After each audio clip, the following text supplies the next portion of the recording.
samo zamah.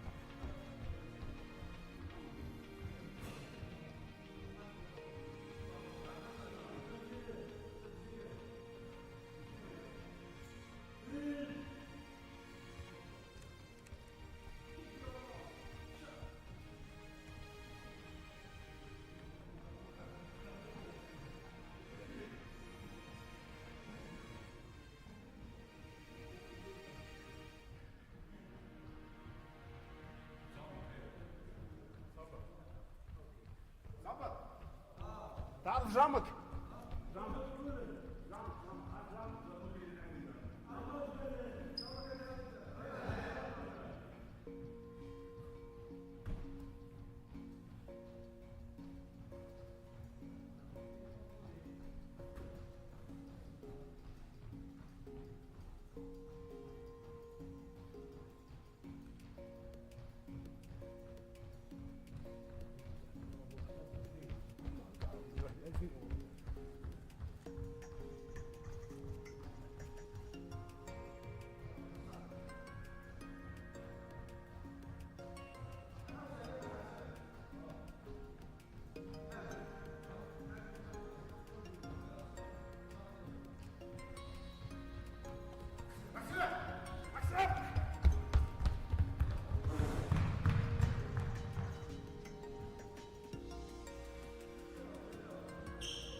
Good morning, everyone. Welcome to the World Cup 2025 Goalball in Espoo, Finland, where it's raining cats and dogs outside, but inside, well, it's dry. The lights are on, balls are ready, and we're going to the march-in between NGA Lions from Lithuania and Dera from Algeria. I hope everything is okay wherever in the world you are watching, listening, or doing whatever you do. Have fun today. Today will be brought to you by a group of people. Jenna Ajinovic will be commentating. Will be joined by some colleagues from Lithuania today and some from Germany.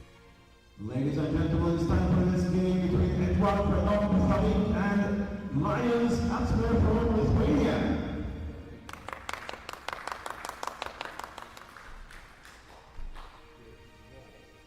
I think it's a bit early for the crowds to show up, so we'll be here commentating, and that will be it actually.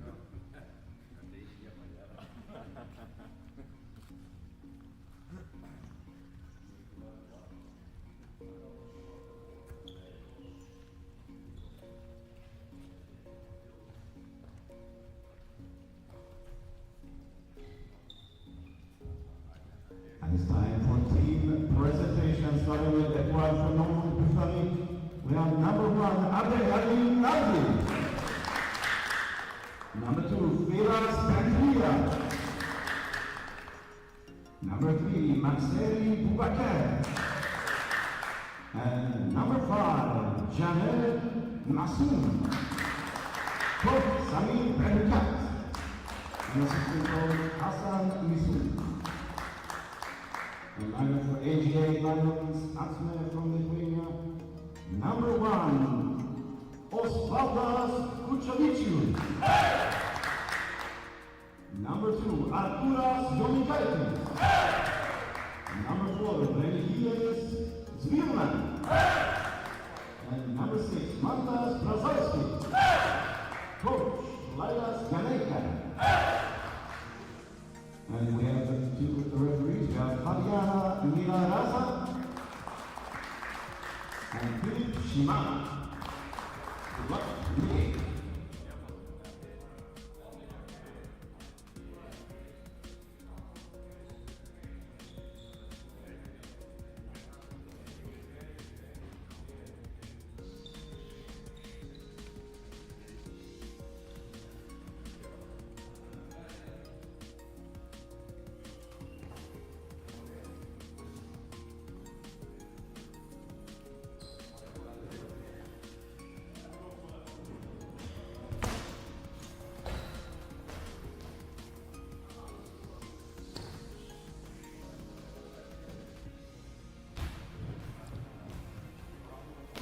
I will read out the lineups as soon as I get them.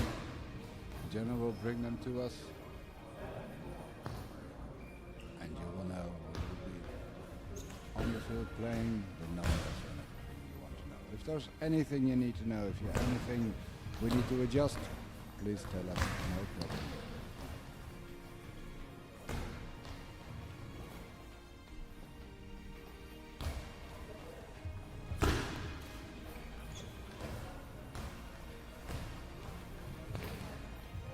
For NGA Lions Acme from Lithuania, we have number one, Osvaldas Kuchavicius. Number two, Arturas Jonikaitis. Number four, Remigius Zvilna.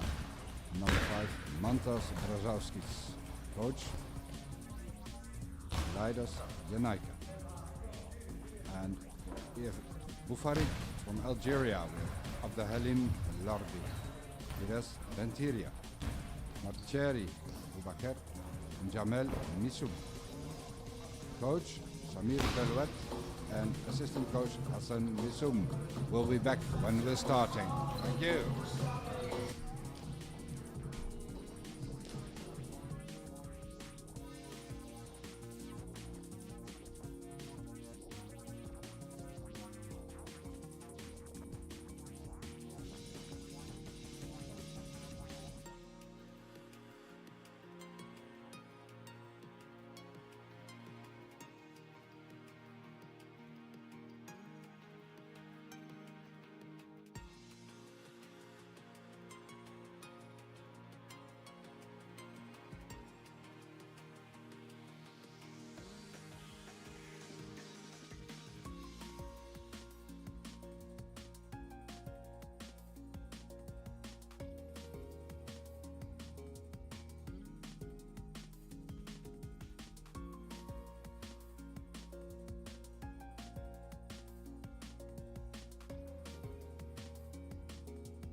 So we're back again, and teams are ready to play.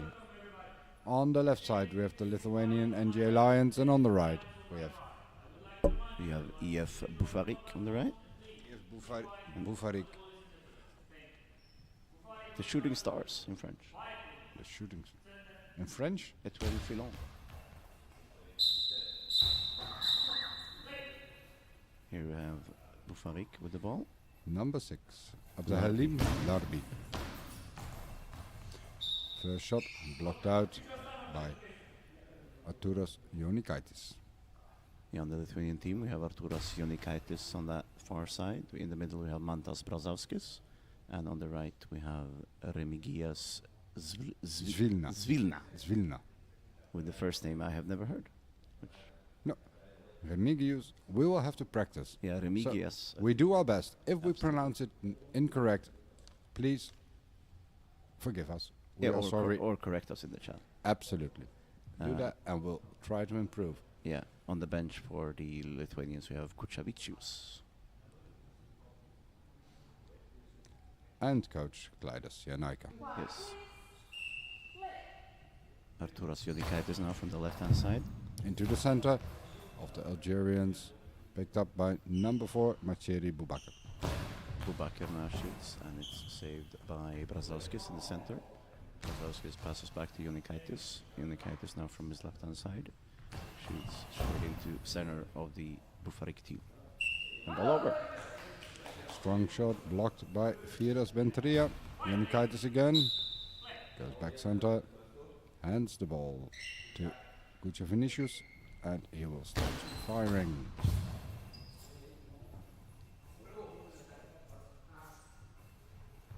Now Larbi with the ball shoots straight down, and Brazauskis blocks it out.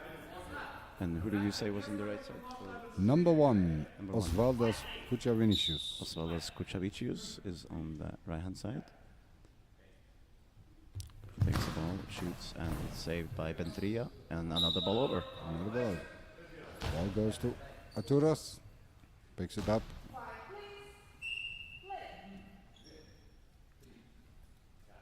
Now Arturas Ionikaitis shoots straight down the line. It's a long ball. It's a long ball. It was just over, and the referee said didn't touch neutral zone. So the first opportunity for Algeria to make a goal. To Bufarik even. They're now Algeria here. No, they're Bufarik. This is not Algeria. No, it's not, but I have to learn the name. Number 6. Larbi just wide of the left-hand side from his point of view. And the Lithuanian wasn't close at all to save it. The ball was out, and now Kuchavicius with the ball on the right-hand side.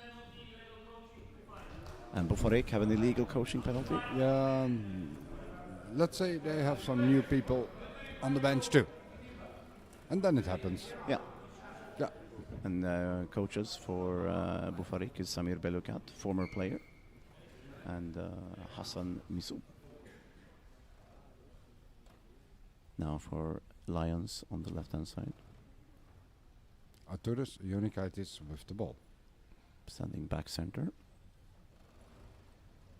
Waiting for the play call.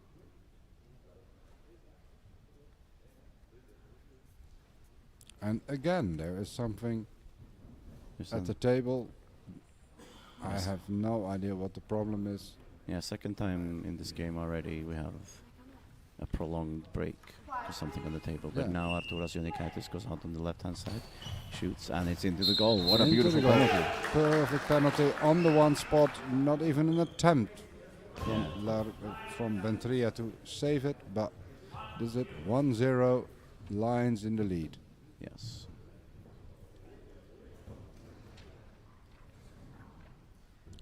We even have spectators now. Australian women come in. Brazilian guys.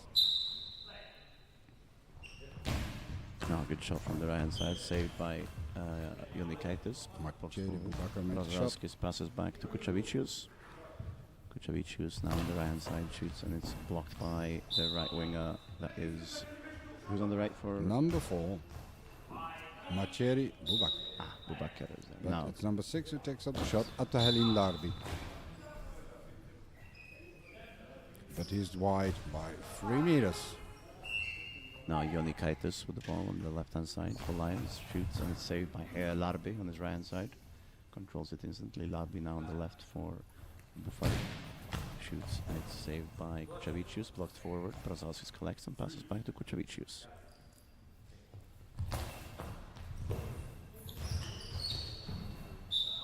Oh, he shot cross-court, hit the legs of Bendria and made a mess of the Algerian defense in the Bufarik team. And now it is Boubacar. Boubacar who has the ball, shoots at Jonikaitis. Jonikaitis easily blocks the ball out. Pass past. Comes back in at Jonikaitis at his post. A good bounce from Jonikaitis, but a good block as well from Boubacar on the right-hand side. He now shoots from his right, and it's blocked by the feet of Brazauskis, who collects it and hands it over to Kuchavicius on the right-hand side. Kuchavicius takes over, sends the ball cross-court. Bentria can take it, passes it to Larbi. Larbi will make the shot, but he takes his time. Number 6 for Bufarik. Ball blocked by Kuchavicius, but Turis takes over. Sends it down to the 3 spot, blocked. Boubacar on the right-hand side shoots and Jonikaitis blocks it forward. Brazauskis collects and passes to Kuchavicius. Kuchavicius on the right-hand side now. Shoots from the right, cross-court. Bentria saves it in the middle and passes it to Abdul Halim Larbi on the left-hand side for Bufarik. Now Larbi shoots from the left-hand side and Kuchavicius blocks it forward and Brazauskis collects. Kuchavicius picks it up. Are we going to see the same shot again? No, he tries it now at the 6th spot, just straight ahead, but no problems for Larbi. Larbi picks it up, goes to the post, and sends it back. Into the center in the legs of Brazauskis.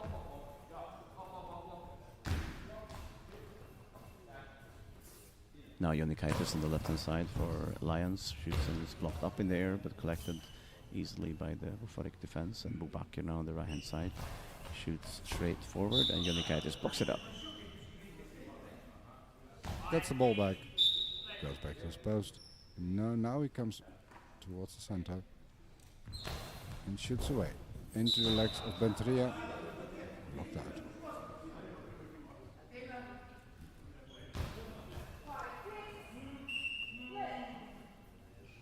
Larbi picks up, comes around. Gets the bouncer, misses the goal by half a meter.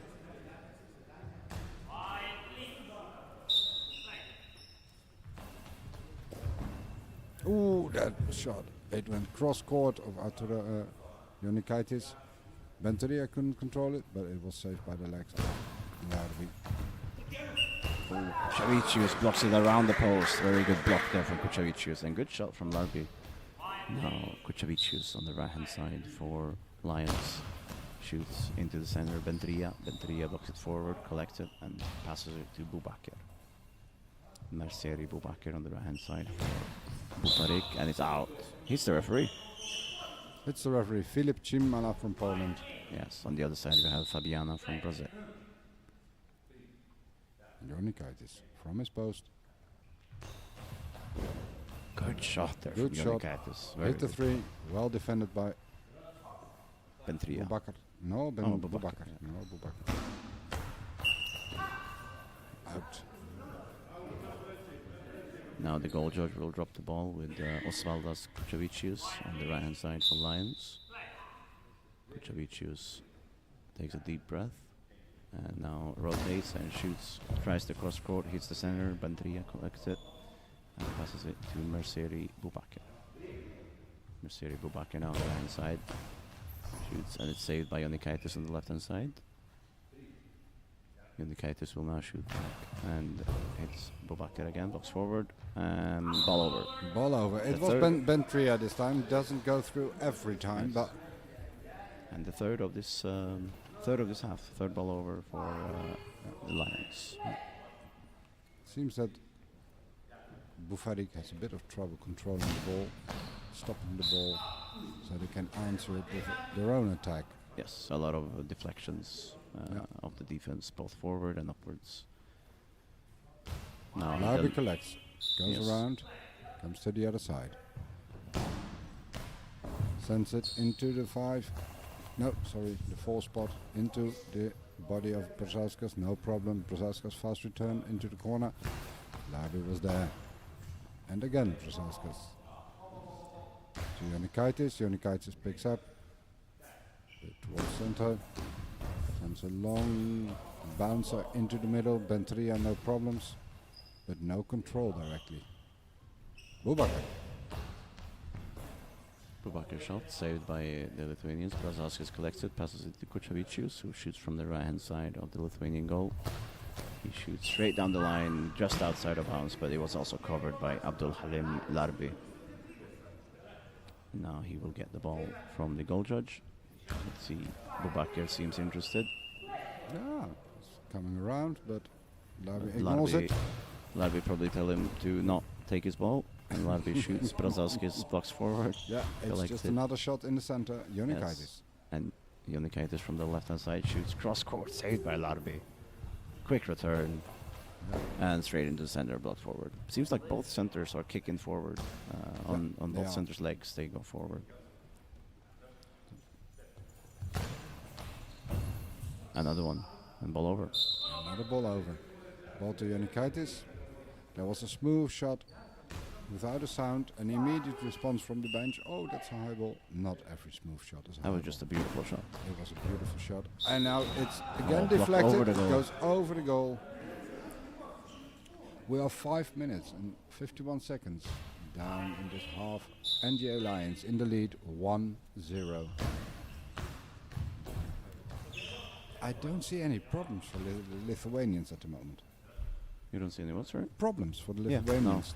The only little bit is the legs of the center when he blocks forward, but that's not even a Yeah, big but problem. that's only control. That's game-wide. But Yeah.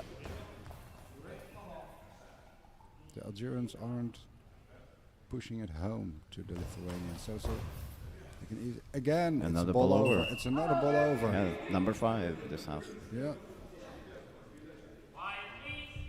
Now Jonikaitis on the left-hand side shoots. And, And another deflection. This that one was it an goes opportunity for out. Bentria because he has to pick up the ball and he goes into the field and Jonikaitis had immediate control of the ball. He can answer it fast and he had not found his spot yet. So Bentria was a bit in trouble there. Now Jonikaitis another shoot. Now he has it. Quick And then return. he answered, yeah, quick return, but it doesn't, no, not good. Now on the left-hand side, Jonikaitis with the ball again. Yeah. Shoots cross court. Larbi Yeah. saves it. Yeah, Larbi now controls it. He seems to be their best defender. He's easy, and that's good. And he just took it. It was a good shot. Jonikaitis at the corner, at the 7th post, but now it's Kuchevicius. With the bouncer onto the 6. Number 6 and spot 6. Larbi with the ball. Immediate control. It's good. Into the center. Deflects. Picks up. Jonikaitis. Arturas Jonikaitis now on the left-hand side. Shoots and he's saved by Bentria. Blocks forward. And it's illegal coaching. Did they say anything? Did Yes. they say timeout? Yeah, they did. Oh no. He said it. Oh come on. I think he assumed that they had control of the ball. Yeah, don't assume anything. Assume is the mother of all you know. Absolutely. Absolutely. It's That was I heard it and I was like, well, that's that's a definite. It's the definition of illegal coaching. Don't do it. well, unfortunately for them, they did it. And It was the second time already. No. yeah, second illegal coaching. It was the second illegal coaching already.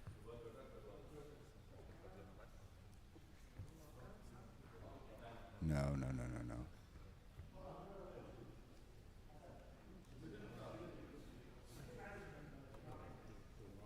Okay, we now have the ejection of Samir Belukat, Belukat. because the second time illegal coaching. It is. I can't remember. What was the first was made by the assistant coach who started talking. Well, I don't know who was talking in the first one, but Number 5, Beltria to defend the penalty shot taken by Arturas Jonikaitis. yes, Ejection of Samir Belukat. that's the first time I have seen that happen because of the illegal coaching. I have never seen that before. But we're not even through the first half. Yeah, Exactly. it's quite fast actually, this one. Oh, And Jonikaitis will shoot this penalty. Bentria will defend. Fabiana will check with the goal judges. yeah. Fabiana, the Brazilian, near side to us, referee. And he still doesn't get it. Never mind. Continue. Yeah. Now Jonikaitis. Oh, And now is the timeout Yep. for the NGA Lions. and to explain to potentially new viewers, it was probably that Yannick knew exactly where he was aiming, and the Algerian player stood exactly where he was going to shoot. Yeah. So it might be a nice suggestion to shoot on the other side. At least you have 9 meters available to make your goal. Yeah. And now for the Algerians, they obviously know this, and now it's the gamble: do we stay on the same side or do we go on the other one? Yeah. And this is an inexperienced coach. Samir is the experienced coach. There's no problem. But this coach, oh man, this can be a mess, you know. This could turn messy very quickly. Yeah, yeah, It yeah. has turned. It messy has very already quickly. turned messy. Now Jonikaitis with the ball again, not standing on Yeah. the left side of the goal for NGA Lions. The Algerians swap side, and Cross Jonikaitis goes court, middle. and it was a nice shot. Just cross court. Benteria was without a chance. Yeah, But it's Bentria. only 2-0. So maybe the impression of Bufarik is that it's not that strong as NGA Lions, but they have a lot of trouble, the Lithuanians, scoring against this tough Algerian team who have a good, proper defense. Nothing fancy, just being solid. Just traditional, good old Slovens. Yeah. That was a good shot from Kuchavicius, saved by Bentria and Larbi. Now Bubakar with the ball on the right hand side. Bubakar shoots and it's blocked forward. Now Brzazkis with the ball, passes it to Jonikaitis. Jonikaitis on the left hand side. Shoots straight into Bentria. Oh. Blocks it slightly forward and passes Yeah, it to Larbi. But this was fast control. The ball didn't deflect very far. Good control. Ball goes out into the team bench area of the Lithuanians by Larbi. Jonikaitis picks up at the sideline and will fire away. Now on the left hand side, Jonikaitis with the ball. Shoots and it's saved by Bubakar. Blocked out. He picks it up himself, shoots from the right hand side. Merceri Bubakar. And it's blocked by Brzazkis. Also Brzazkis deflects it into the field, passes it to Kuchavicius, and Kuchavicius goes back to his post. Sends the ball straight forward into the body of Larbi, and Larbi picks it up, goes to the center, back center, fires away, and tries to find the one spot. But Kuchavicius has the cover. Now as well does Kuchavicius on the right hand side, shoots and hits Larbi. Larbi blocks it slightly up in the air, but collects it quickly. No, not no. even danger. No. And was a bit Bubakar shoots. Doesn't matter. Jonikaitis blocks the shot from Bubakar. And picks it up, goes to the post. Nice shot. Ooh, deflection backwards, but Yeah. Larbi is there covering. And again, the automatic reaction of a coach when there's a smooth shot, oh, high ball. And you could even hear the court snap here. I think it's a side effect of people being very used to bouncing balls, Yeah. and they're not used to the smooth ones. I Yeah. personally prefer the smooth ones. So do I. I think bouncing balls are a lack of technique. But that's only because I can't throw them. But now Bubakar shoots across the center, and Brzazkis saves the ball. He passes it to Osvaldas Kuchavicius on the right hand side for Lions. Kuchavicius now shoots and is blocked by Bentria. And Benteria passes it on to Larbi. Larbi picks it up. It goes a bit slowly, but they're not the youngest team, I imagine. This Algerian Bufarik team. Yeah, Good the- shot into the body of Kuchavicius. And a quick return attempt of Brzazkis, and Bentria now shoots from center. Small bounces, but it's blocked forward by Jonikaitis, and Jonikaitis gets the ball back from Brzazkis. It's a long bouncer. Oh, and that was a close goal. A Another close goal. deflection Yeah. just out of bounds from the Bufarik defense. And the top spin in the shot made it almost turn into the goal, into the corner.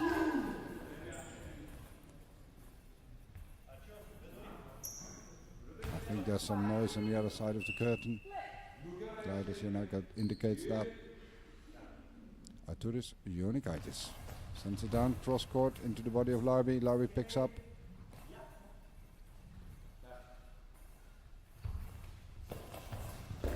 Good shot from Larbi.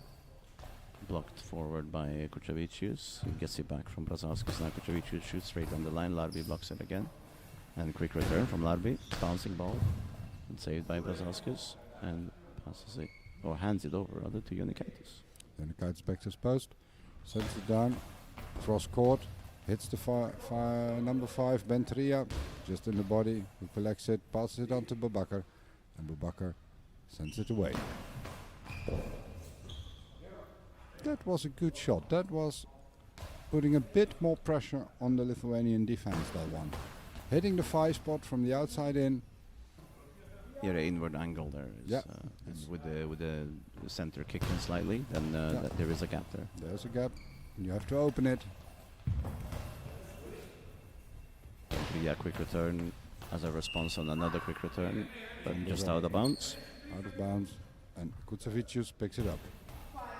Osvaldas Kuchavicius on the right hand side. 20 seconds left in the first half. 2 goals for NGA Lions. 0 goals for Bufarik at the moment. Now Larbi has the ball on the left hand side for Bufarik. Shoots across court. Bounces slightly up, but no problem. Now Unikaitis. And there we go, half time. In a very solid match. Eventful first half. We had Yeah. 2 illegal coaching leading to the yeah. ejection of Samir Belukat. We had 5 or 6 ball overs, and I think NGA Lions are on top. Yeah, they are. They're leading to 0. But the Bufarik defense are just very solid. Despite it being deflected, they are deflecting forward and out, which that's obviously better than into the goal. Absolutely. That was something we always said as players, rather block forward than backwards. It doesn't help putting it in your own goal. Yeah, exactly. And if you keep blocking forward, at least you're not conceding, and that's exactly what the Bufarik defense is doing. Yep. However, they're not creating pretty much anything. There was that one shot. Other than that, they are just static. They shoot straight forward or across, but no real angles. They remind me a little bit of Malmo that we saw yesterday. They're not really creating anything for the ladies team, you know. Yeah. It's like they're Yeah. slow. Their tempo is 7 seconds, something like that. No, it's slower. It's Just, 8.5. Yeah. You notice when you are on the 10 seconds, doing 10 seconds, then you could actually time. You actually time every shot, and Yeah, see and this the is difference, literally yeah. the same tempo all the time. all the time. Same Larbi does speed, the yeah. same motions. I watched him a bit, and he takes the ball up, he goes up, stands behind near the crossbar, and slowly, and that's never going to catch the Lithuanians. But off guard. same goes for the Lithuanian team, by the way. Yes. Also, they move the same way, have the same speed. There's nothing really special. The only thing that happens every now and then is Brazauska sending in a quick return, and that's it. Yeah.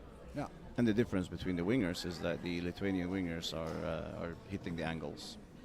They are. Yeah. And they are doing it really good. Yeah, that's fine.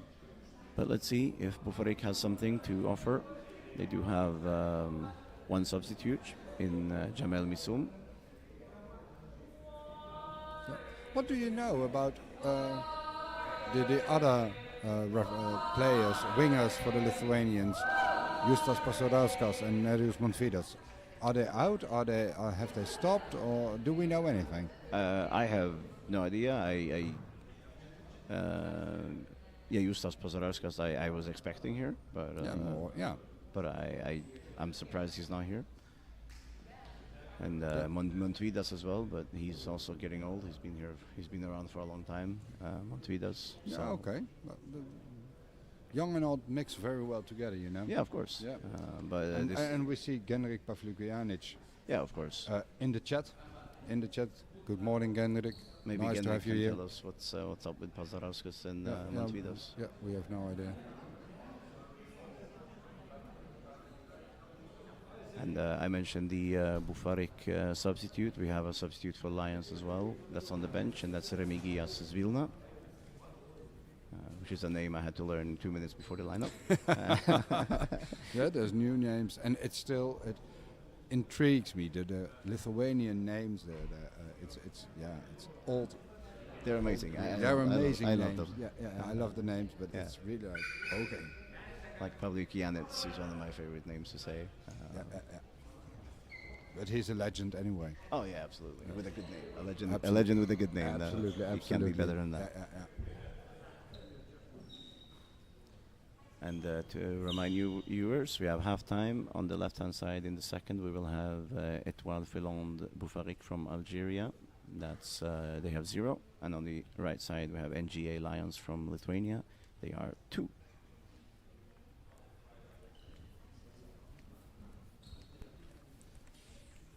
And referees are Fabiola from Brazil and Filip Shimala from Poland. And behind the microphones, I don't think we've said our names, is Bas Bans and Jana Najdinovic. I introduced us, but Oh, you did? at Well, 8:30 or something. oh, well, So- here's another introduction. Yeah, that's perfect.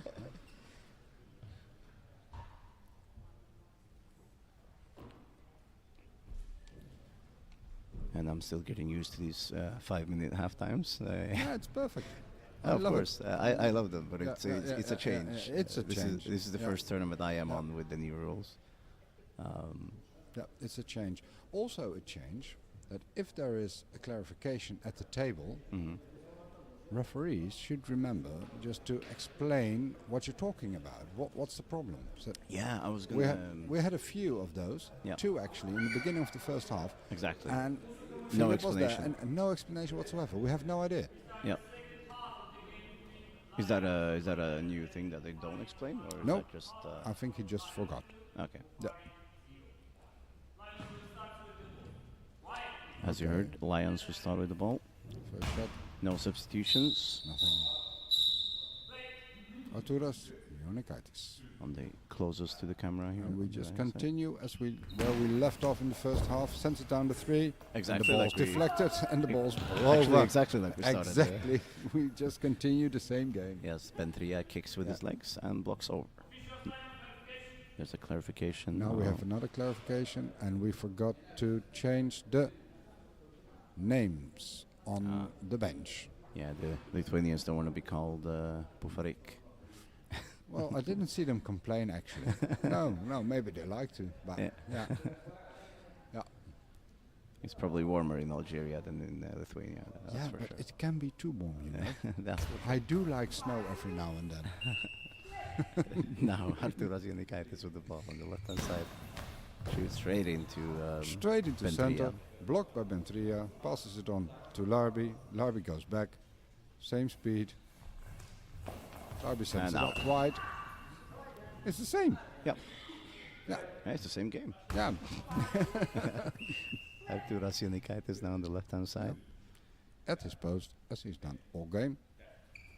And Sends it shoots down into the center. free throw. Blocked up in the air, Ball goes forwards, up. backspin, and goes And to Larby Larby. picks up. Larby goes to the same spot.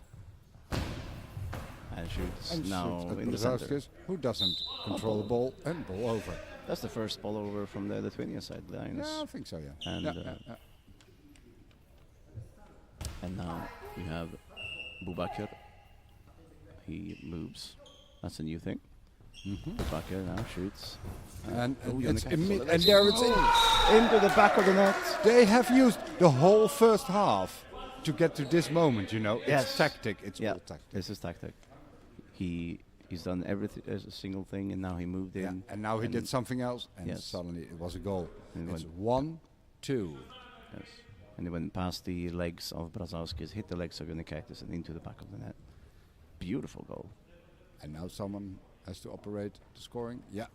11 minutes and 5 seconds to go in the second half. 1-2. And to remind the people that Boufarik don't have their coach Samir Belukat on the bench, he got ejected in the first half. But now Kocavicius shoots and it's saved. But now even their substitute is sitting here.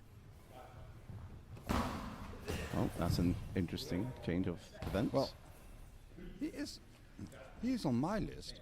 If he's on the table's list, that's another penalty. That's a delay of game penalty. Because he's not. Never mind. yeah. It will get messy.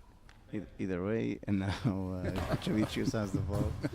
Oh, And it goes blocked over by Kutsavicius Benteria. scores onto the leg of Benteria. Benteria kicks it over Boubacar, and he was lucky a few times in the first half, but this time there was no luck involved. Ball goes over the body of Boubacar and into the back of the net. It's 3-1, NJ Lions in the lead. Yes, and now Boubacar with the ball.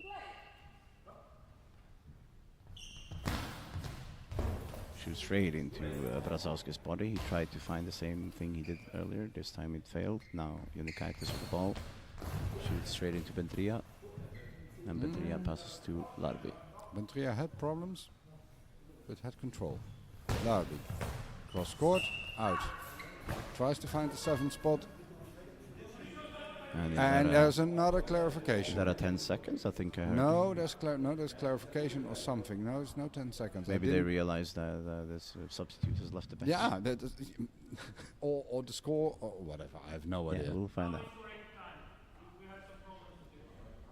Oh, they have problems? I don't know. Oh, that's what he said. He had problems with the time. Okay. Now Arturis back to Unikaitis play. come to the inside. Fires away at the 3 spot. Good shot. Blocked by Abu Bakr. Boubacar now on the right hand side. It's saved by Brazowskis, who passes it to Kucevicius on the right hand side. Osvaldas Kucevicius. Now shoots and is blocked by Benteria. And he passes it to Abdul Halim Larbi on the left hand side. He goes in slightly central, but not much, and shoots across the legs of Brazowskis, who slowly collects it and passes it to Unikaitis. Unikaitis to his post. Sends it away into the 6th spot, but finds to the arms of Benteria. Benteria to Boubacar. Boubacar finds the 3, but finds the legs of Brazowskis, who deflects, picks it up, and passes on to Unikaitis. Unikaitis now from the left hand side shoots straight into the legs of Benteria, and they rushed out the post, deflected of the feet and just off the post. And now Larbi comes and collects. Picks it up. Larbi on the right hand side. He stays there, shoots from the right, bouncing ball, and out. A lot of shots go wide. Waste of energy. Absolutely. Because that was too far out to even make Unikaitis think about it. Arturis Unikaitis from his post. Sends it down the line. See, that was close enough. That was a good shot. Yeah. Yeah.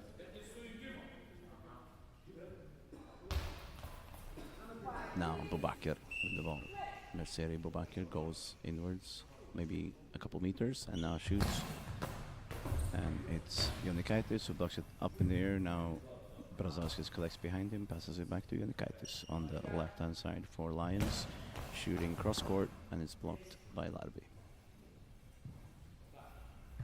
Larbi answers, hits the 3 spot, blocked out by Brazowskis.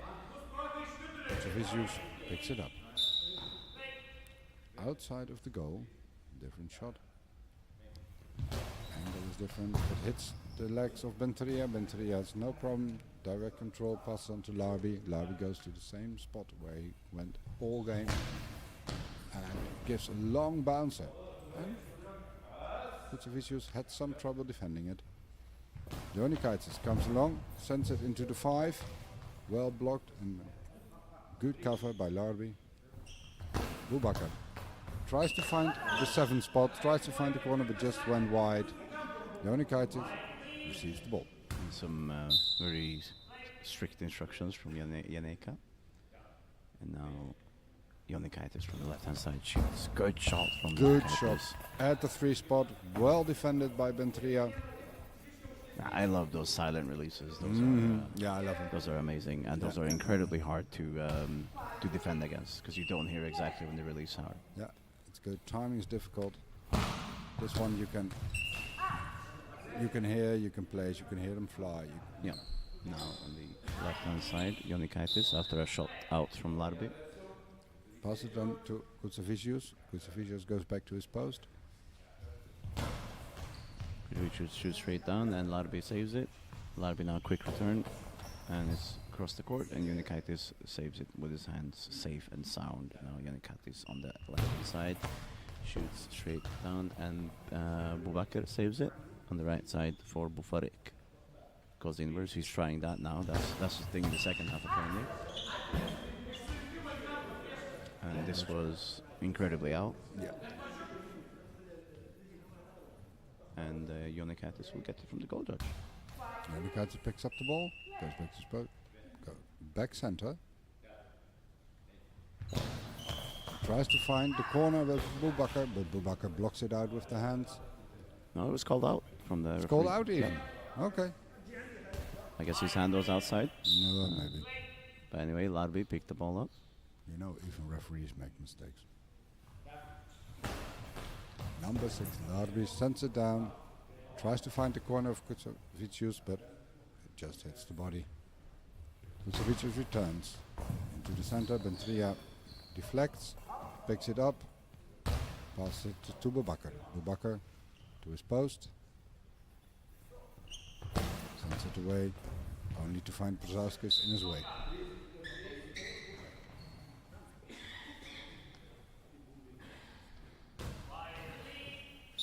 Kutsevicius picked up, but Arturis Jonikatis was there to collect. Comes across, but sends it straight into the body of Bentria. Bentria fast return, no problem for Brzezowskis. Brzezowskis fast return, also no problem for Bentria. Bentria passes lying down to Larbi. Now Larbi on the left-hand side for Bufaric shoots, and it's blocked by Brzezowskis, blocked forward slightly, but no problem. Hands it over to Osvaldas Kutsevicius on the right-hand side for Lions. Now Kutsevicius shoots, and is cross-court and blocked by Boubacar.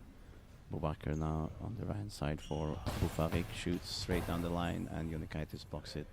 Lets it roll out, and lets the goal judge do some work to give him the ball back. You don't want them to come for nothing, do you? Now Arturas Jonikatis on the left-hand side shoots down the line. Boubacar up in the air, backwards. And the ball And goes in into the to back the of the back of the net. net. It was a difficult shot. Boubacar tried in second time, but failed to push the ball out of the field. And it went into the corner slowly. NGA Lions in the lead, 4-1. Is it 4-1? Yes, it is. Oh.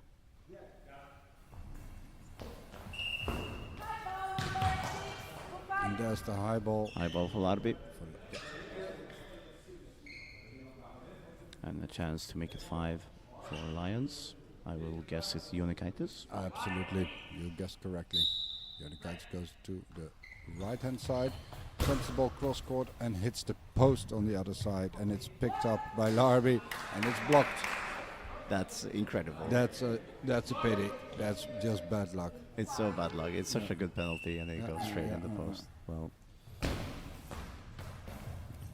Yeah, and on the other hand, if you aim for the one spot, you can hit the post. yeah. Yeah. Now Larbi with the ball on the left-hand side moves, goes all the way across. That's the first time. Yeah. And out. No, he moves back, but Good intentions, but bad execution. It went wide far. It just went into the stands even. Ball to Jonikatis. Jonikatis serves his post and goes back to basics. Let's see what he fires. He shoots away. Long bouncer. Good shot. Good shot. Only deflected by the hands by. And now you can also hear the traditional Brzezowskis counting. They are slowing down the game even more now, the Lions. Larbi goes around center, shoots back towards where he came from, but it's out again. And they need to hit the court now. They can't waste energy like this. Oh. Now Kutsevicius on the right for Lions. Shoots cross court, and it's saved by Boubacar. Gaps will be opening up at the Bufaric team.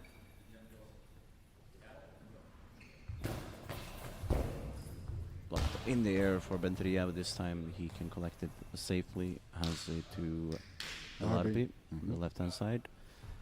Larbi now shoots. And it's a high ball is the call. Mm-hmm. And Jonikatis will get another chance to score on Larbi.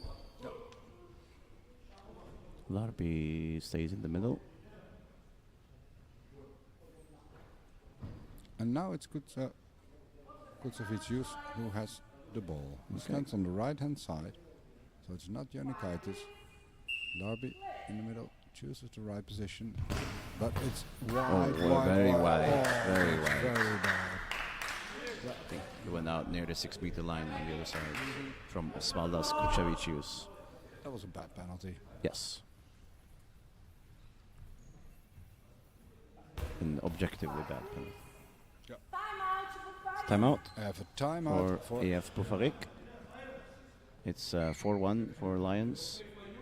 And what time we got left? We have 4 minutes and 53 seconds on the clock. The score is 4-1 for NGA Lions, and it's now a correctly taken timeout for Bufarik, you know. Yeah. Yeah, no illegal coaching, no nothing, just a timeout. Yeah. That's good. And actually we still see quite a defensive, solid game by the Algerians. Yeah. Yeah. Their main struggle is attacking. Yeah. They don't find the angles. They don't. It seems like they're working individually. Boubacar is doing his thing, and Larbi is doing his thing, and that's not how you beat the Lithuanian team. No. I also struggle to not say Shaltinis when it comes to the Lithuanians. It's NGA Lions, and now Brazauskis saved the ball, passes it to Kuchevicius. Who has it on the right side, shoots, and it's blocked up in the air and backwards, and almost into the goal. It gets a bit sloppy now. Larbi saved it on the line. Now Larbi with the ball on the left.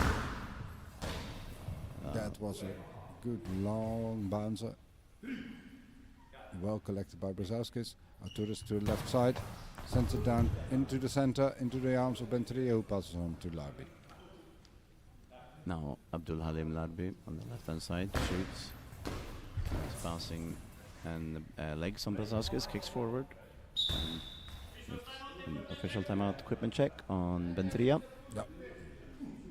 But yeah, again, the Algerians of Bufarik, they hit the legs of Brazauskis and he kicks it forward. There is something to work on, but they're just missing too much.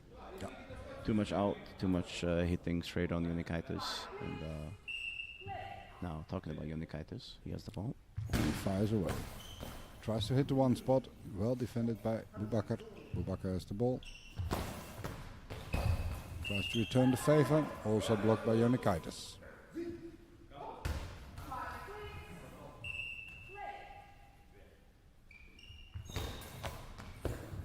Good shot from Unikaitis straight down the line. Boubacar saves it, hands it over to Larbi, who has come over to collect on his side. Larbi stays on the right, shoots from there, and tries to find the 7 spot, and finds it, but Unikaitis blocks it. Yeah, quite effectively. Ball goes wide. Moment of rest. Goal just collect. And Kutsavicius has come over to pick up the ball.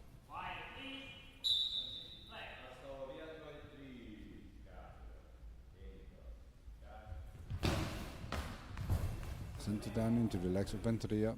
Benteria can't control, but picks it up. Oh, that's a high ball by a meter. Yep. Indeed it is. Very obvious. Yeah, that was. Like I very said clear. yesterday about some long balls, even I could call that from here. Yeah. Now NGA Lions with the ball. On the right hand side, Arturis Unikait, and that's how it's Oh, supposed to be this done. time- That's this time a he misses the beautiful post. shot. He misses the post, hits it on the one spot, smooth shot, cross court. No chance for Benteria. It's 5-1. NGA Lions, 3 minutes and 28 seconds on the clock. Perfect, next to perfect penalty from Arturos Unikaitis there. And now Larbi has the ball on the left for Bufarik. And hits Brazauskis, who passes it to Kuchevicius. Kutsevicius to his post. Takes it up, sends it down, passes to Benteria, but Benteria manages to get his legs on there and deflects it out. Boubacar with the ball. Now Boubacar has the ball on the right hand side. Merceri Boubacar shoots. And it is That's saved filtered by then. Yeah, it's a field Unikaitis. shot. You can hear it hit, goes into the floor straight. Unikaitis shoots straight in the middle of Benteria. Benteria looks forward. And there's another equipment check, this time for Osvaldas Kuchevicius on the right hand side for NGA Lions. I don't know. Or was it the posts or something? It's something. I have no idea what they're doing. Oh, there's an equipment check. There's an equipment check, but there's no one being. No one Checked. being equipped. Oh, there was no. Yeah, it's a wet floor. Oh, okay. It's a wet floor and there was no wiper on that side. So Philip Simela was looking for it and there was nothing. Fabiana. And Fabiana had one on her side and now hands it over to the goal judge and that's what's happening. Okay, nothing special, no penalties.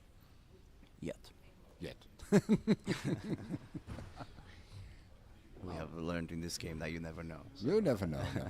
I'll have a chat with Samir Belgukat later just to ask what happened and what he thought of it. And I'll tell you about it in the next game. Sounds good.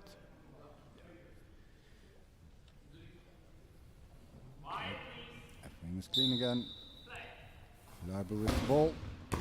And out. Again. And even if it wasn't out, Jonikaitis was ready. Yeah. Now Arturas Jonikaitis on the left hand side. 2 minutes 50 to go. No problems.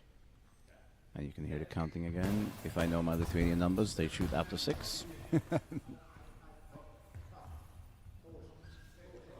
Now Bubakar with the ball. Saved by Brazauskis, quick return. And it's saved by Bentria, pass to Larbi. Larbi now on the left hand side for Bufarik. Saved by Brazauskis again, kicks it forward with his legs. Passes it to Jonikaitis. You can hear Brazauskis breathe a little bit. He's getting tired. Yeah. And the Algerians are upping the tempo now. Yeah. So that's good. And the Lithuanians are pushing it down. Kucevicius from his post, sends it into the center. Bentria blocks it, passes it on to Larbi. Yeah, and this is when the experience of Brazauskis and Jonikaitis comes in important to keep the tempo down, not go up in Algeria's tempo. No. If they go up, you go down. And sends it away into the free spot, into the legs of Bubakar. Bubakar picks it up himself. Bentria now has to fire away. Tries a bouncer, and it goes through. through It the goes arms, through the It's arms of in the goal. Jonikaitis and into the back of the net. It's On the 7th 2-5. spot. 2-5, 1 minute 31 to go in this game. Now Kucevicius on the right hand side.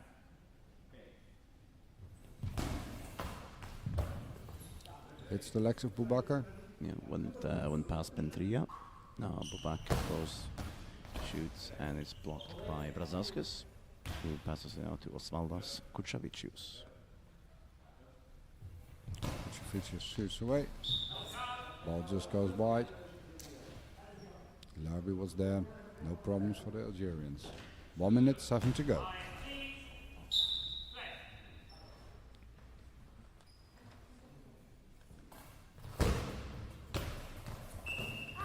Larbi tries to find the 7th spot. They know where the weakness in the defenses are.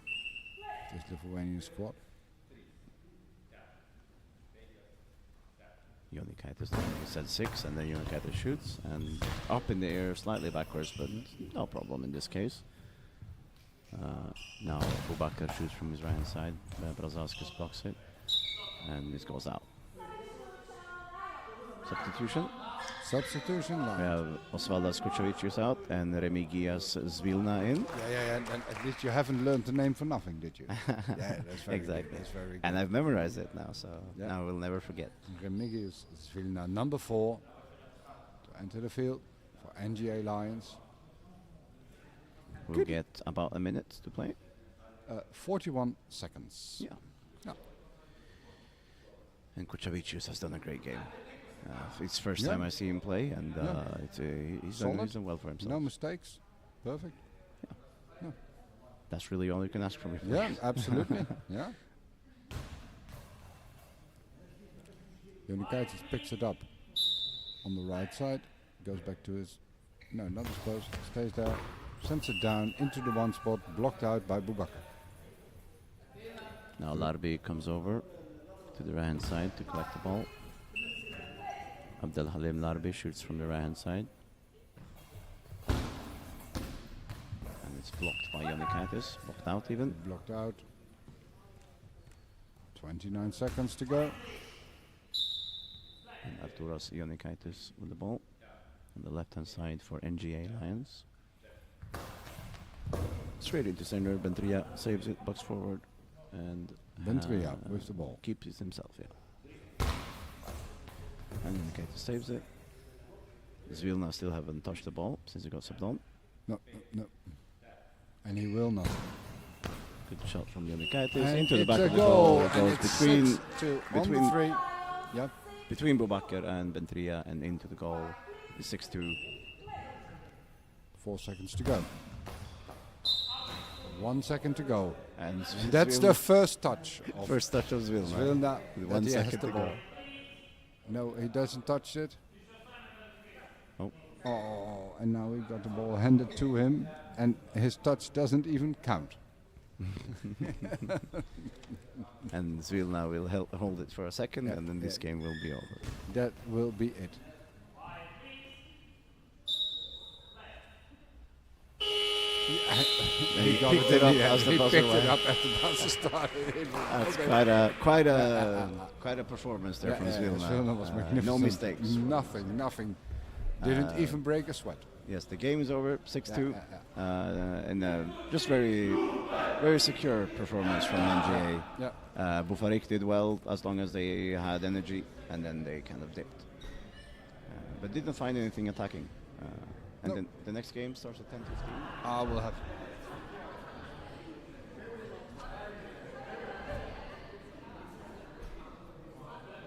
Next game in this hall will be between Instituto Atlon from Brazil and Old Power, the host club, At from 10:15. Espoo at 10:15. Commenting by Leo Hintzanen and Bas Bans.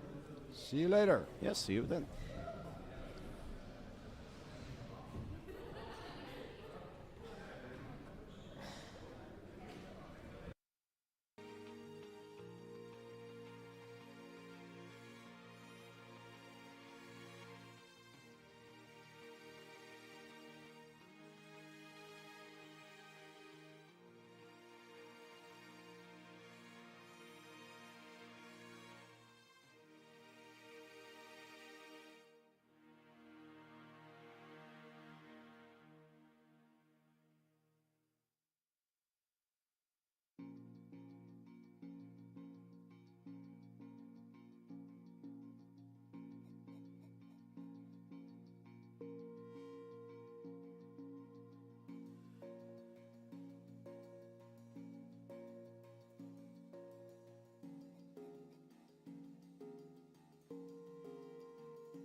Welcome to the next match of the World Cup 2025 here in Espoo, Finland, where we have the next game ready for you. On the left, it is Old Power with the lineup: Jani Veselainen, number 5, Erkki Minala, can't see his number yet, and number 9, Felix Roche. On the right side, we have Instituto Athlon with the lineup: number 7, Emerson Ernesto da Silva, number 2, Luciano de Sousa Batista, and I have to wait for the number.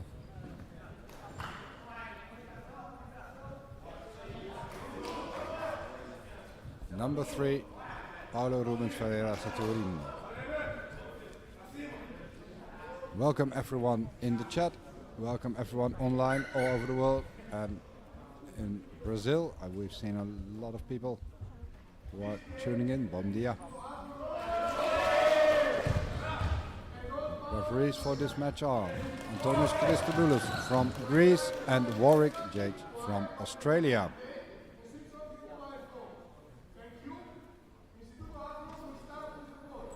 Athlon starts with the ball.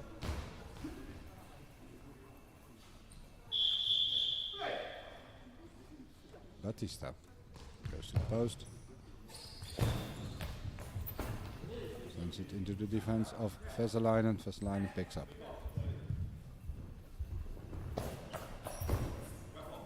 Sends it back into the 6. Passed over to Saturnino.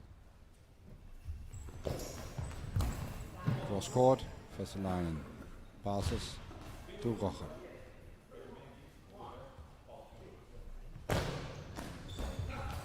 Sends it down center, blocked out, deflected by Emerson.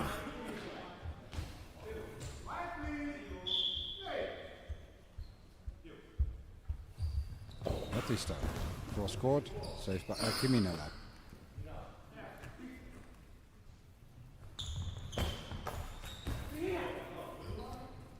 Finds the 7 spot, well defended by Batista. Saturnino.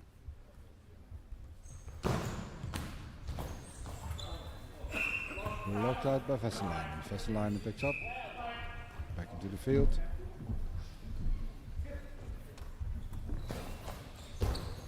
Tries to find the 5. Well defended.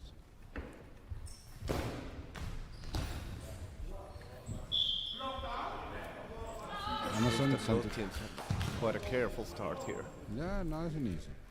Emerson sends it straight into Minala. Minala deflects. Roche gets it on the sideline.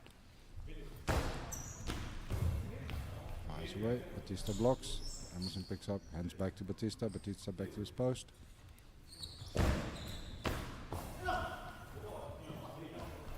Long bouncer. Veselainen. Tries to find the 1. Deflected by Saturnino. Blocked out. That's the shot from the post on the right hand side. Ball goes high up, over the goal. Towards Roche.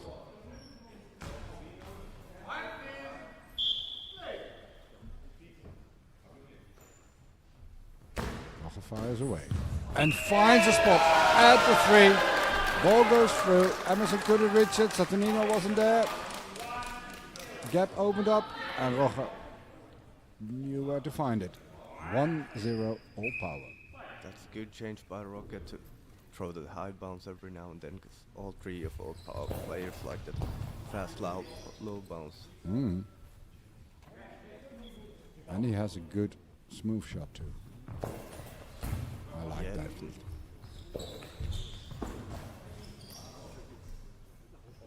Minala picks it up in center. Sends his famous shot at the angle and the spin. Deflected by the Brazilians. Saturnino. Emerson comes to the side. Saturnino keeps the ball on the post. Tries to find the 7, well defended by Roche.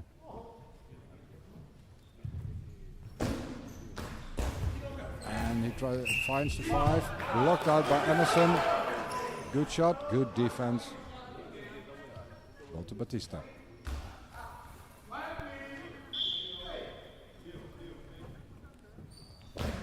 Batista comes around, finds Roche. Roche deflects, picks it up himself, goes to center.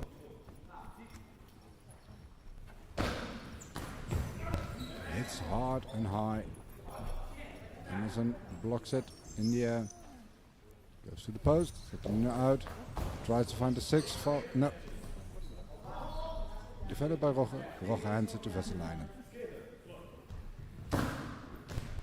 Veselainen finds the 1. Blocked by Saturnino. Immediate control. Goes around and fires away at Veselainen. Around Minala. But Veselainen was there. Goes around Minala. Fires away at the 1. Just misses the post. Good shot by Veselainen. At this moment it seems like Old Power is putting a lot of pressure on the Brazilian side. Batista picks up. Goes cross court. Finds the 7th spot by Roche. Roche blocks immediate control and Roche fires back. Finds Emerson. Emerson fast return on Roche. Roche is there. No problem. Gets the ball back, hands it over to Minala. Minala from the center. Bouncer. Some side spin. And some blocks. Saturnino. That's a lot of noise with the shoes. Should be careful. That's a good shot on the edge by Roche. Block deflected by Emerson. Ball goes back to Minala. Minala blocks it too. Veselainen picks it up. Veselainen to the crossbar. Fires away. And he fires and he shoots and he hits the 3 spot in between Saturnino and Emerson. And that's the gap. It's 2-0 All Power. 7:28 to go in the first half. And it's the first timeout. Timeout taken by the Brazilian team of Instituto Adlon. Yeah, here in the beginning it seems like the right side of the Brazilian side is where the problems are at. And Old Power seems to be pressuring it hard. They are pressuring the 3 and they have no answer yet from Brazil to that gap that they open up. And those are powerful shots by Veselainen and Roche, but they have the power too, the Brazilians. So let's see what the answer will be. Batista has the ball. But all 3 are back center.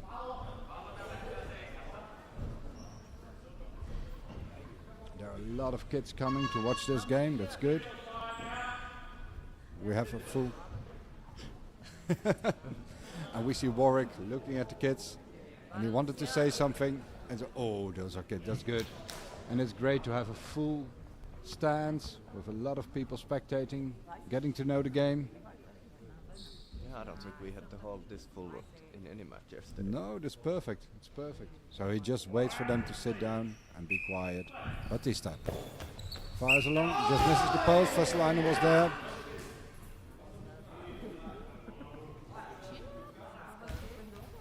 Veselainen picks up from the post. Finds Saturnino. Try to find cross court to 1. Emerson picks it up, goes cross court, fires back into the arms, and it's blocked out again, but this time it lands on the crossbar. They are also a bit unlucky, the Brazilians. Minala deflects it 5 meters high. Veselainen from the right hand side, fires away, finds the legs of Saturnino. This time the gap is closed. Saturnino comes across on the 1, blocked out by Veselainen. Roche comes to center. Roche picks it up, goes back to the left hand side, back around. Minala fires away, finds the 3 again. Emerson was there.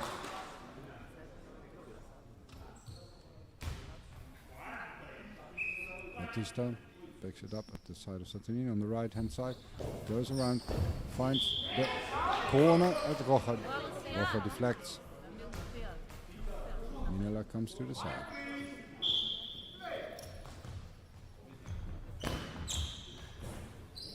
Saturnina blocks. And Emerson is calling for noise.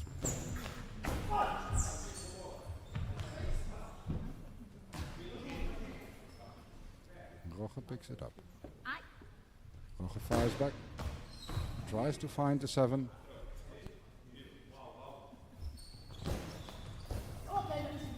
Batista goes round.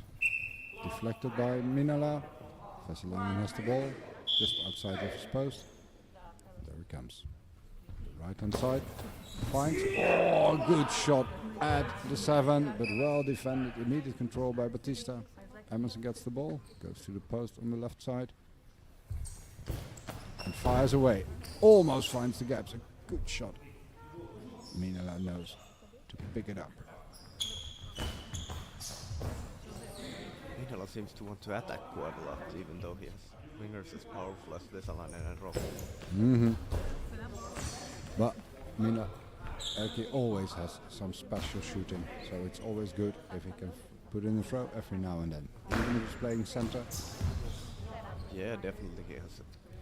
He's able to put a lot of curve in the ball and do a lot of variety of things. And there it is, the answer of the Brazilian. Saturnino with a cross-court attempt. Only one arm down from Minala. Minala hits it high up in the air, and Veselainen had no chance of defending that one. 1, 2, 5 minutes, 22 to go in the first half. Yeah, that's happened a couple of times before. The first 2 times it went over the goal, but this time they found the back of the net. Okay. Good shot by Veselainen. Finds the 1. Saturnino deflects it, blocks out. Batista comes over to pick it up.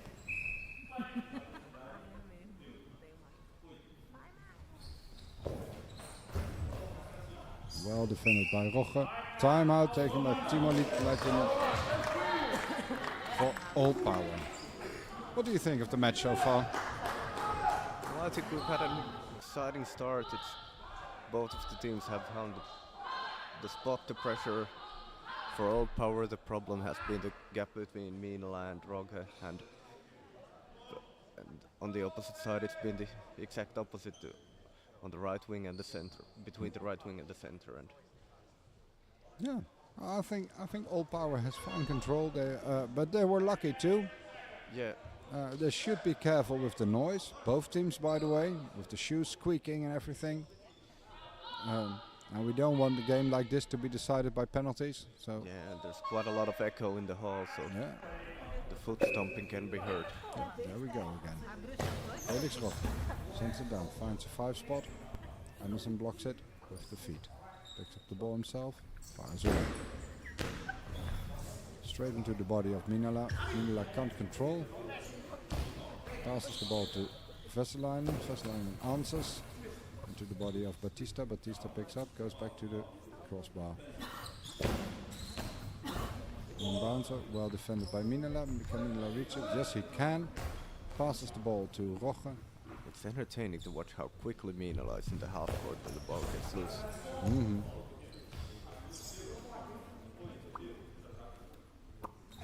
Saturnino comes around. Oh, that was unlucky.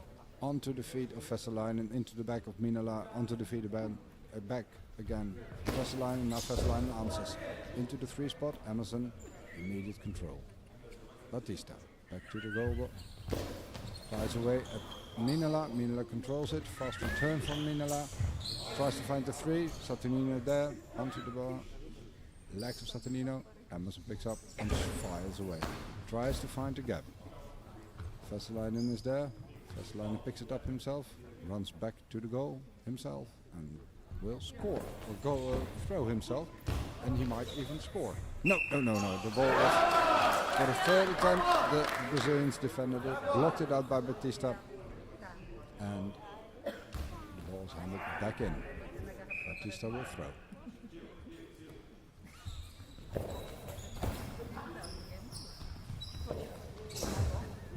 Good shot. Good quick return there.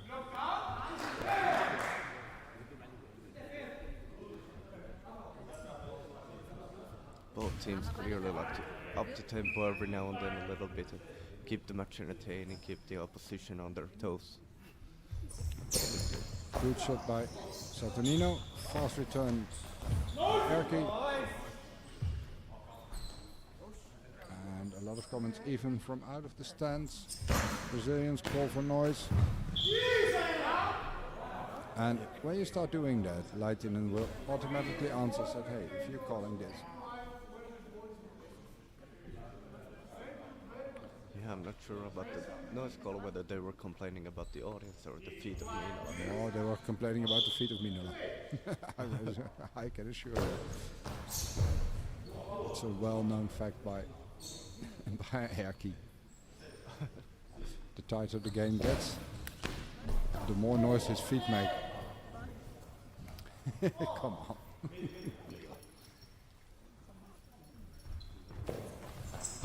Oh, that was a close shot, and Jani Vesalainen just misses the post. The ball went wide. Emerson will pick up. Saturnino wasn't really there, so have to find it. Saturnino will open it. Cristiano de Sousa. No. Good shot, cross court, blocked by Vesalainen.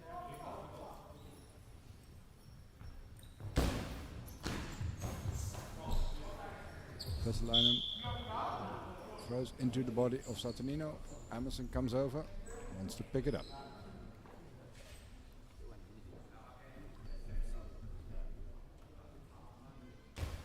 Two minutes, 29 seconds to go in the first half. All Power in the lead, 2, Athlon 1. Emerson fires away into the legs of Minola. Minola deflects, ball out. Rocha comes around center, goes to Vesalainen.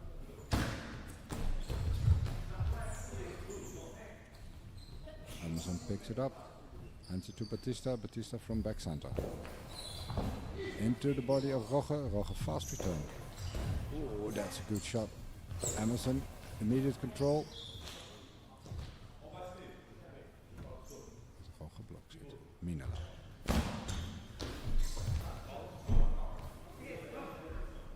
Saturnino. Emerson blocked. Minola from the center, passes it on to Vesalainen. Vesalainen goes back to his post on the right hand side. Fires away, tries to find the 5. Blocked by Emerson, fast return. Minola blocks and will throw himself. High bouncer. Emerson immediate control. Substitution for the Brazilians. Out number 3. Saturnino comes off. And number 5, Alex Nogueira das Neves, will come onto the field. That's surprisingly early substitution in my opinion. Does the coach want some different style of attack there? I think he wants the defense to be more safe, actually. But I don't know. Yeah, we'll see what the substitute brings on now. Exactly.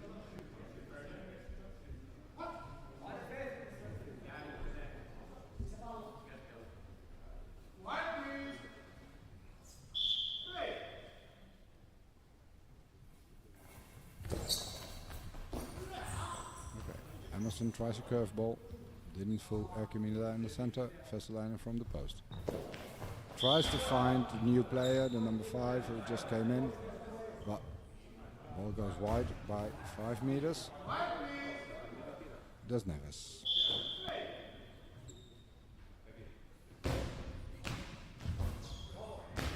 High bouncer, blocked by Roche. It's good effort though. Roche back center. Into the legs of Emerson. Emerson picks up, hands it to Batista. Batista through center, Minola. Roche.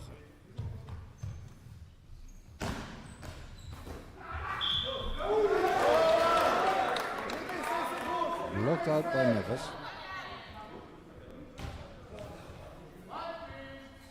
Who picks up the ball. Comes from his post on the right hand side. Goes down into the center position. Minela deflects, picks up, passes to Veselainen. Veselainen at the back. And finds the post. Oh, that was a close one. Close, good shot by Jani Veselainen. Batista comes round, fires into the body of Roger. Roger answers. And that was. And it's a goal! It's a goal onto the body of Batista.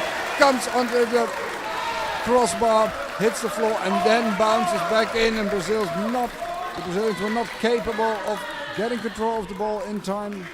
So it rolled slowly over the goal line. Yeah, that was a good quick return by Roger, and the Brazilians not quite able to move quickly enough after the crossbar there. 3 seconds left in the first half. All Power leading 3-1, and another deflection that goes high up and over the crossbar.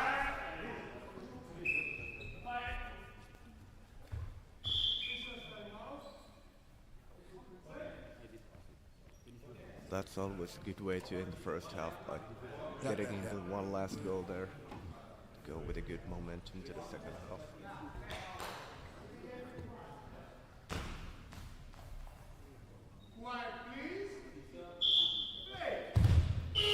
And that's the end of the first half. All Power in the lead, 3-1. Good game. Yeah, exciting match so far, and both teams really going at it. And even after the substitution, it seems that the problem was still the gap between the center and the right wing. Absolutely. Halftime score, All Power 3 is Goalball 1.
And we're live again. Welcome to the second half. And we're off again. The court mic is off, we're off. Oh, also the corner, the music. Yeah.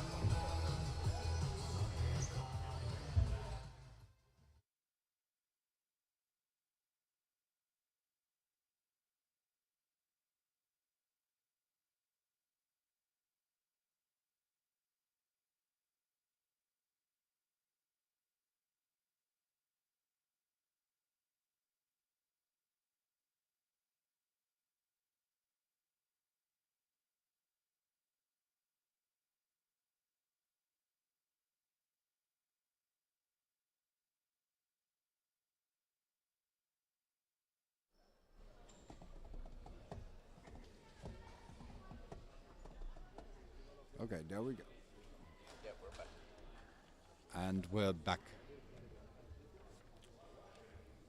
Second half between Instituto Athlon on our left and on the left side of your screen, and Old Power on the right side. Line up for Instituto Athlon: number 2, Luciano Batista; number 3, Paulo Saturnino; number 5, Alandas Neves; number 7, Emerson Silva; number 8, Alex Souza; and number 9, Andre Dantos. Coach Gene Quintas, assistant coach Thiago Afonso, and physio Ruche Meligari. That's the whole lineup on the field. We have number 5, Alandas Neves; number 7, Emerson Silva; and number 2, Luciano Batista. For Old Power, number 5, Jani Vesselainen on the field; number 8, Erke Minala; and number 9, Felix Roche. Timo Laitinen is coach. Halftime score: Old Power 3, Athlon 1.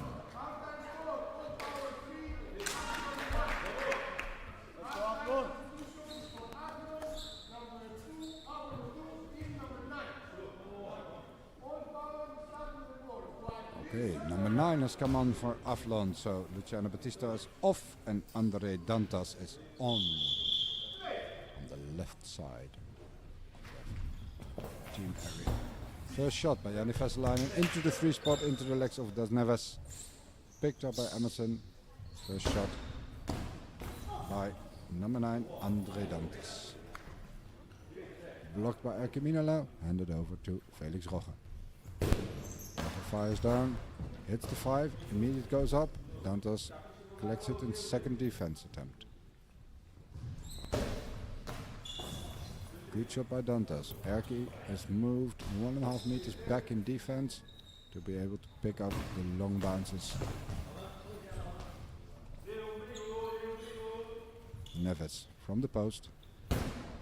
Right hand side. Defended by Roche. Also far back. Fires. Finds the legs of Emerson. Emerson deflects. Ball goes out. Dantas gets the ball.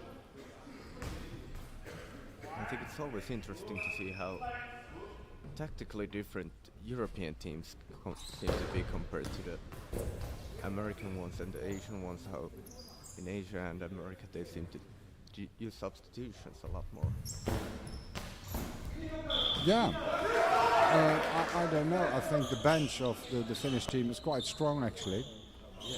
So, yeah, but Timo wants to have this team playing. They're playing far backwards. I think there's a bit of an ideological difference where the Asians and Americans want every player to be as fresh as possible on the court all the time and be able to use all their energy, whereas the Europeans trust a bit more on the starting lineup being able to build up throughout the entire game. Yeah, could be. I think that's a solid theory. The other end you saw again a pass from Minala to Vesselainen, and because of the floor, which is very smooth, you can't hear it, and Vesselainen couldn't pick it up. That was a long bouncer by Roche. Yeah, a call for a long ball, but not given by Antonius Christodoulos, the referee. Well defended by Minala. The ball comes down to the center. Shot by Devas.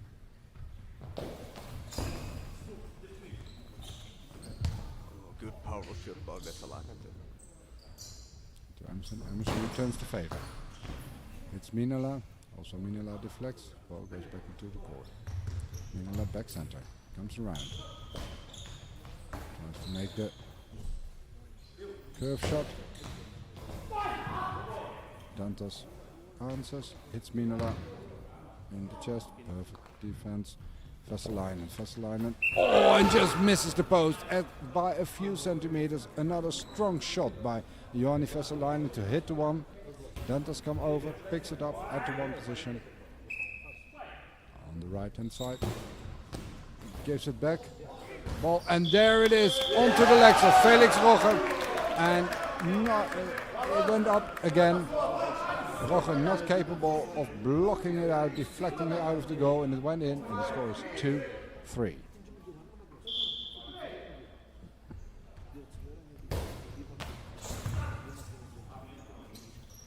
Emerson blocks. Emerson to the right hand side.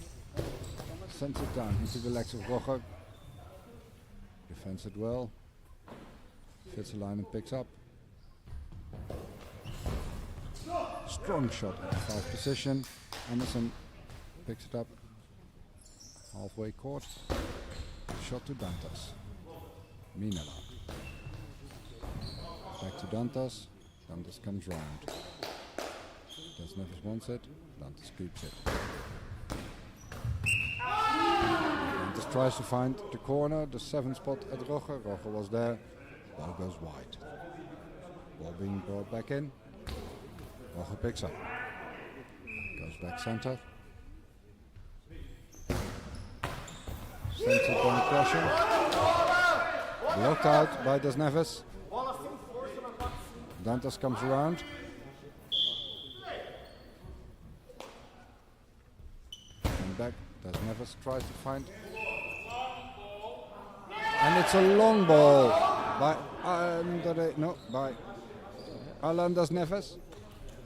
Bit of a surprising call in my opinion. I couldn't see it. The referee was standing right in front of me, but A reminder to all spectators to remain quiet until the referee has made a whistle. I would like to oblige to that call, but we can't. We are commentators. Vitselainen, back center. Finds the 7th spot, hits it in perfectly. And now Warwick, the referee, encourages the audience to make some noise, let them hear themselves. It's a nice atmosphere in the hall with a lot of children watching the game. And they're very quiet. That's good. Dantas comes around, goes to the right hand side. Fires away at Roger. Roger has some trouble defending it, picks it up. Roger goes back center. Hits Emerson. High up. Long bouncer Emerson to the left hand side. Comes around. That might. And there it is. And that's they run out of luck. All power. Emerson got a good shot. Got hit by the crossbar. Comes back onto the back of Erkki Minela and then rolls into the goal. Yeah, that's also bad luck. On the other hand, they had a whole lot of times the ball went up and over the goal. So it will go in. Yeah. Scores 3 for Atlan, 4 All Power. Back center, Dantas. And there it is, 4-4. Onto the feet of Erkki Minela, and he couldn't deflect it properly. Went into the goal, no chance for Roger to defend it. And now it's a quick turn to the game, but now the Brazilian side definitely has the momentum. they have the momentum and the initiative, and now All Power has to find a way to get into the lead back again. Good shot by Vitselainen, just on the side of the post, but it was wide, and it doesn't count. 4-4-7-56. Desnevis goes around, goes out. At the moment he throws. Roch from the left hand side at his post. Sends the ball across into the defense of Dantas. Dantas picks it up, goes back center.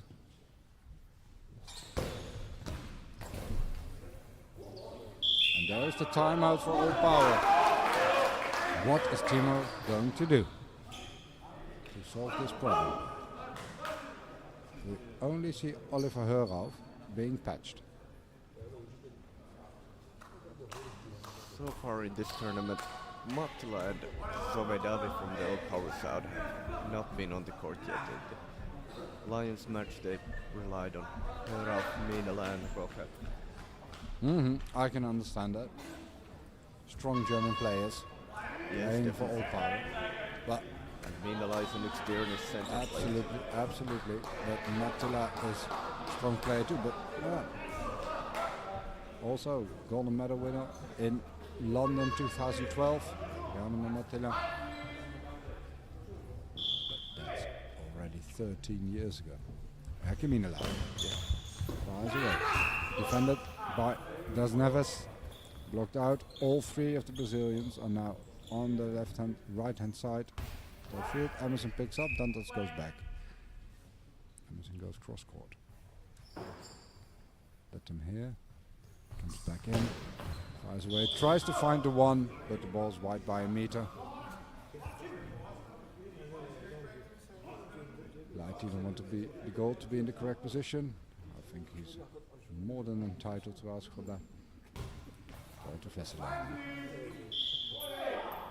Veselainen comes towards center. Fires away. Hits Emerson. Straight up center. Dantas back center. Emerson hands it. Goes back to his post. Left third. Tries to find Minala. Well defended by Veselainen. But underneath Minala, Veselainen was there. There comes the shot at the corner. And nothing. A good defense by Das Neves. Fires back into center. Erkki blocks. Hands the ball to Felix. Felix comes around. Good communication. Into the body of Emerson, no problem. Emerson gives a fast return. Beautiful shot by Emerson. I love the acceleration in that spin. Rocha hits the three. Well defended together by Das Neves and Emerson. Yeah, that's always great to see how the entire team works together for the ball. Absolutely.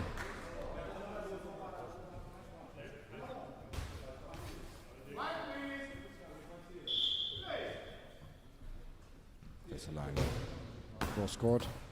Tried to find the one again. Gap was open. Das Neves is shouting, whoa, whoa, whoa, nothing happens. No, but it was a risky one. But ball went wide.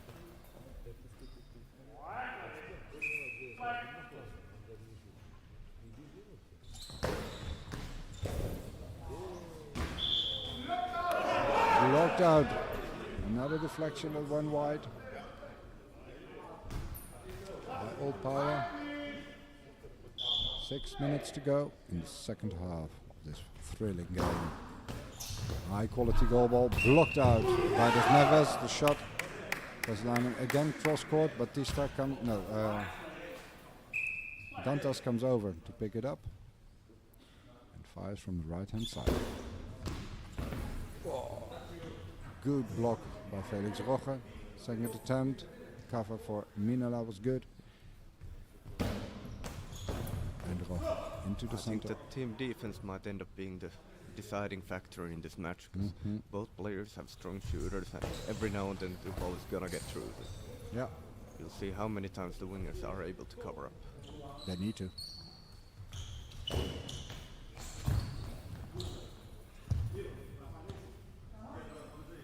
At this moment, Athlon has the initiative.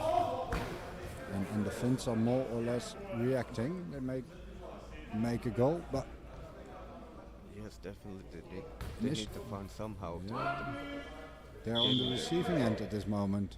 Brazilians have the upper hand in the game. Oh, and that's a long ball by a meter of Veselainen. And there was no need for that. Yeah, that was a situation where you definitely did not want to take any risks. Yeah. Okay. Dantas has the ball. Ball's on the left-hand side. Veselainen back center. We have a clarification at the table. Something's happening. We'll get an explanation of the referee any second now.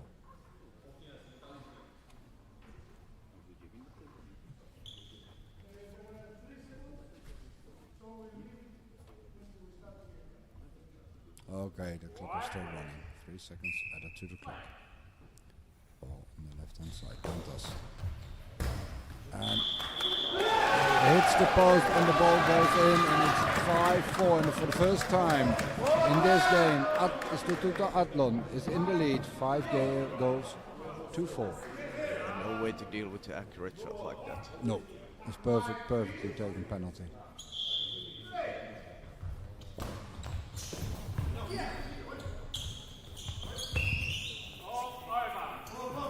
Ball over, no control.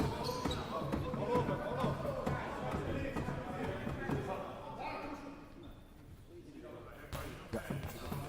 Just has manages to pass it to the other side, and we have a substitution for Old Power. Off comes Jonny Vesselainen, on comes number 6, Oliver Heurhoff. Heurhoff, of course, also experienced player, played for many years alongside Rocket, so they know each other very well. They know how to play with each other and with each other's strengths. Absolutely, they played for years in Chemnitz together, they played in the German national team together. Oliver Heurhoff still plays in the German national team. Felix moved over to Finland. He lives here, 10 minutes walk from here, Yeah, together with Mina, and she also plays for and the now team of also Old Power. coaches the Finnish national team for women. Absolutely. Felix Roche from the left tries to find the gap, and there's no gap to be found by Das Neves. There's the first shot, Oliver Heurhoff.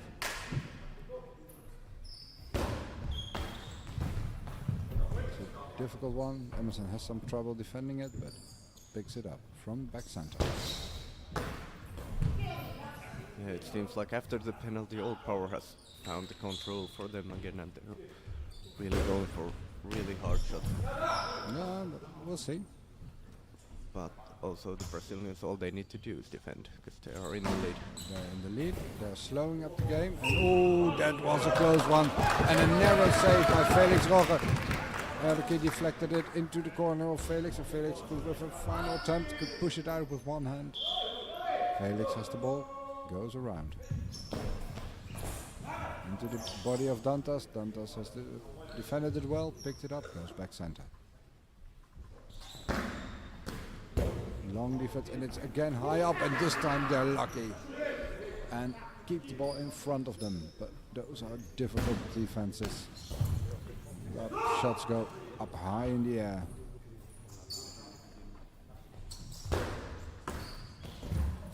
There it is again. Minala takes it in, and Adlon scores. Now the problem becomes evident. Timo Laitinen is going to substitute Asen Sofiadi in. He's being patched up right now. 3 minutes 46, 6-4. Athlon in the lead. Is Soveda being patched up now? Yep. Oh, and another long ball. And then you lose it. It was a great game, and now they need to push it, and they go over the line, and it's another penalty. Yeah, if this goes in, then I don't know, that might be it. It's very hard to climb after letting in a few goals. And there it is. Oh, it's missed! It goes wide. Dantas throws. Instead of killing the game and getting it back to Brazil, he misses the goal entirely. Score 6-4, 3:42 to go. Felix Roche, back center.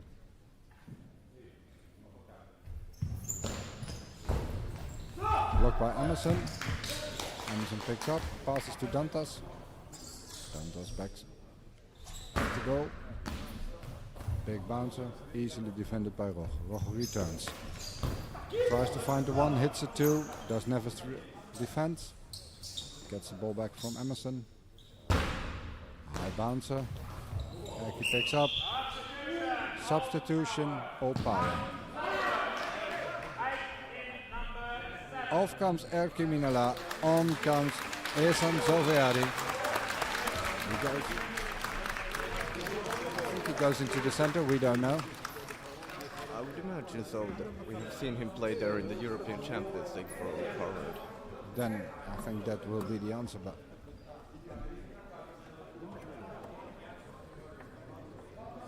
I think, and that was what you were talking about, the difference between European coaches and Eastern coaches and Americas.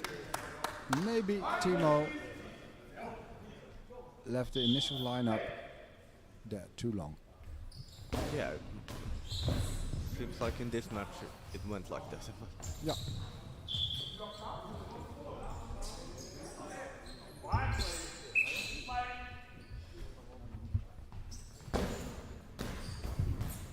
Block. First good block by Ehsan Sofiadi. But the pass was bad. So he threw it out of bounds and lost control. Anders Neves gets the ball. Fires away. One bouncer. Well defended by Felix Roche. Felix comes around. Tries to find the 7th spot. It's the shades of Dantas. Dantas asked for an official timeout to check the equipment. That's all fine.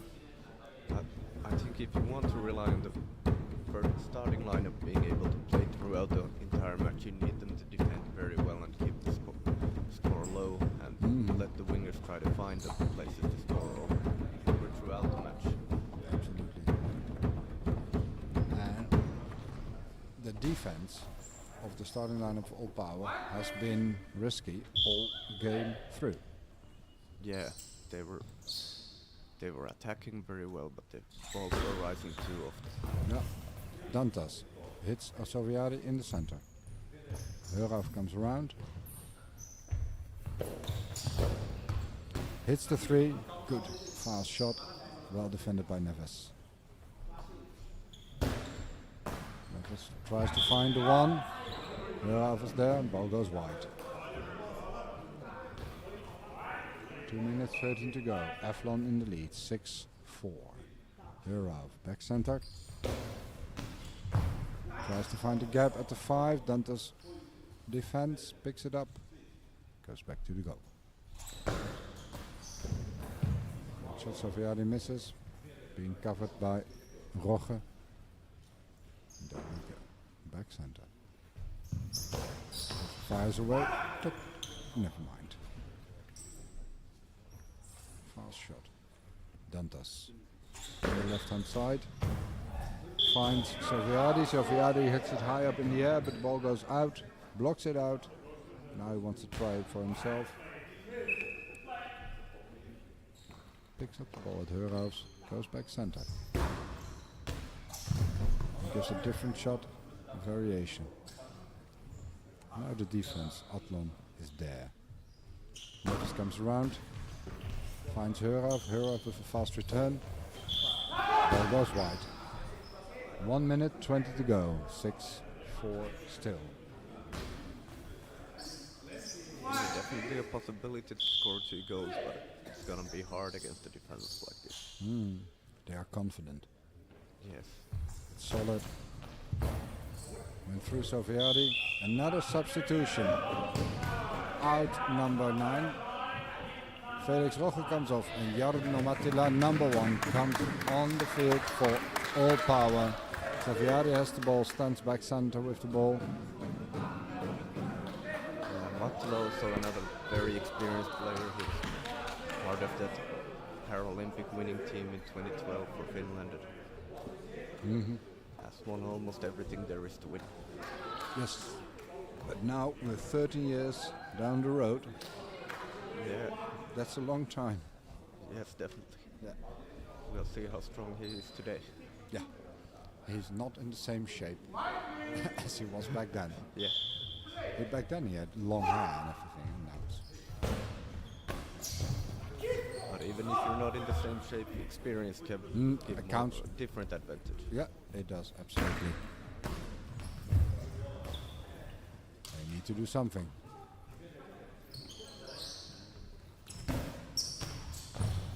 But that was the first shot of Mattila onto the 3 spot, well defended by Emerson.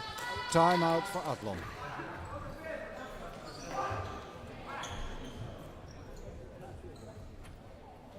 How much time do we have left? 47.4 seconds Okay. left in this game. Athlon in the lead by 6 goals. All Power 4. Yeah, at this moment it seems like the Atlantis are gonna take it. But we'll see.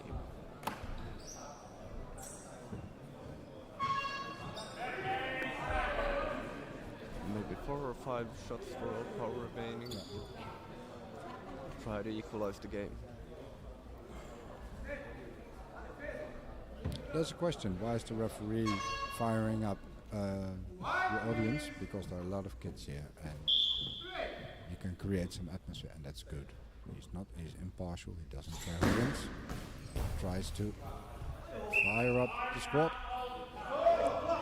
And all the people on the bench who are watching and should have an enjoyable time and has to remember this great match that they visited for them, an unknown sport, and that's why he does it. I very much like what he does to the kids. So that's why. Yeah, and Timo Laitinen now taking the time out, trying to get the last few. 40 seconds left this game.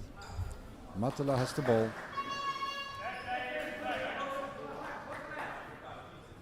All Power trailing by 2 goals. And trying to find an opening, trying to find a possibility to at least connect the scores again. But they haven't been scoring for quite a while. Mattila. That was a good shot. But Well defended even by better Das Neves. save.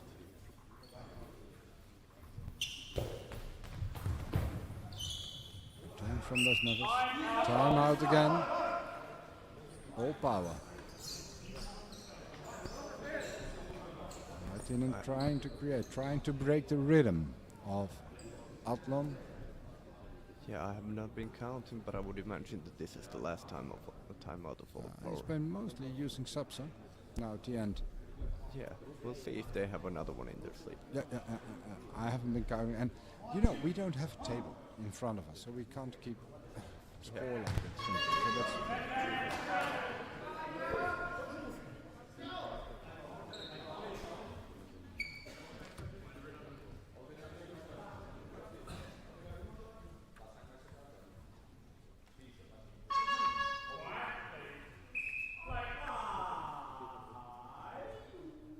Heuraal. Defended by Das Neves. All over. Both Mattila and Herov going for the same spot there between the right Yeah. winger and the center. Sofiadi. And Emerson blocks it out again. 13.6 seconds left on the clock. Now it seems like the game is done. This They can't score 2 anymore. well, they can, but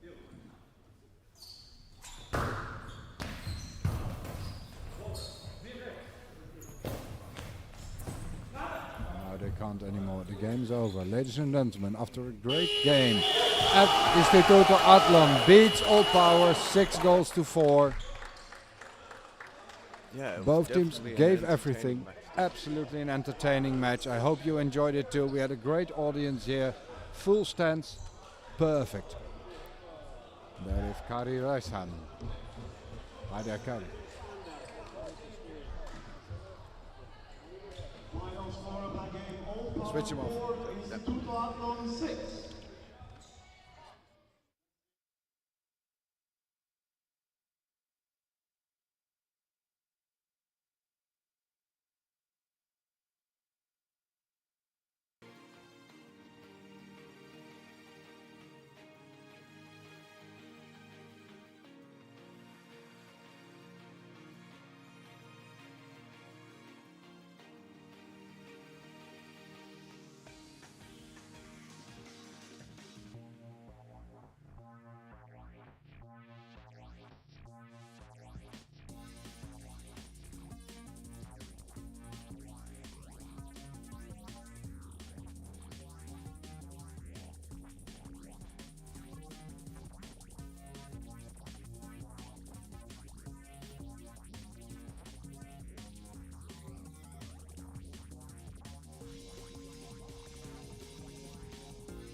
And we're back.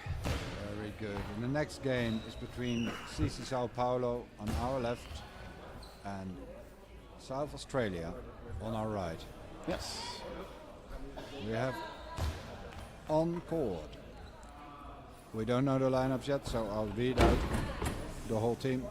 Number 1 for CC Sao Paulo, Giovanni Mauro. Number 2, Ana Gabriele Assunção. Number 4, Ana Beatriz Bernardo. Number 5, Monita Lima. And number 7, Daniele Longini. Coach, Diago Gonçalves Coletes. Assistant coach, Tiago Marcaggio de Almeida. And staff, Luciano de Miranda Moreira. For South Australia, number 1, Caitlin Hennon Williams. Number 4, Claire Whelan. Number 5, Molly Smith. Number 11, Zara Perry. Number 13, Brittany Watson. And number 14, Jessica Clark. Coach, Daniel McTennis. Assistant coach, Micah Hornsberg. And staff, Melissa Perrien. Referees for this game are Riley Sipura and Raquel Aguedo from Spain.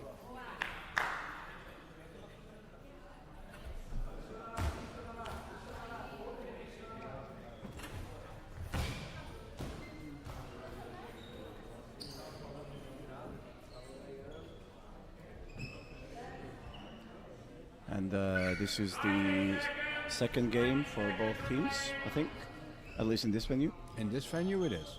But I And, think they have one game here and one game in the other venue. Oh yeah, that does make sense. So it is their third game of this tournament. And I saw from the other venue a quick result that Hansa beat Ivy this morning. Yeah. That was an interesting result. So that group will tighten up when later Nikšić play Ivy, and we'll see how that ends. But for now, South Australia and CC Sao Paulo are getting their shape checked. And the two players of South Australia that didn't get in the squad are cheering. They're on their stands. Yeah. They have a bigger group with them, and every game a few of them are on, and 6 are on and 2 are off. Yes, yeah, they brought 8 players. Yeah. On the field today for starting lineup for South Australia is number 4, Claire Whelan.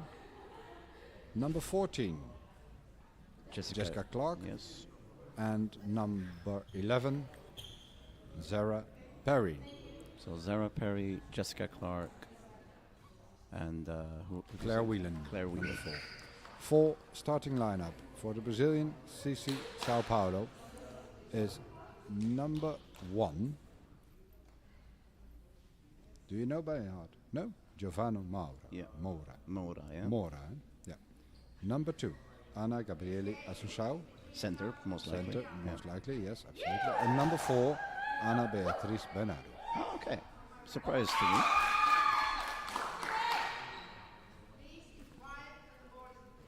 You would have expected Monita Lima or Daniela Longini in there. Yes, Melissa Lima. Would, Yeah.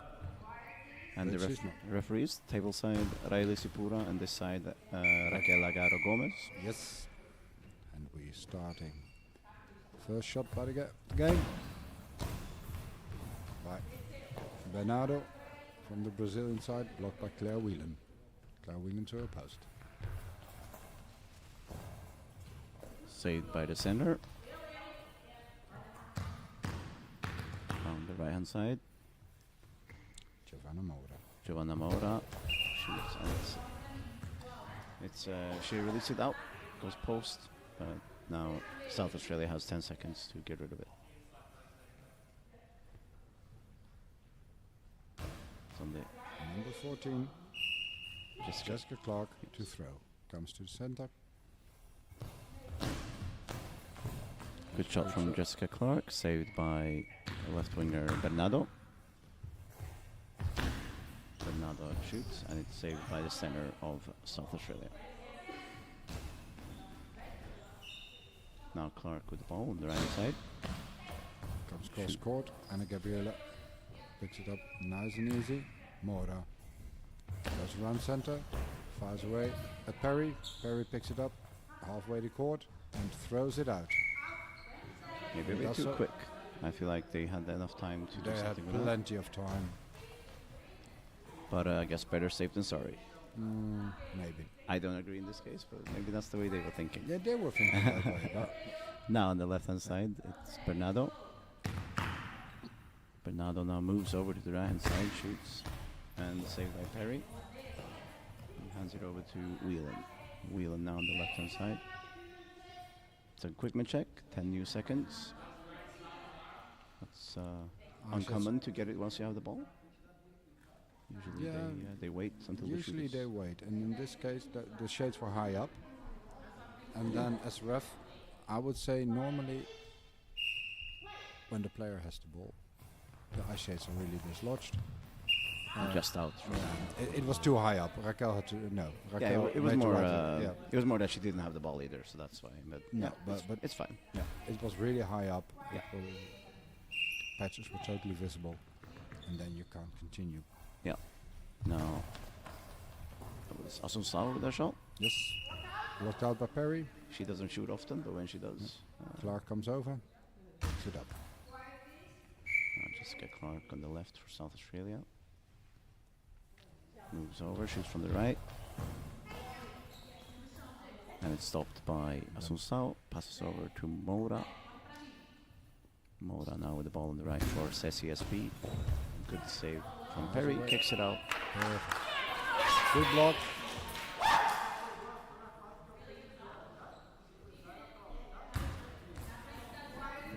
Whelan with the ball.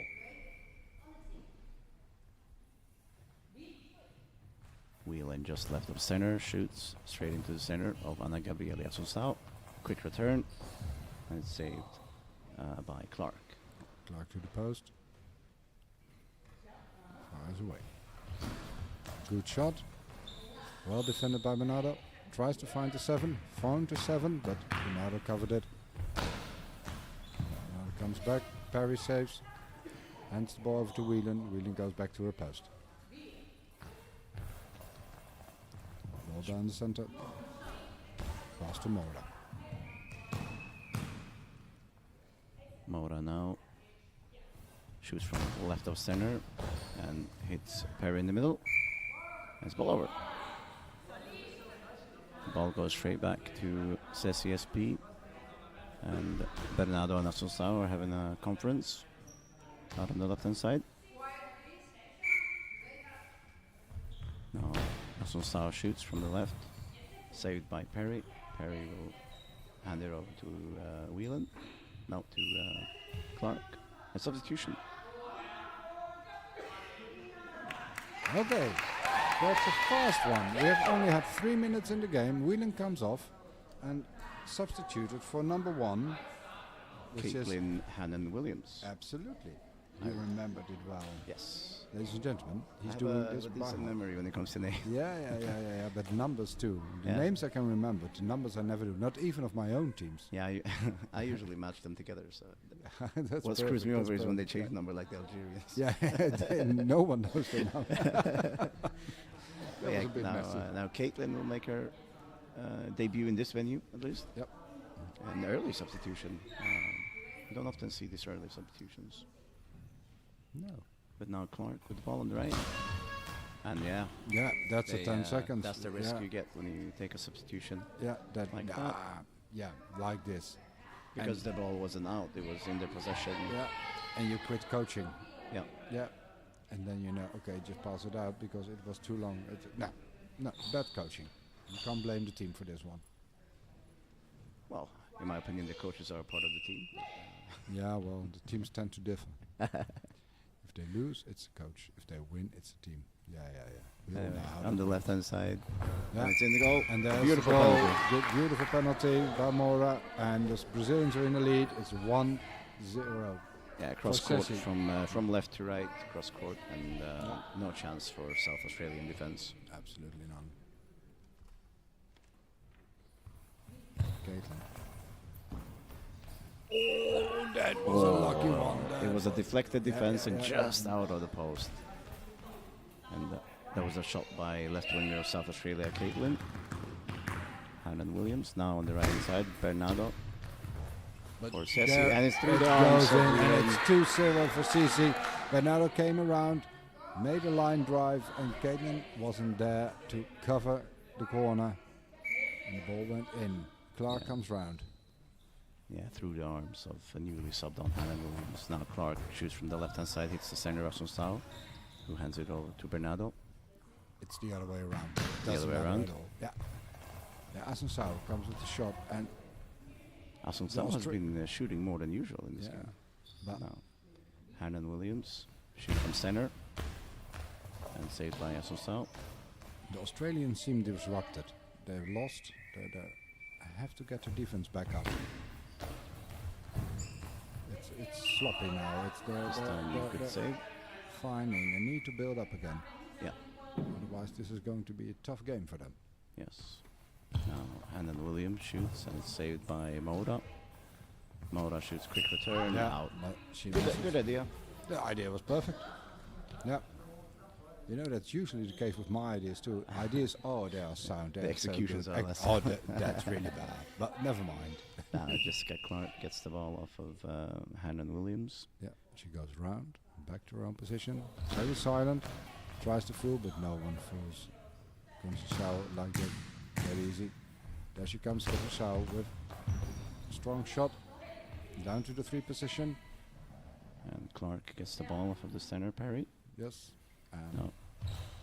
Clark shoots and it's out of bounds. out of bounds, just a meter wide. And Mora comes over to pick it up. Yes, short conference with Bernardo. She stays there. She shoots from the left. Down the line and out. Just But- wide. Only by a few centimeters. Yeah, they're close enough to worry Clark. absolutely. Now Caitlin comes over. Hannon Williams shoots from the right hand side.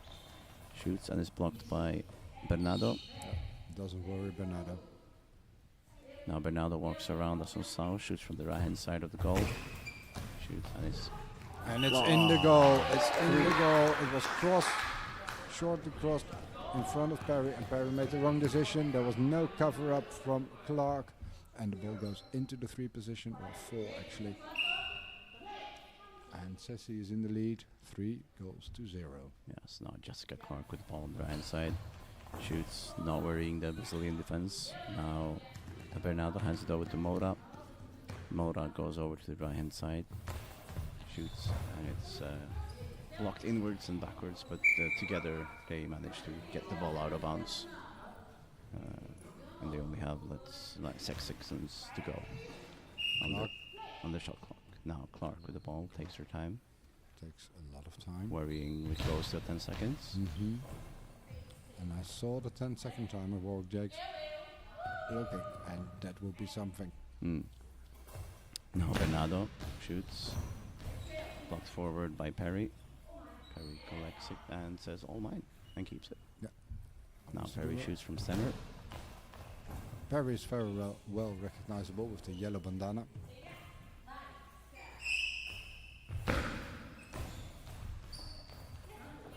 And there's a timeout for the Australians.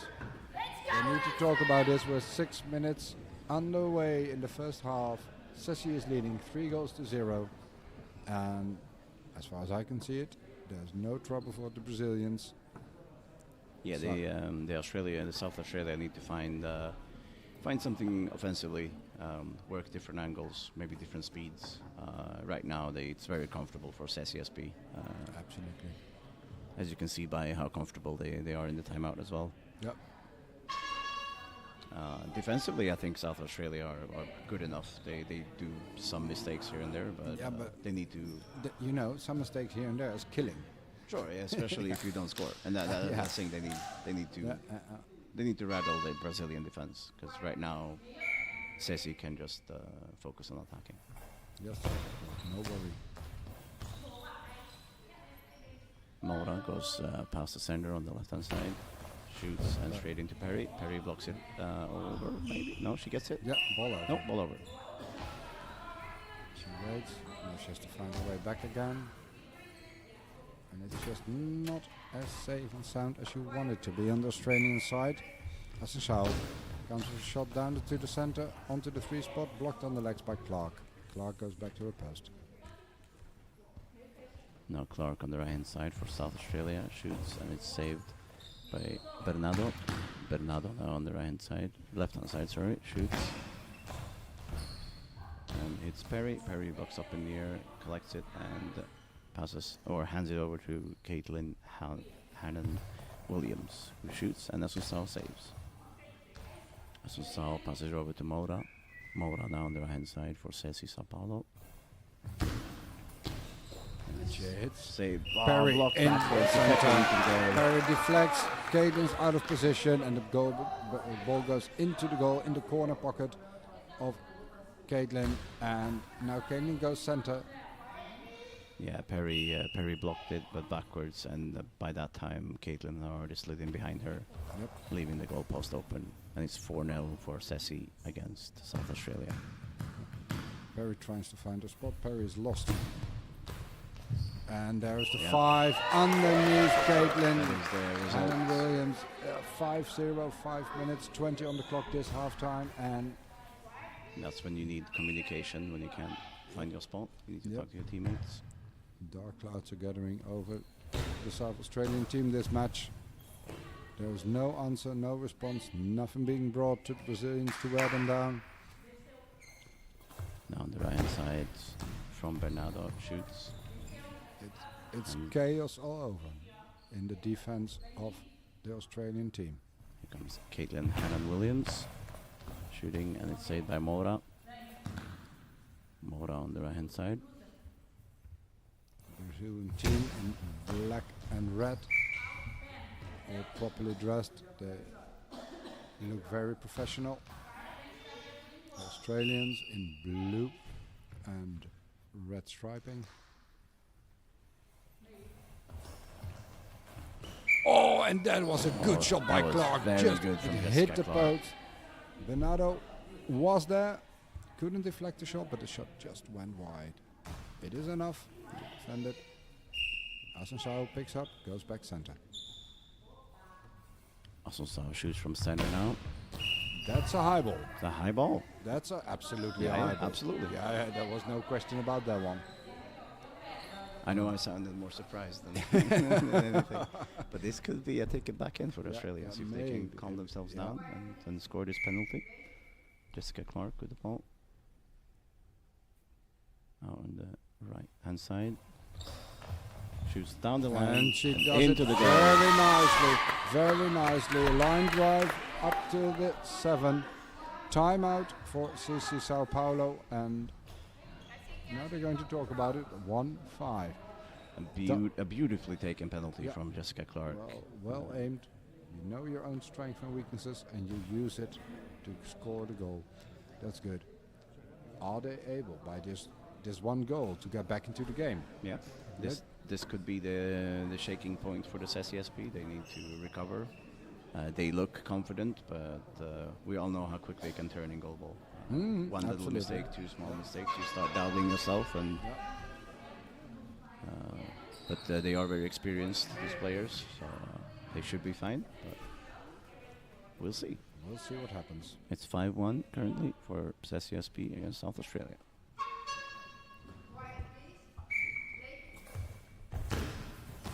Bernardo shoots on play.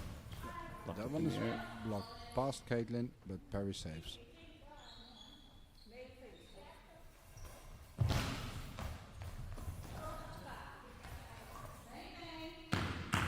Now Moura on the right hand side. That's almost a long ball, but it was almost.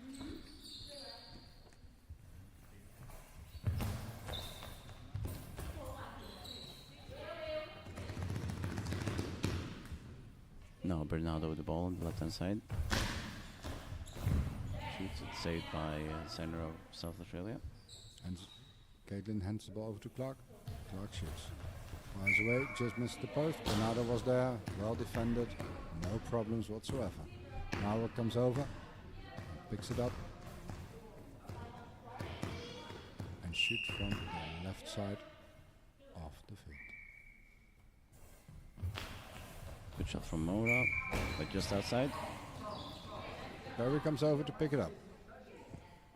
Barry is always very well recognizable by the yellow bandana. Yes.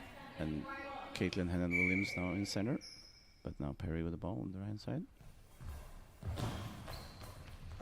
And it's Straight blocked into by Asunsao. Asunsao.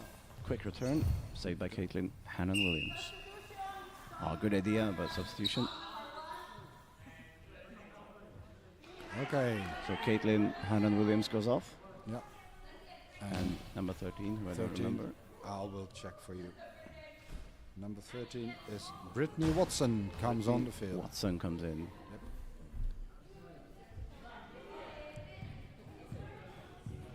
And I think overall, after a little shaky start, a good performance from Caitlin.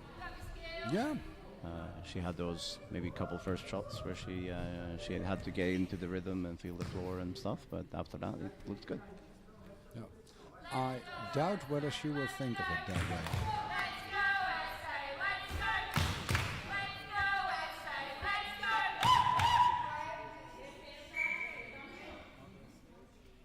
Okay, Clark. Tries for the 7, but now the blocks.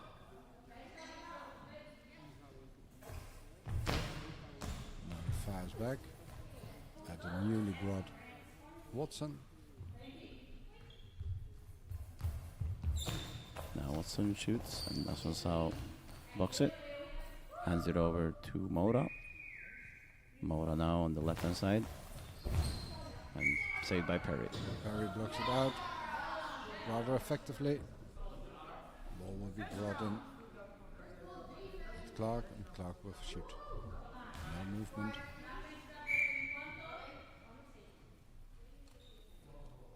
Now Jessica Clark from the right hand side shoots a bouncing ball and it's just out of bounds. Bernardo looked confident.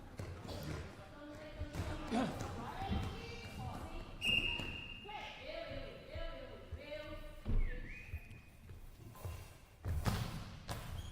Bernardo shoots from the right hand side, goes straight to Brittany. Brittany, after some struggles, controls the ball.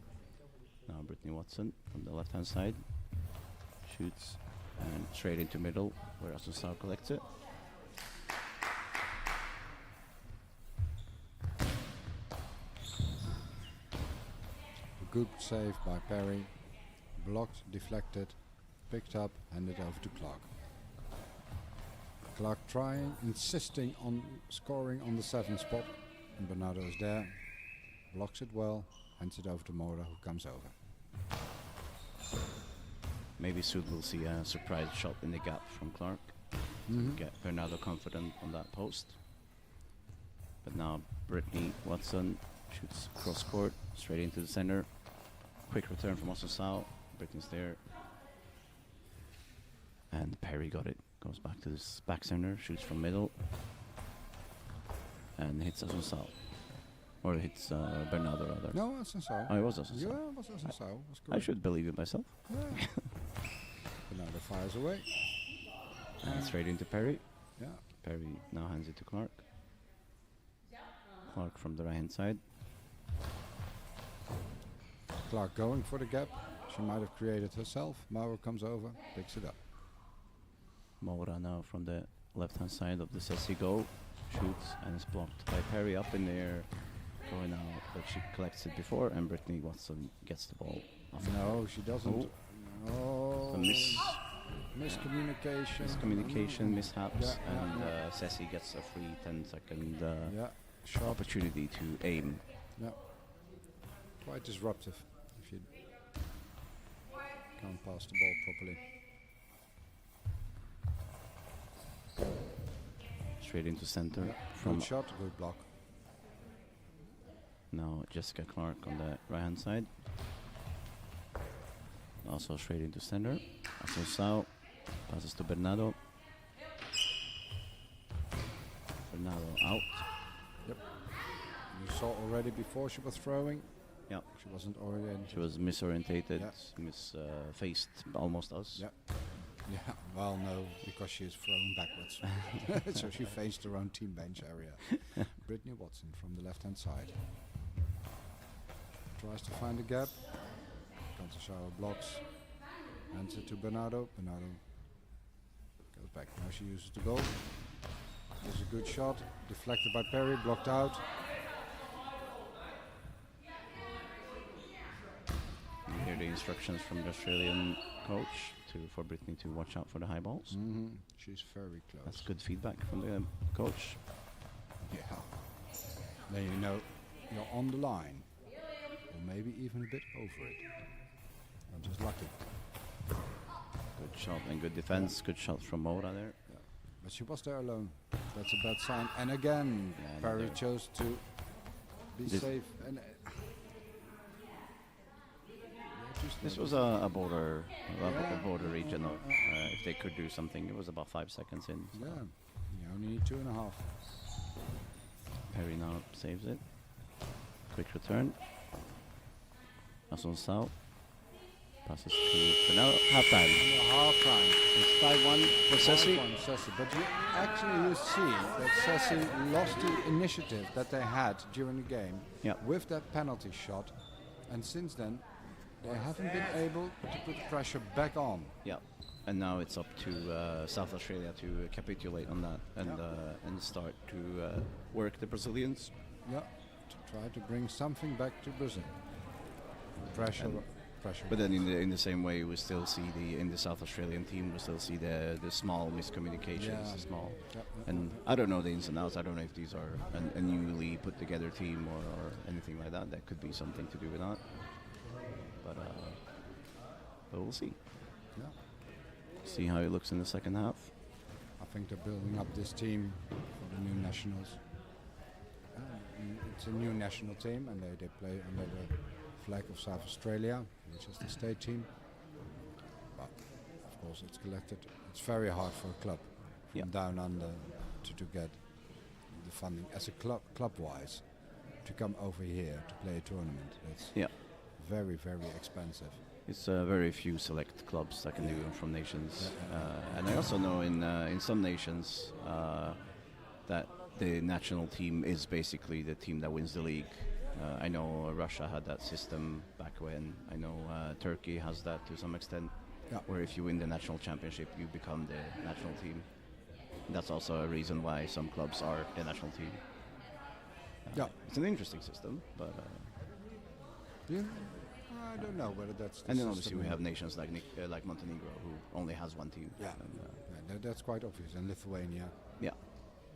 But I don't know, maybe does Saltinis exist apart from NGA Lions? Actually, that's a good question. Yeah, we might. That maybe we can ask our colleague from Lithuania. Maybe he Yeah, knows. he knows. He will be presenting next match together with Leo. And that will be his first Yeah. match Yeah. for Ritis, our colleague that just flew in this morning.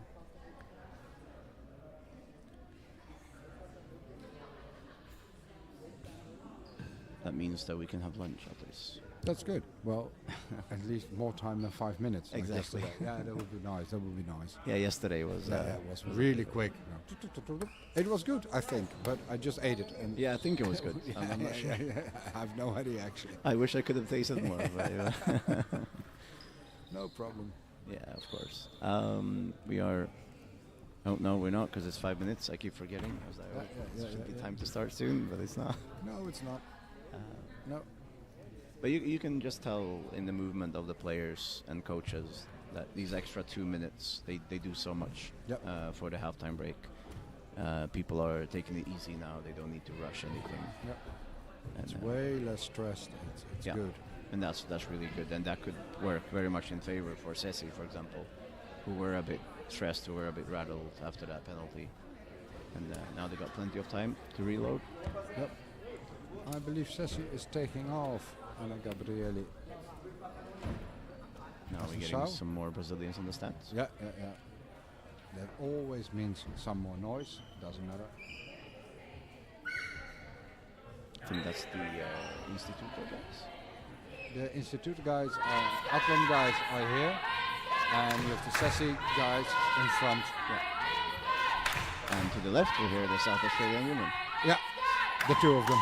Yeah. Yeah.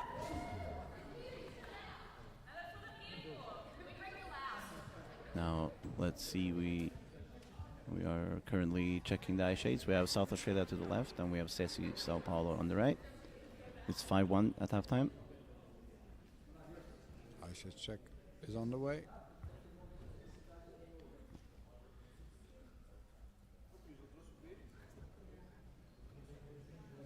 And let me see. Do we have any subs on the South Australia side? Yes, number 5 is coming on, Molly Smith. And that means that Brittany Watson is off. Okay. And Whelan is also coming on, number 4. And that means that Jessica Clark is also off. So a double substitution on the South Australian side. And for the Brazilian squad, we have entering Daniela Longini and number 4. No, Anna Beatrice was already there. So Longini comes in to play on the left. Okay. And Bernardo goes to center. Oh, okay. And Asunsao went off. Asunsao went off. Yep. So let's see what happens.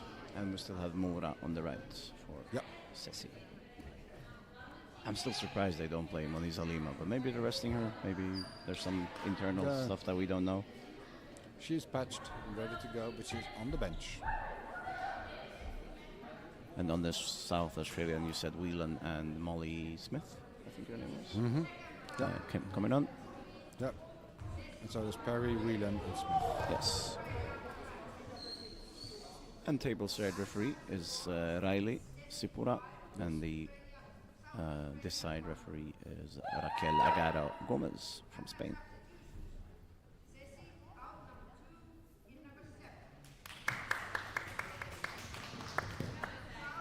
And Riley is confirming everything we've said. Mm-hmm. Yeah, that's nice, isn't it?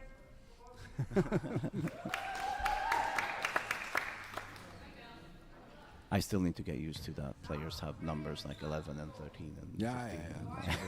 It's a bit high up. I don't really get the reasoning behind it, but it's okay.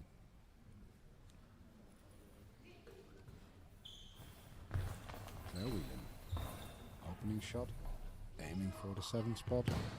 Now Longini with the first throw of the game. Shoots. Good throw. Straight into Perry though. Perry now center for South Australia. Shoots from the middle. And saved by Mora.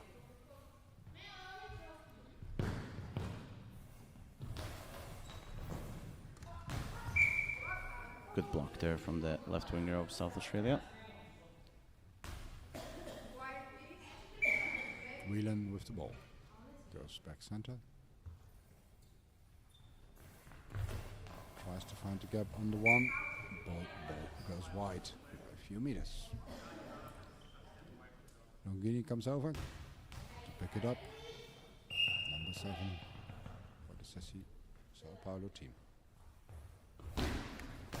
Gives a strong shot and it thunders down, but it's saved as a team effort.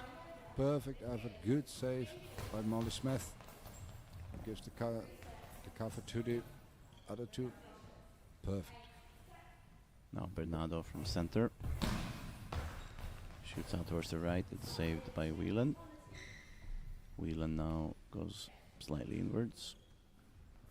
Shoots now from left of center. And it's saved by Mora. Mora keeps the ball, shoots from the left of center. It's another save that goes past Perry and saved by Whelan. And this is timeout, South Australia. And again, very, very fast. Timeout. 11, 10 minutes, 38 on the clock this half. And already coach felt the need for timeout. Yeah, I don't know if he's seen something he really doesn't like, or maybe sees something that he likes to hit in the Brazilian defense. I think he saw something he didn't know. It's not about the Brazilians, it's about his own team.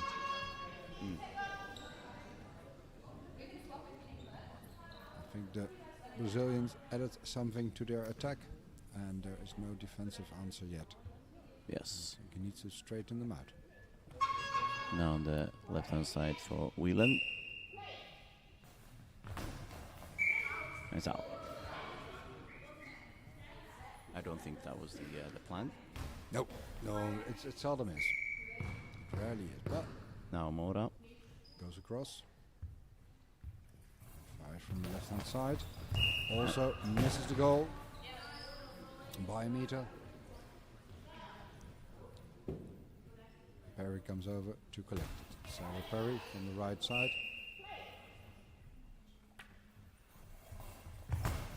Perry shoots and it's saved by Longini. Longini now goes and shoots.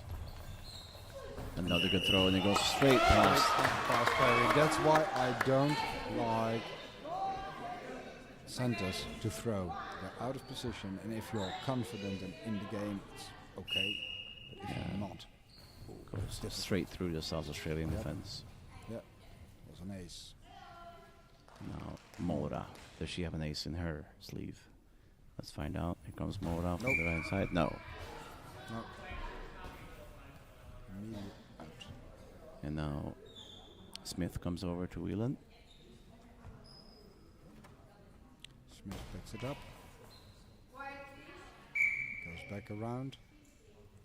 Fires from the right hand side. Tries to find the 5 spot. Doesn't get there really. Another round. Hits Perry. Good movement there from Longini.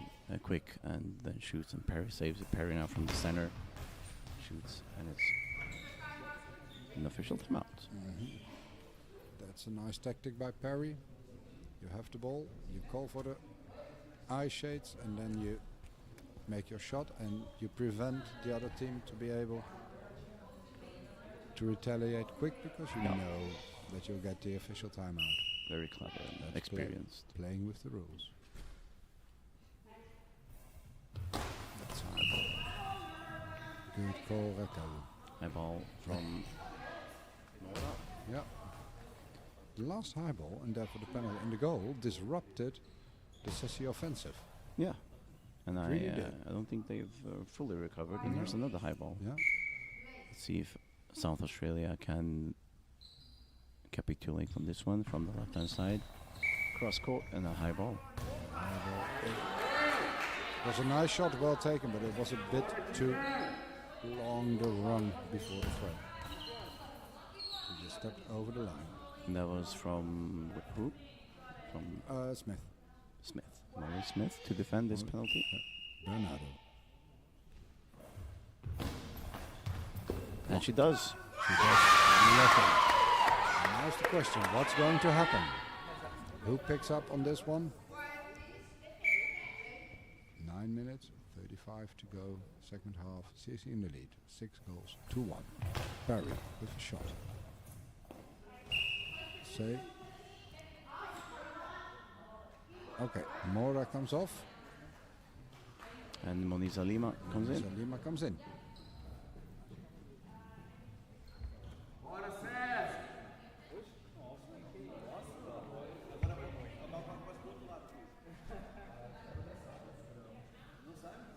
A very good game from Mora so far. Absolutely. We've seen a very dominant game of the Sissi Sao Paulo squad. Yeah, apart from the few moments of hesitation and stuff Yeah, after the well- high balls, but they've, as much as they've been rattled, they never really seem in danger of anything. No. And that's to South Australia maybe failing to hit the angles they want, because they were absolutely there. Now Moniza Lima shoots cross court, saved from Smith, butt forward. Substitution for South Australia. Off goes Claire Whelan. On goes Caitlin Hannah Williams. Yes, Caitlin Hannon Williams comes back on, and she had a good performance in the first half. And if I've counted right, this is the third substitution in play. So that means they only have one left. Yep.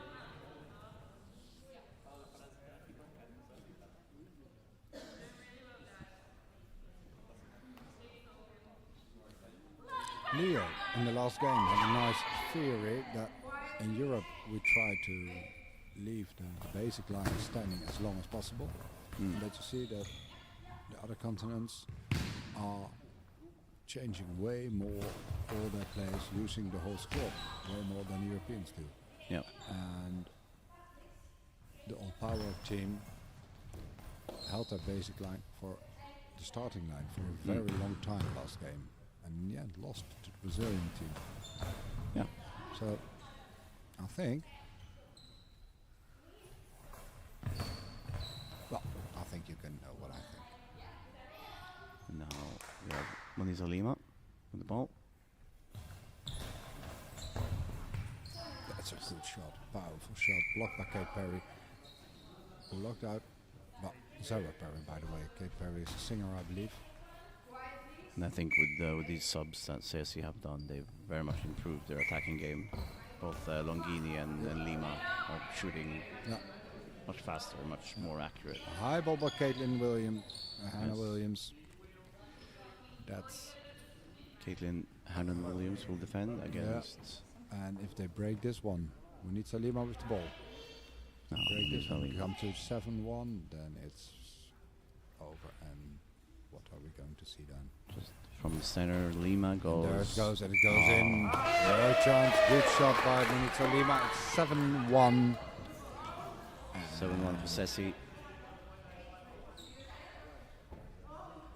And now it's about, for South Australia, about to finish on a high, to have the last 5-6 minutes 8 minutes 31, huh? and to have them in a good faith for the next game. Yep. It will be difficult for them. Now Longini shoots cross court. Yep. Good save from Hannon Williams. Shoots from her left hand side and straight into center. Now Lima with the ball on the right hand side. Shoots and it's up in the air but collected by Smith. No, not Smith. Anyway, center Perry. Perry. Perry sends it down to the center to Bernardo. Bernardo picks it up, goes back under herself, fires it down. Past Perry again. Perry shoots, Perry misses. Now she's saved by her wingers. In this case, Molly Smith. Bernardo. No, Blocks. Lima. Lima goes around, fires away. Fires away into the body of Molly Smith. Defends well, deflects. Caitlin collects. Yes, Caitlin Hannon Williams. Comes over. Timeout Yes, for the timeout. Australian side. Oh, yeah, it's an interesting thing that you mentioned with different continents. That's why I like to watch very much international goalball, because you see the different attitude from managers, coaches, and Yep. and how they deal with the struggles and whatever. It's quite interesting development. That's why it will be even more interesting next week as well in Malmo with the national teams from all around the world. Yep, that will be a nice tournament. Big one. And now South Australia are, let's see what they cooked up in that timeout.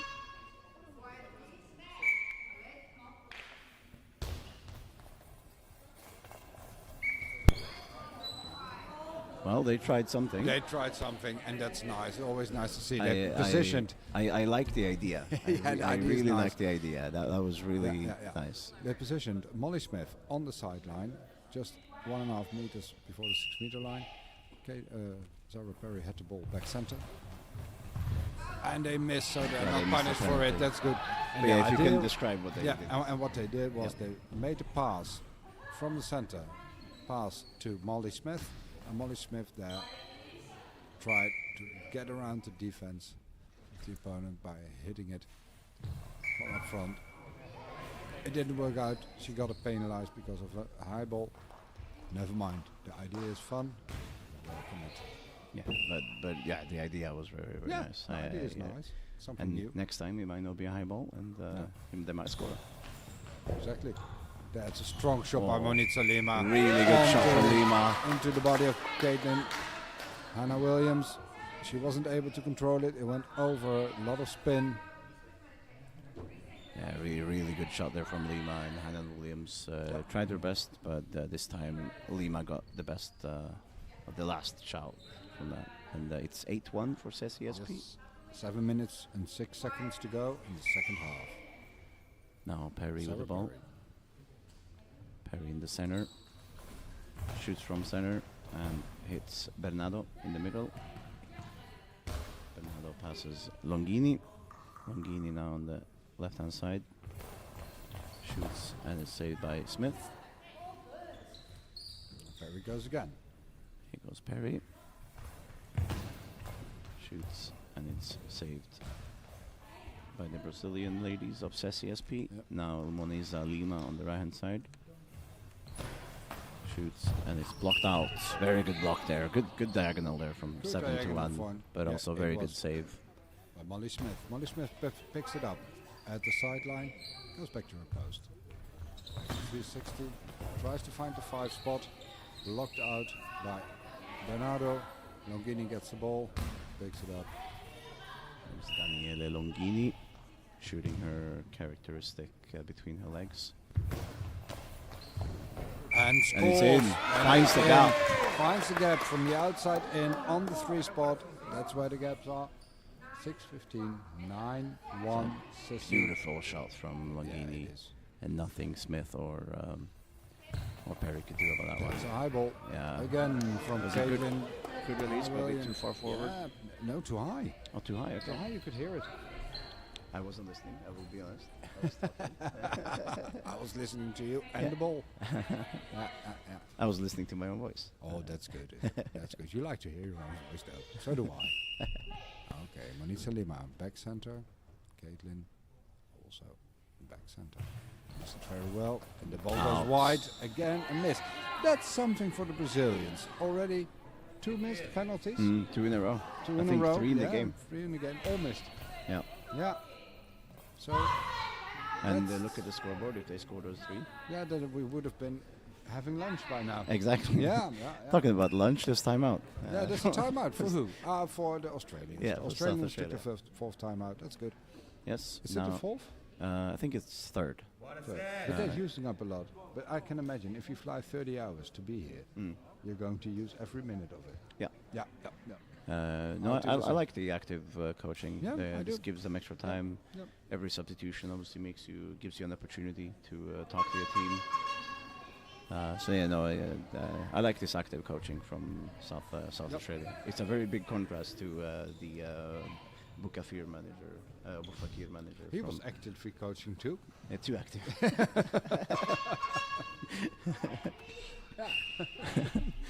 Here we go, Perry from center. Blocked by Lugini. Lugini picks up, goes back to her post. Now Longini from the left-hand side, shoots from between the legs. And good bounce there, but good bounce save there, as well good from save by Perry. Perry. Now Perry from the middle shoots, and it's saved by Lima, Moniza Lima. Now on the right-hand side, she will shoot cross court, save that. Shot. Good shot. I like the shots of Benita Lima. She has powerful throw. Good save by Bernardo. Yep. Bernardo now goes back and shoots. Oh, and deflected, but it went blocked out by Sarah Perry. And we have another substitution. This is the last one, if I counted right. Out number 1. Caitlin Hannah Yeah, Williams. same substitution he made now as he made in during the first half. That's Caitlin Ca- Hannah Williams off and Brittany Watson on. And she will finish this game for South Australia. Yeah. Together with Yeah. Smith and Perry. Yeah. And the only way to get any other substitutions is to have medical ones, which we don't like. Exactly. Yeah. So let's hope for everyone's sake that we don't see that. That would. And now we are on the left-hand side for South Australia with the ball is Brittany Watson.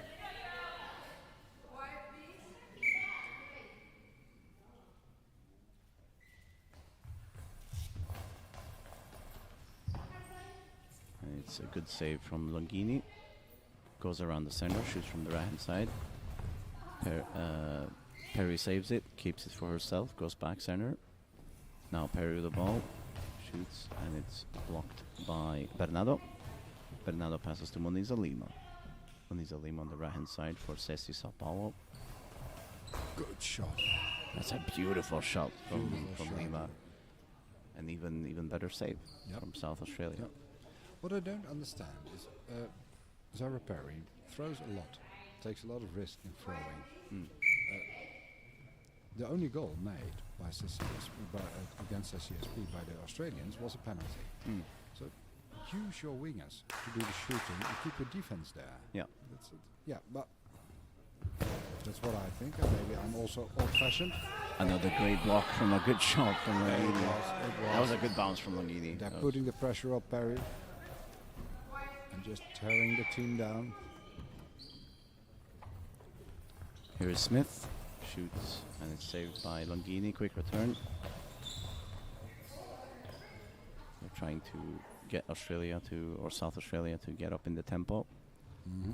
And Brittany Watson now from the left. cross scored, but picked up by Bernardo, hands it over to Lima. Lima comes across. I like this Brazilian style that you're up by 7 and you still keep going. You don't close the game You down. don't. No. You want to you make keep going. You want them more and Yeah. more. Not like for example, the contrast, the Lions from Lithuania. When they No. were up by a few, they just slowed it down. Again, different attitudes. Yep. Bernardo.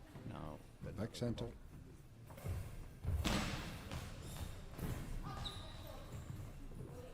Locked out by Brittany Watson. Gets the ball.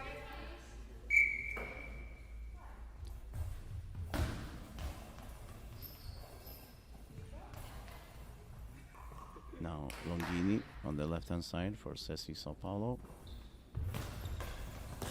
And blocked by Perry. Perry shoots again. Perry shoots from the middle. And straight through the middle. Bernardo passes it to Lima. Lima goes back center. Shoots from middle. And Lisa Lima. Good block again from Perry. Mm-hmm.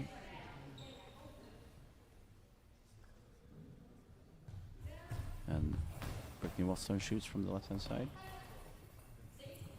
Blocked by Daniela Longini. Longini from the post on the left side. Gives the bouncer, tries for the one spot. Molly Smith is there, blocks it out, no trouble. Yeah, very Well- good block from Molly Smith there. Well defended. Smith picks it up.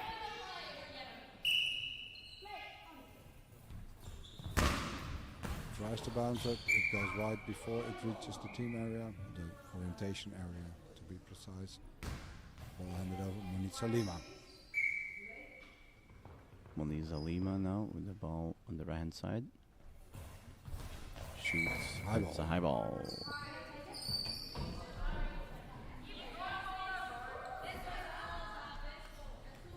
High ball against Moniza Lima. Perry So- on the left side. Perry has the Sarah ball. Perry. The left shoots and cross court. Oh, Lima just short of that. Just short of to reach that ball, and it's a perfect penalty from Perry. And it's 2-8. No, she reached it. She was past it, actually. Oh, Yeah, okay. she was too fast.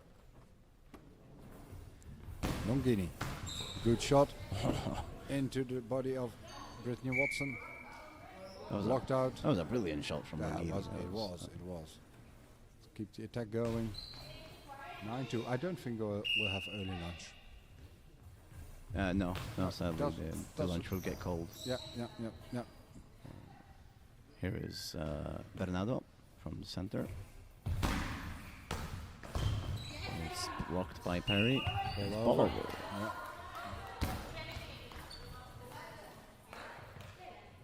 Now on the left-hand side, Daniel Longini gets instructions from Moniza Lima. Good communication. Now Longini shoots. And it's underneath Perry. 10-2. And I want to give an assist to Lima on that one because she told Longini what to do. And I think that will be awarded. Brittany Watson. Ronaldo picks up, hands it to Lima.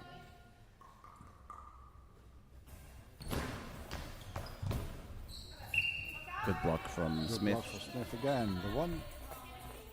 And pocket. Lima is really good on the 7-1 Yeah, yeah, 7-1 she is. diagonals. And Smith is good in the block there. Yes. Now Smith with the ball on the right, goes slightly inwards, shoots from right of center. It's blocked out. Good shot. Coordinated defense. Longini gave the backup. We have an equipment check. Yep. On Longini. Yep.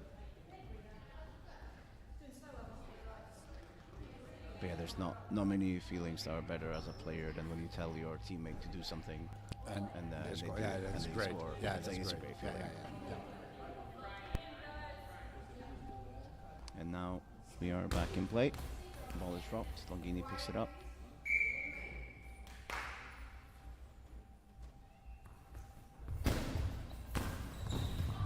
Another big shot, but even better the defense from Smith. Smith blocks it out, picks it up. Goes towards center.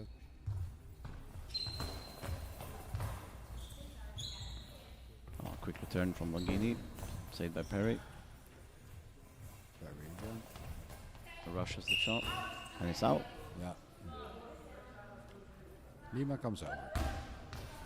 Lima comes over to pick it up. And she has it. Change positions.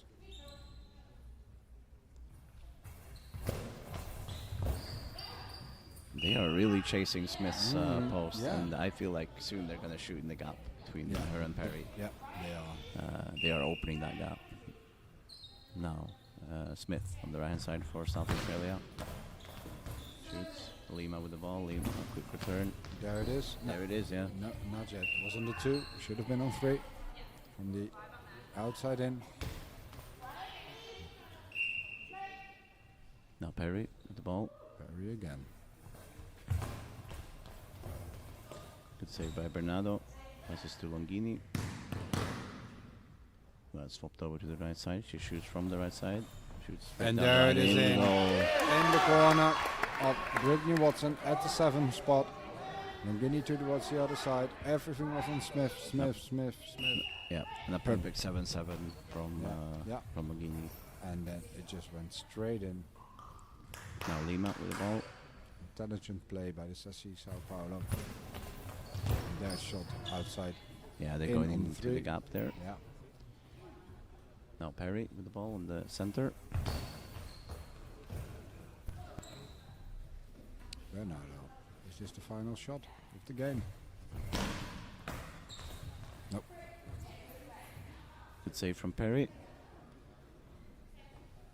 Taking their time. Now Brittany Watson shoots. Saved by Bernardo. Now Lima with the ball. Shoots across.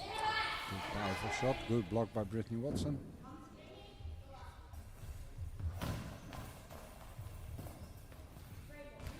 Six seconds left. Now Longini tries to fit that shot in, and there we go. Game over. Final score. High ball. Oh, was it a high ball? Yeah. High ball. So we get one penalty also.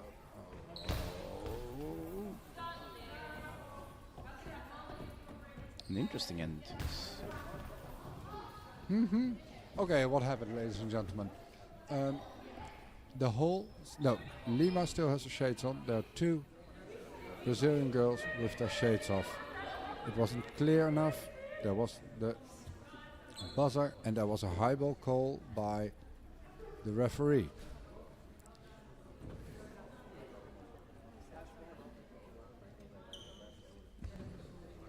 It was a high ball, by the way. That's not the discussion.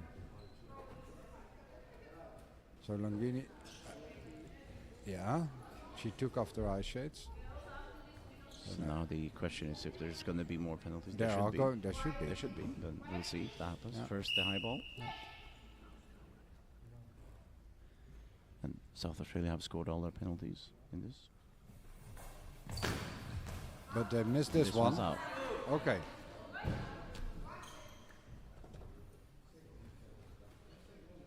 What are... Hey. Okay. Well, we all know what should have happened, but they didn't. Yeah, I'm sorry. I'm taking it back. I'm going to lunch. Yeah, Yeah. same. Next game starts at something 12:45, and it will be Ritis and Leo. So Switch off my until bloody then- mic before Yeah. I say something that I'll regret. Yeah.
So guys, welcome to the second edition of World Goalball Club's Cup, and we're about to roll with another game, and this time we're going to the women's group Y, and we have a local team, Ice-T Sport, who's about to face the team from Algeria, Dagra Group. And let me introduce myself. This is for the first time in this tournament. Commentator from Lithuania, Rytis Koslauskas, is on the mic together with my colleague, a local guy from Tampere, Leo Hinsanen.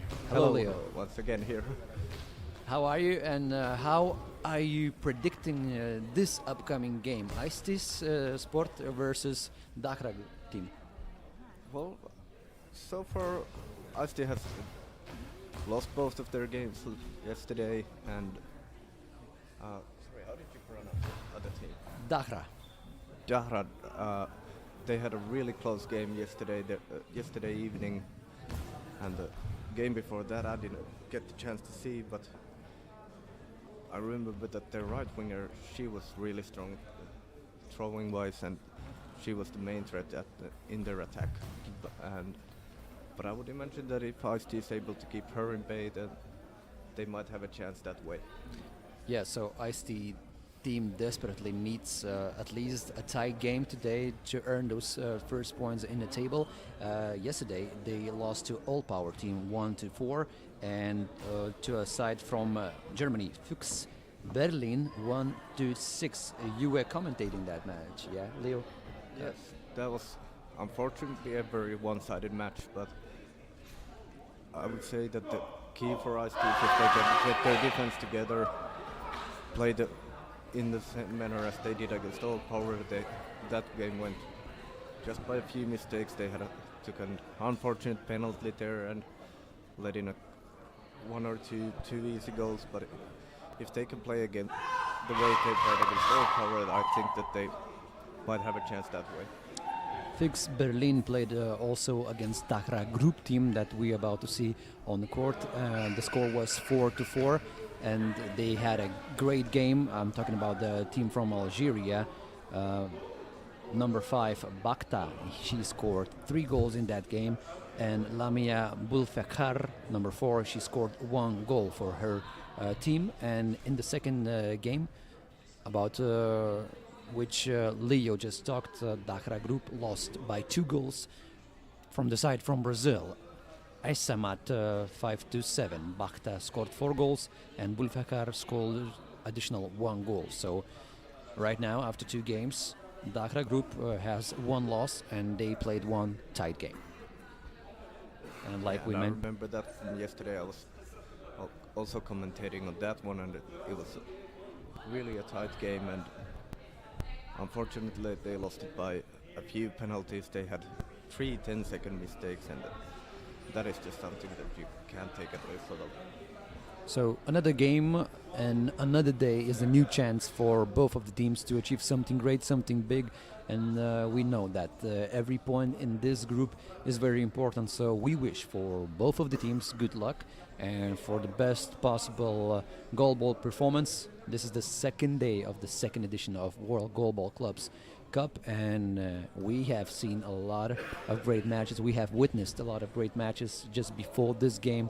The side from Brazil, Sessi, they beat their opponents from South Australia by 9 goals, 11-2. So we see and we witness different kind of results, but we do expect a tight game here today between Ice-T Sport and Dagra Group.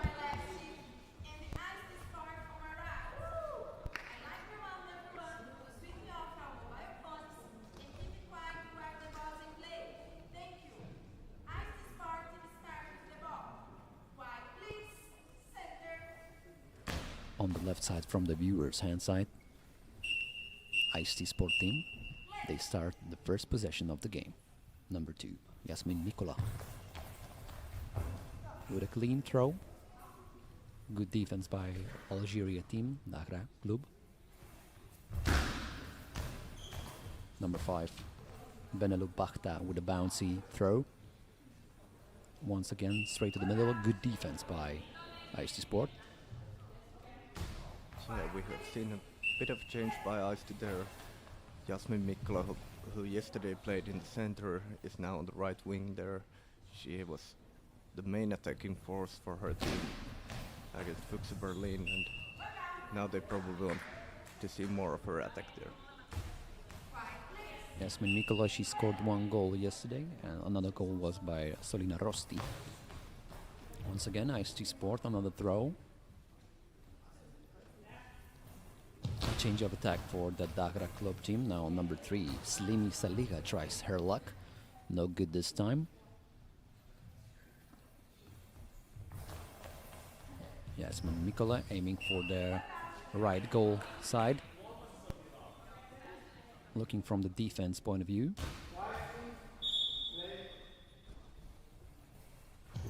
And Slimi Saliga with a throw, aiming for the gaps on the defense, but this time good work by the legs of Jasmine Mikola. No, she's on the attack. The ball is sliding, but it's an easy catch for number 5, Benelou Bachta. She's attacking. A bit bouncy throw, but also working good on the defense IST Sport team. Mina Gronrus, and the ball goes out. And also a change for the Dakra side is that Benelou is now in the center position. She played mostly on the right wing yesterday, sometimes changing in the center when they needed to score more goals. So both teams trying something new. Yes. Another day, another story. Number 3 is Slimi Saliga. The ball is blocked. She's trying more bouncy balls in order to check the defense by IST Sport. Yeah, and that was definitely her strong point yesterday, those high bounces that she was able to get over the center players. And apparently she's going for the same tactic today. Yeah, what's working, she thinks that needs to be working again. Benelou Bachta. Oh, this could be a goal, the first of the game, but the defense by IST Sport just didn't make the opponent team be happy. Oh, quick succession of throws. Great attack by Benelou Bachta. Trying to catch the defense off guard. Now bouncy throw by IST Sport, Jasmine Mikola.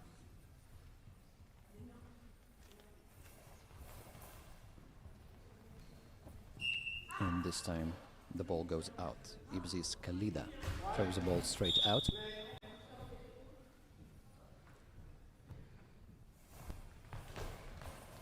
And Katoivola with a throw, aiming to the left side of the goal from her hand side.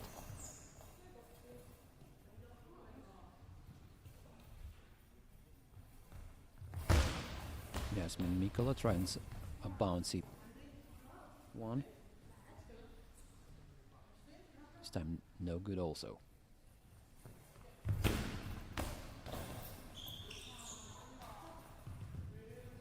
And from the center of the attack we see IST Sport witnessing another throw to the left corner of the goal from her hand side, no good. Slimi Saliga with no goal. Yeah, so far it seems that both teams are testing things out a little bit, trying to find if there is a weak point in the opposition defense, and it's no risk taking yet. Yes, the hunt just begins, and both teams are in the mode of silent hunting, looking for the gaps. Who's gonna break? Which team gonna break first? It's a very important task for both of the teams. Aiming for the middle. And Mina Gronrus. That's a good idea to change the tempo of the game a little bit and try to see if the opposition is awake. Just how you said, Leo, they trying to see and to check what's gonna happen if they put one or another tactics in play. And maybe when the game gonna develop more, we're gonna see something even funnier and more interesting on the court. Yeah, I would imagine that Bahran from the center there would get her bounces a bit higher throughout the game. If I remember correctly, this is the first time they are playing in this hall, so she's might be a bit wary of long balls also, and just testing things out. Yeah, we have to remind for the viewers, for our followers, that we have two halls here in Espoo. One here in Honkahalli and another arena right away, right next to Honkahalli.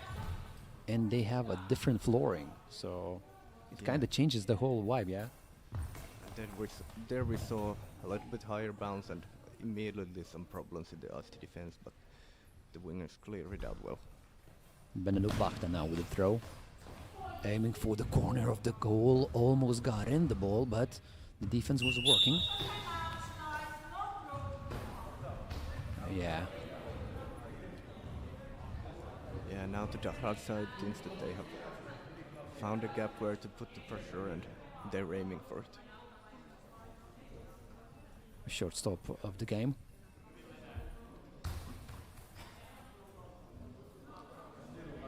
We have 5 minutes into the first half of the game, and the score is still scoreless.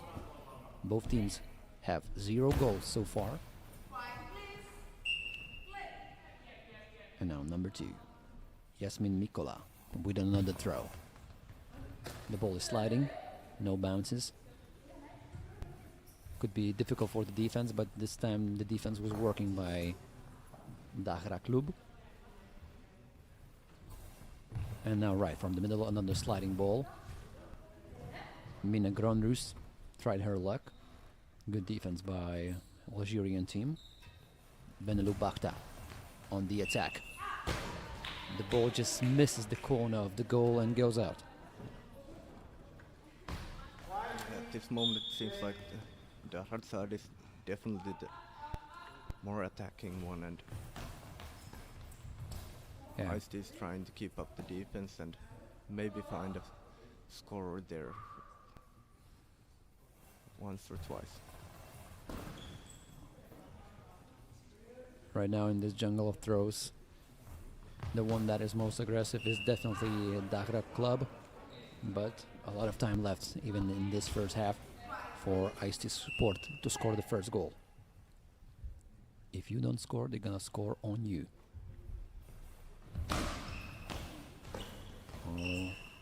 That could have been a violation of rules, but the referees were silent about it. No penalty for Ice Sport, and Dahra Club avoided the serious problems. Slimy Saliha now on the attack. Trying another angle of the attack, but the defense didn't need to work because the ball goes out. Yasmin Mikola with the ball. A spin move, a throw, bouncing ball, right to the middle where Benelux Bachta is. No Bachta on the attack. Oh, good defense by number 2, Yasmin Mikola, and we have the first timeout of the game. That's a good timeout, but the IST coaches there was a bit of trouble there defensively, and now they're just trying to calm things down a little bit. So far they're holding on, but as we see, Dahra Club's coaching staff should be happy about what they witness on the court so far, because their team is attacking, and eventually with this vicious attacks they might score eventually. Yeah, I would imagine so. But for the IST side, I would imagine that they want to keep the scores as low as possible, and so far they have only been able to score twice in this tournament. Yeah. So if they can keep the score sheet clean, they need just 1 goal. Yes, that's very true words. And if the defense is gonna work as they have been working so far, they might win this one, because the score is still scoreless. Now we see the equipment check, shade check by the referee. But I also know from experience that it's when the other team is attacking a lot harder than you are, it's a tough thing to hold the defense and keep the ball off the line. Yeah. And when you feel that your throws are quite good, quite strong, quite vicious, but you don't score, you can get irritated also. So it's two-sided story. Yeah, exactly. And so it seems that that happens especially to players who are used to scoring. If you could keep them at the bay, they might get frustrated because they're used to scoring a lot. Yeah, so we know what Ice-T Sport needs, just to remain calm and to wait for the chance to finish the hunt. Because Dagra Club is the one that is hunting right now. Yeah, exactly. But if they are able to get the one goal in, then Dahra is in a really strong position. All they need to do is defend, and so far the Ice-T attack has not troubled them a lot. Yes. So we know the both scripts for the victory for each respective team, Dagra Club and Ice-T Sport. One team needs to continue with a good defense, another team just needs to continue be aggressive and to try to break that good defense by Ice-T Sport. 5 minutes and 8 seconds left till the first half, till the end of the first half. We continue with the equipment check, with the shade check by the referee.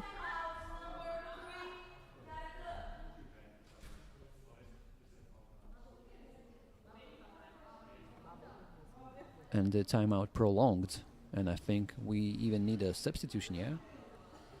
Might be. Or the timeout will just continue for some time. I need to remind you guys that the head coach of the Dagra Club is Benelou Belkacem, and the head coach of Ice-T Sport, Anina Laktika. Yeah, I think we'll see. I think we might see a delay of game penalty here if this goes on longer. So that could be the first chance for Ice-T Sport team to score their first goal. But it seems that we can continue with the game because number 3, Slimi Saliha, is on the court. And yeah, we can continue with the game. So 5 minutes left till the end of the first half. Benelou Bakhta with the first throw after that long period of no goal ball. She defends her post. And now she throws. Bouncy ball, very dangerous one, but good defense by Yasmin Mikola. Yeah, she's really able to cover a lot of ground there, going behind the center, covering up for the entire team there. Yeah, very mobile defense by Ice-T Sport. I really love that. How they work on the defense. It's a teamwork. Yeah, it's always pleasant to see the whole team work together. Guarding their center. And now with the throw, number 3, Mina Gronrus lets the ball fly outside the court. 4 minutes, 25 seconds left till the end of the first half.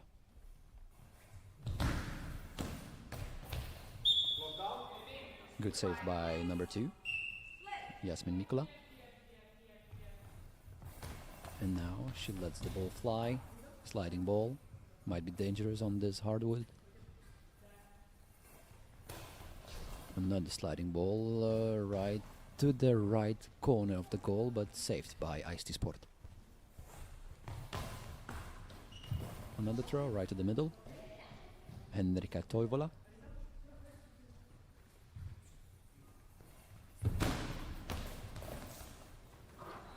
Benelou Bakhta still tries her luck, looking for those gaps. Yeah, so far Benelou Bakhta has not been able to get quite as strong throws as she did yesterday. I don't know if this floor doesn't suit her as well, or if she's still trying to test things out a bit. Although there's no worries, the game's still even. Looks Maybe like on this flooring, their tournament just starts now. Yeah, exactly.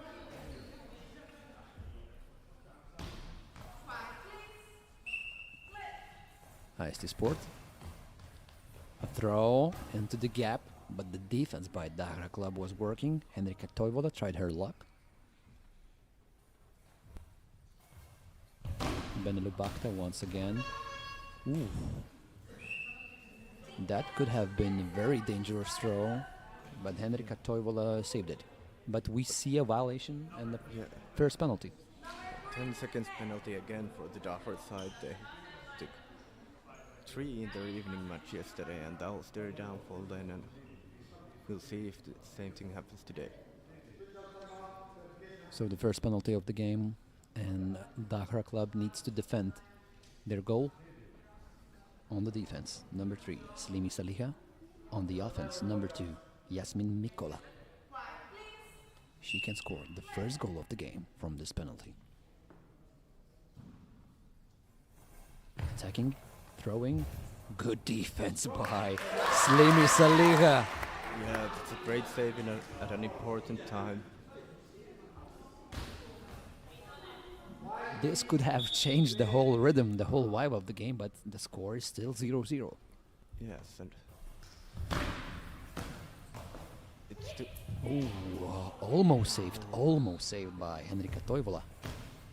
it still might change the rhythm of the game. Sometimes if you get a good block from a penalty save, that gives your team a great morale boost, and the Yeah, that's right. opposition gets even more frustrated. Yes, IC Sport knew that it was the realest chance to have that first goal. It slipped out of their hands,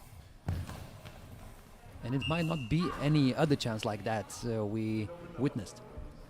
Yeah, and especially for a low-scoring team like us Sport who need to rely on their defense, they should really make those penalties count. Another dangerous throw, this time by Slimi Saliha from Dahra Club, aiming for the gaps on the defense. Legs are working just fine for IST Sport defense, team defense. Slimi Saliha, once again she's attacking. Now she's attacking more than Benelu Bakhta, also a change in tactics. Yasmin Mikola, right to the center, where Benelu Bakhta is. She covers a lot of ground. Now Benelu Bakhta says, I'm also playing. 1 minute 40 seconds left. Benelu Bakhta catches the ball on the defense and attacks right away. No good. Good idea there to change the rhythm a bit. Both teams had been attacking like quite slow attacks and taking their time.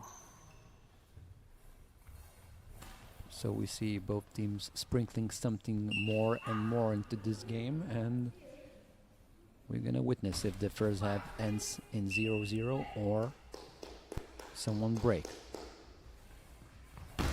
Henrika Toivola spinning, sending the ball to the other side, but this time good defense by Dahra Club.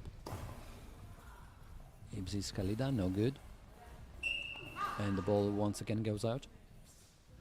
Mina Gronrus lets the ball out. And Benelu Bakhta from the right side of the goal changes position, and this time it went just perfectly. Benelu Bakhta, she used to attack from the center and she changed the side and she scored the first goal. Yeah, yesterday too she was definitely stronger attacking from the right wing, where she played most of the match. And now she was able to score from there. And a good idea that she has been throwing high bounces throughout the game, but now taking a smooth ball there. It could be a very important moment of the game. 1-0. We don't want to witness IST Sport team breaking. They just need one good throw. Maybe even in this first half, they still have time. 30 seconds left. Benelu Bakhta from the middle, aiming for the corner, but the ball goes out. And Benelu Bakhta establishes as a leader for this team once again, as we witnessed yesterday. Yes, as was sort of expected from her. Yes. She's a very dangerous goalball player on the offense. Also good defender, covering a lot of ground on the middle. Aiming for the gaps. The ball just ricocheted outside, but it could have been a very dangerous one ricochet. This time no good, and 10 seconds left till the end of the first half.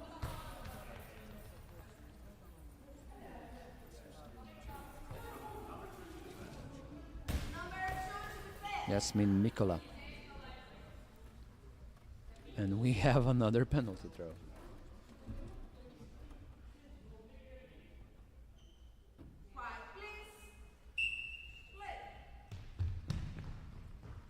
Okay, let's go. Another penalty throw by Ice-T Sport team and another save by Dahra Club. They have a lot of problems with those penalties. I'm talking about Dahra Club, but Ice-T Sport just don't convert those good opportunities into goals. Yeah, that was an important save. 10 seconds before the halftime, that letting in a goal that could have changed things a lot. Yes, and we have the first half in the books. Even though Ice-T Sport had 2 perfect opportunities to go up in this game, Dahra Club is up by 1 goal, 1-0. What was your impression of the first half, Leo? Well, I think Dahra Club was definitely in control of the game, and getting that 1 goal for them was really important because now it forces Ice-T Sport to be on the attack and trying to find the net. Still, 1-0 is not that much, so if the Ice-T Sport can keep it this way, they only need 1 goal to draw the game. But Dahra Club is definitely in a comfortable position.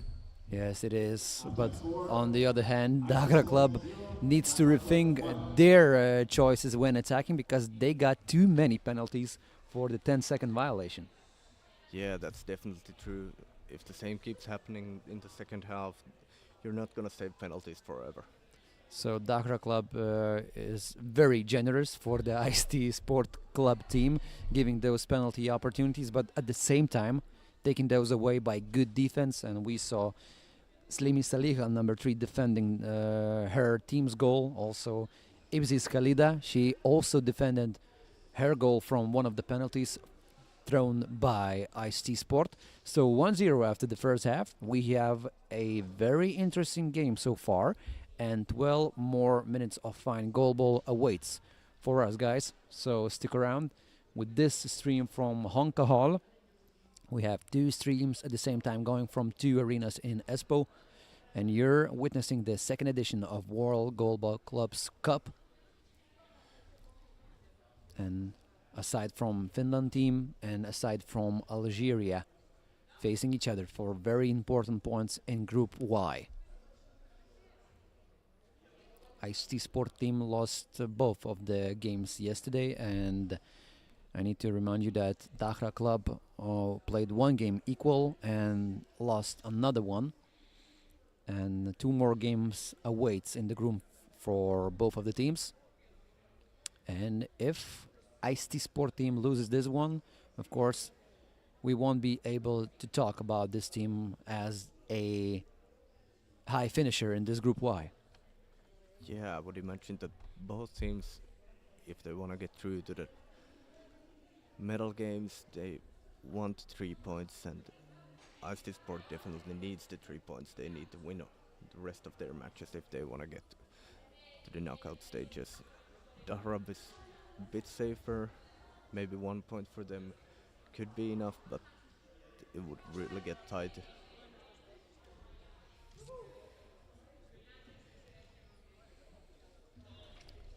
So we have another break, this time between the halves, and we're gonna start real soon. 1-0 after the first half for Dahra Club, playing versus Ice-T Sport team, a team from Vantaa, yes? Yes. A very local team. Yeah, that's a city right next to this one. Also part of the Helsinki metropolitan area, just like Espoo. It's very interesting to know about each of the hosting countries' geography and other interesting things. I just landed this day from Vilnius to Helsinki, and I'm passing by Helsinki, Vantaa, Espoo. So you can see a lot of cities of Finland just in I know in a very short span of time here. Yeah, even the Helsinki airport is technically in Vantaa. Ah, yeah. The taxi driver said that. Yeah, I forgot. So actually, you probably have not even seen Helsinki yet. Yes, that is very true. I landed in Helsinki airport, which is actually in Vantaa. All right. Yeah. The more you know each day, yeah. All right, and we continue with the game. Now, time to check the shades by the officials, and we will continue with the game. 1-0.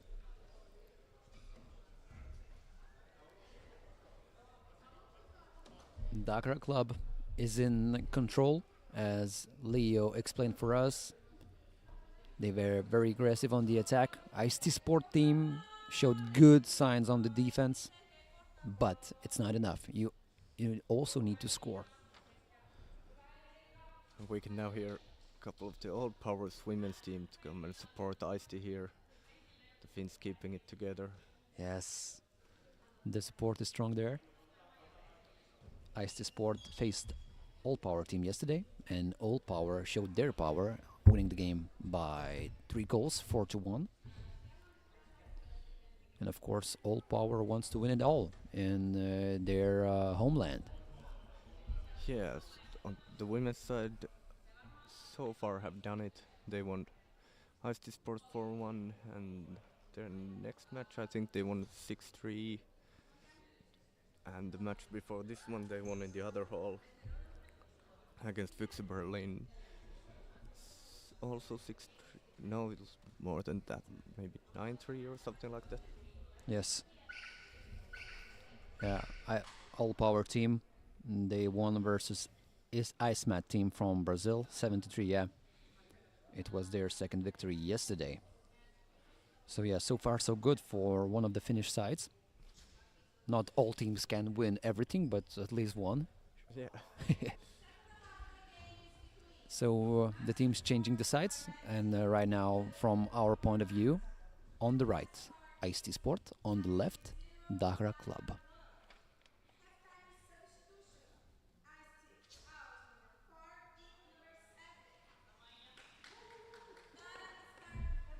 So we have some changes on the court. Maija Sommerkivi, number 7, is on the court.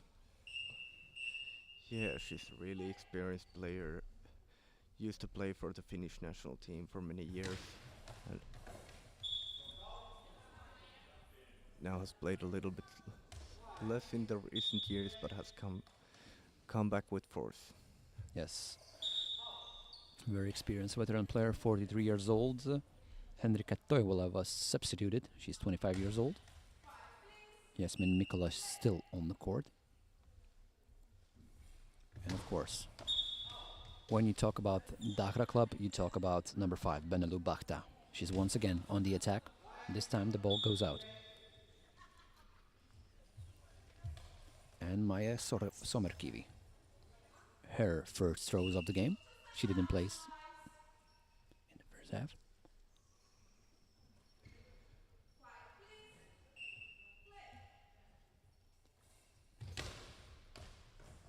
Slimmy Saliha with the attack. Right at the center. And Jasmin Nikola checks the center as well. Benelou Bachta with a quick throw. Yeah, good change of rhythm there again. So Benelou Bachta was the sole scorer of this game so far in the first half. When she tried to change tactics a bit, scoring from the side, not from the center, she was successful. And now she's once again, as from the very first seconds of the game, attacking from the center, going and aiming for the right side of the opponent goal. No good. Maija Sommerkivi. Oh, that could have been a huge problem for Dakar Club, but the defense worked at the very last time. Yeah, you can see the experience they're working. She knows where to aim, where to shoot, and maybe it's a much needed game changer. We're talking about Maya Somerkivi for the IST Sport team.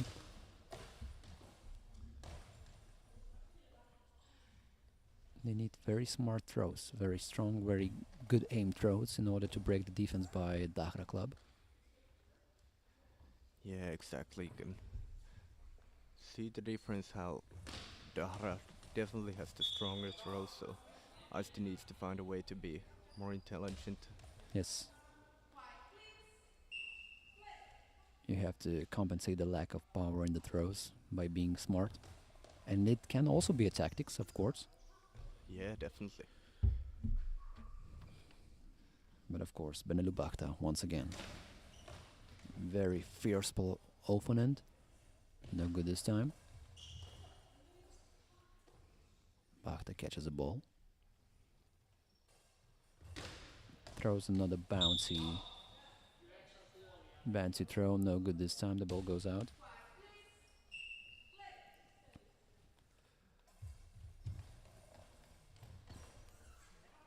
You can notice by the number of the balls going out how much the corners are being attacked by Dahra club. Yeah, definitely. They seem to think that the center position is where the ball does not go through. They want to test the wingers. They have noticed that even if the ball goes over the center, the wingers are there to support her, cover for her. And they want to bring them out to the corners. So maybe get a goal through the corner or move them a bit more to the side so they're able to score through the middle, through the gaps. 3 minutes into the second half, and we have the same score, 1-0 for Dahra club. Attacking from the middle, looking for the gaps, no good. Number 3, Mina Grondrus, try that. And Benelu Bakhta.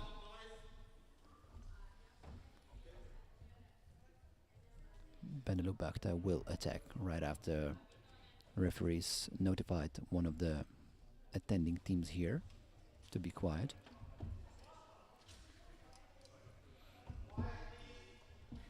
And Benelu Bakhta can continue with the attack. Attacking from the right side, from her hand side. Very dangerous throw. And the collective work on the defense by IST Sport won this time. Yeah, it's definitely been important how the wingers are there to cover up, because with the way Benelu Bakhta and the rest of her team has been throwing, the score could be uglier too. Yes, that's definitely true. So far, IST Sport is holding on. They should be happy about it, but at the same time, they should be sad because they missed on 2 penalty throws in the first half, so very mixed feelings should be that. Yeah, but at the moment on the court, you should really not feel anything. Just try to concentrate, and after the game, try to analyze what went wrong and what went right. Yes, that also speaks about your experience on the court, yeah. Because you know, yeah, when you play, you cannot think about other things as goalball and a second and an upcoming possession. Yeah, exactly. Well, of course you feel things at the court, but you have to get through those. And Yeah. Benelu Bakhta from the middle, attacking the corner, no good. Good defense by Maya Somerkivi. She attacks, sliding ball. The ball hits the center, and the center defender Benelu Bakhta.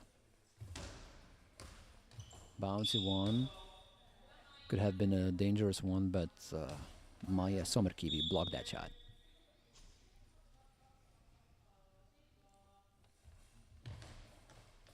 Yasmin Mikola aiming for the corner. good try there to go across the court every now and then. 5 minutes into the second half. Of course, the worst scenario for IST Sport would be to concede 1 goal right now. They need to tie the score. Not a bad throw, indeed it is!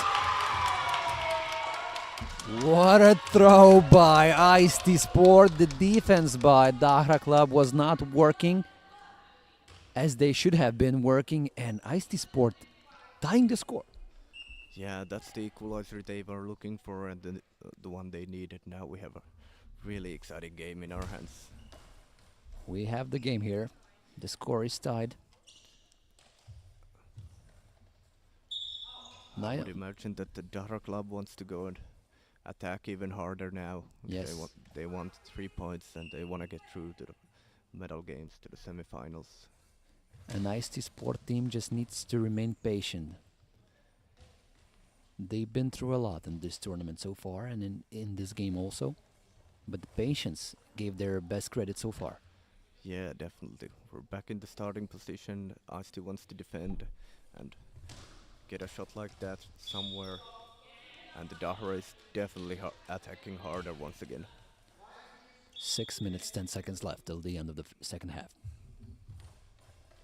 Maya Somerkivi lets the ball fly out.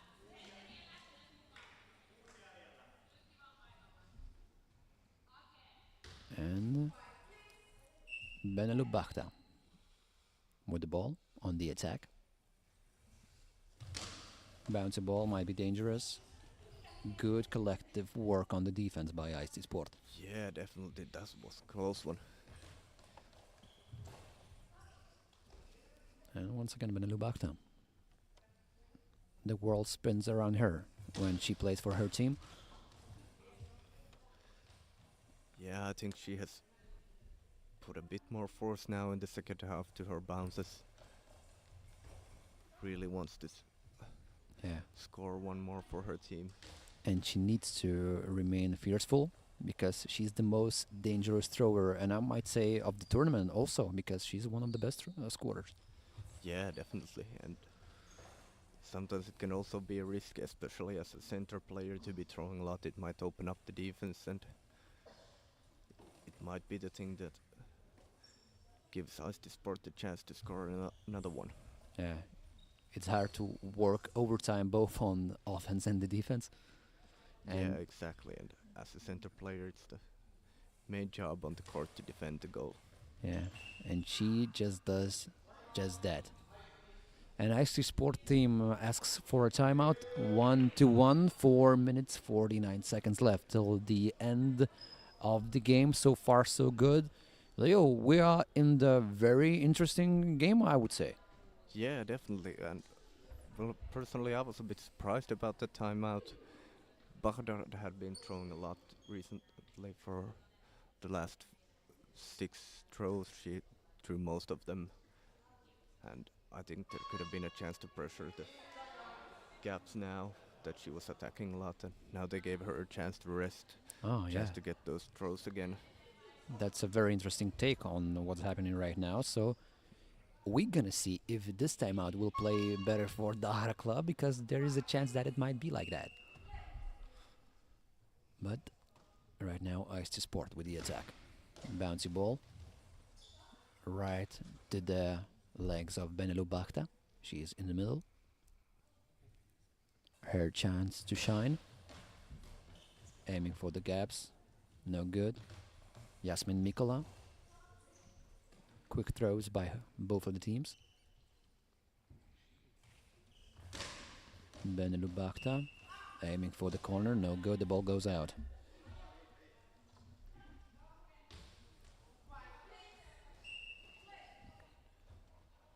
And now Maya Somerkivi. Good aim there, but needs a little bit more force to get through that gap. Yes. That's exactly what it is. And Benelou Bakhta. The story continues. She defends the middle and she attacks. She doesn't seem too tired so far, so maybe that timeout really helped her.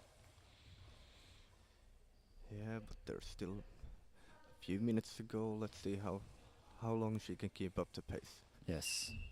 Now she throws the ball out, not to get another penalty for her team. That might be also one of the reasons why they have taken so many 10-second penalties. When you attack a lot, you use a lot of energy and you might get a bit slower even if you don't notice it. If you just tune this broadcast, I need to correct one thing. The score is tied 1-1. And we gonna see another penalty. Let's see if Asti Sport is able to capitalize on this one. Benelux Bakhta throws a high ball. That's a penalty. The scoreboard says 3-1, but it's definitely not the right score. It's 1-1. And the score might change after this. Penalty throw by Ice Sport. Once Another again block. saved. Yes. 3 penalties, and all of those penalties were missed by Ice Sport. Yeah, and that can be very taxing to get 3 penalties and miss all of them. It gets frustrating over time when you just can't score even from penalties. Yeah, 3 minutes, 8 seconds left till the end of the game. Yeah, now the scoreboard is saying the true result, 1-1. It might have been 3-1 for maybe Ice-T if they scored at least 2 of their penalties, but it isn't. Benelux Bakhta can punish Ice-T for not scoring those penalties, but she was stopped. Maya Somerkivi. Maya Somerkivi threw a ball, and it was a short stoppage of the game. We have more fans in the stands.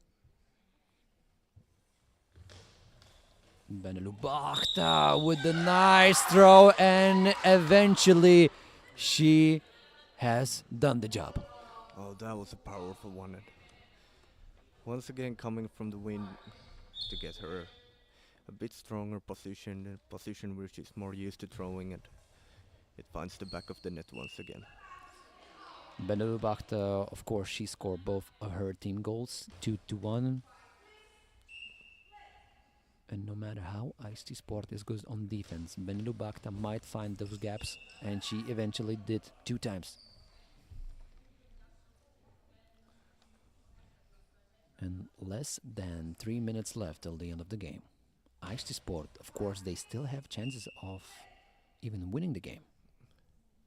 Yeah, they have shown great defense so far. But if they get more penalties, they really need to get them in now.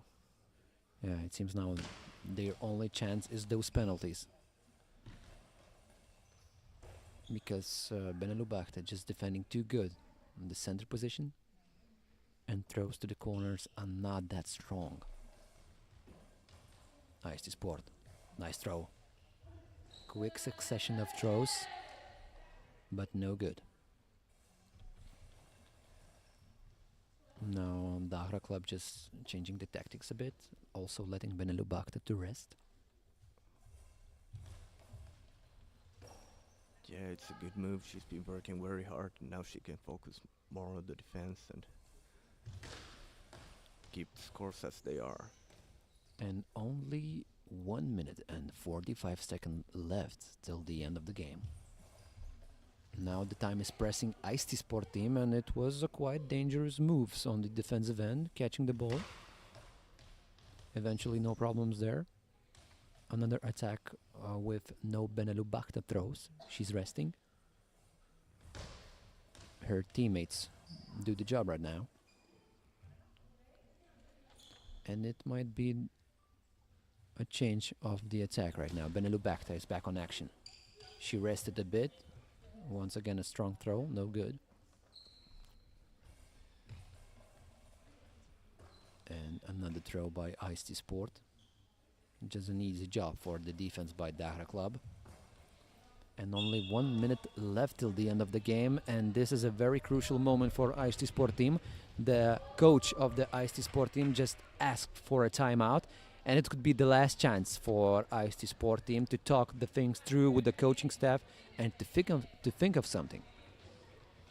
Yeah, it'll be interesting to see what they figure out there.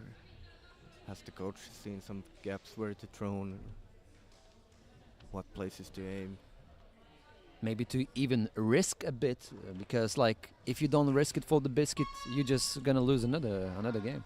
Yeah, and even draw would not be enough for them. They need to win this one if they want to get through to it.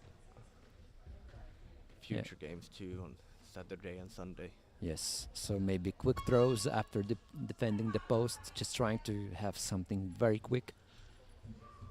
It's not an impossible task, but it's very hard to make it possible.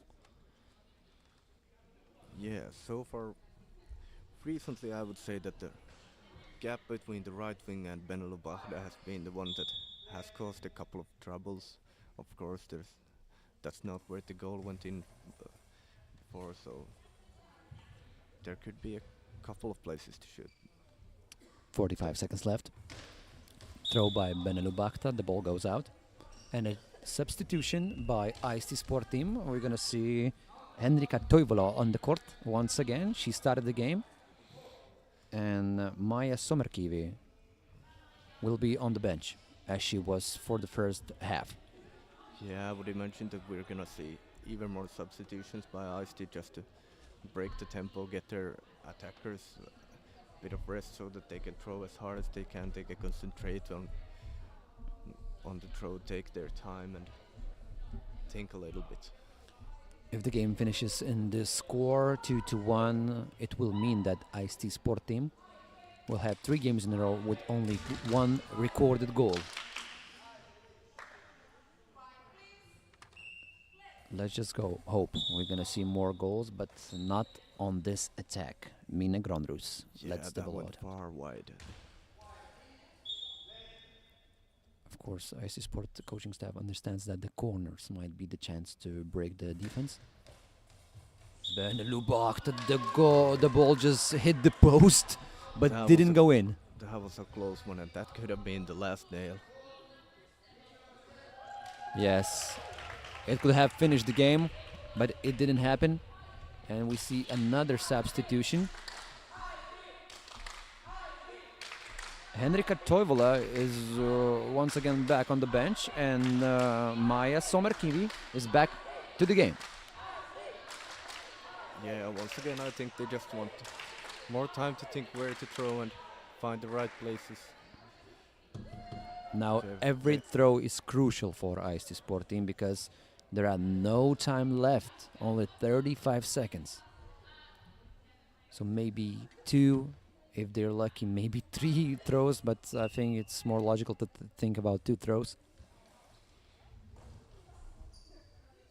And Dahra Club won't be rushing. Now they need a quick return ice to sport if they want to score 2 more. Benelu Oh, Bahta. they had 1 timeout left. Oh, another timeout now. They work in the tactics game. They No, playing. apparently they didn't. No timeouts there? We'll see. There Y- was Yeah, but somebody honked the horn. We'll see if they get a penalty from it. yes. That would be interesting to witness. So 19 seconds left. Dahra Club is still in the lead and they're controlling the end of the game 2-1. Okay, apparently they did get the timeout. Maybe it was some noise from the audience or something that I heard. Yeah. So no penalties there, no surprise penalties, but if IC Sport misses now, it will be no surprise for them also. Not a powerful throw, and Dahra Club has the last chance to do something. And we see another timeout. And somebody from the audience yelling that the clock went on for 2 seconds there. Yeah. Ice Sport wants the last few seconds to be able to equalize. Yes, they want all of their seconds to be recounted. Only a glimmer of hope left for the IST Sport team. Only 5 seconds left, and the score is not on their favor. Yeah, I would imagine that the Dahra probably doesn't even need to throw here anymore. That was such a quick timeout.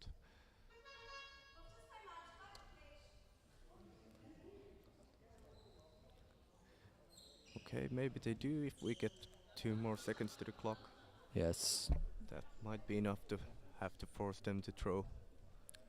The official is talking to the scorer's table. They discussing the things. And I think we can continue with the game, yes. And the last throw by Dagra Club. Oh, they did go for it. They did go for it, and the game ends 2-1 for Dagra Club. IST Sport, even though they had many opportunities to score from the penalty, they didn't use that for their own good. What impression did this game leave for you, Leo? Well, it was tight match, tight defensive match. Both teams had their defense working very well as a team, as a unit.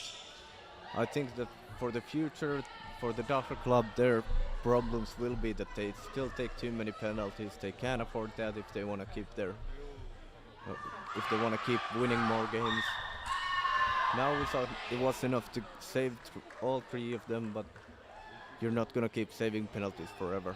Yes, that is well put words by my colleague Leo. And we're gonna go to another short break, and after that break, from 2 o'clock, we're gonna see a men competition game, NGA Lions from Lithuania. I'm gonna be rooting for them secretly. I'm gonna play versus team from Brazil, Instituto Atlético. So we're gonna witness that game in a moment, and we go to a short break. Okay, thank you. Thank you. And we're off. Oh, it was a lot of fun, Leo. Yeah, thank you. Thank you, man. I really love that. Now I'm gonna go to another hole. Yep.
And we're back live with Instituto Athlon on the right, NGA Lions on the left.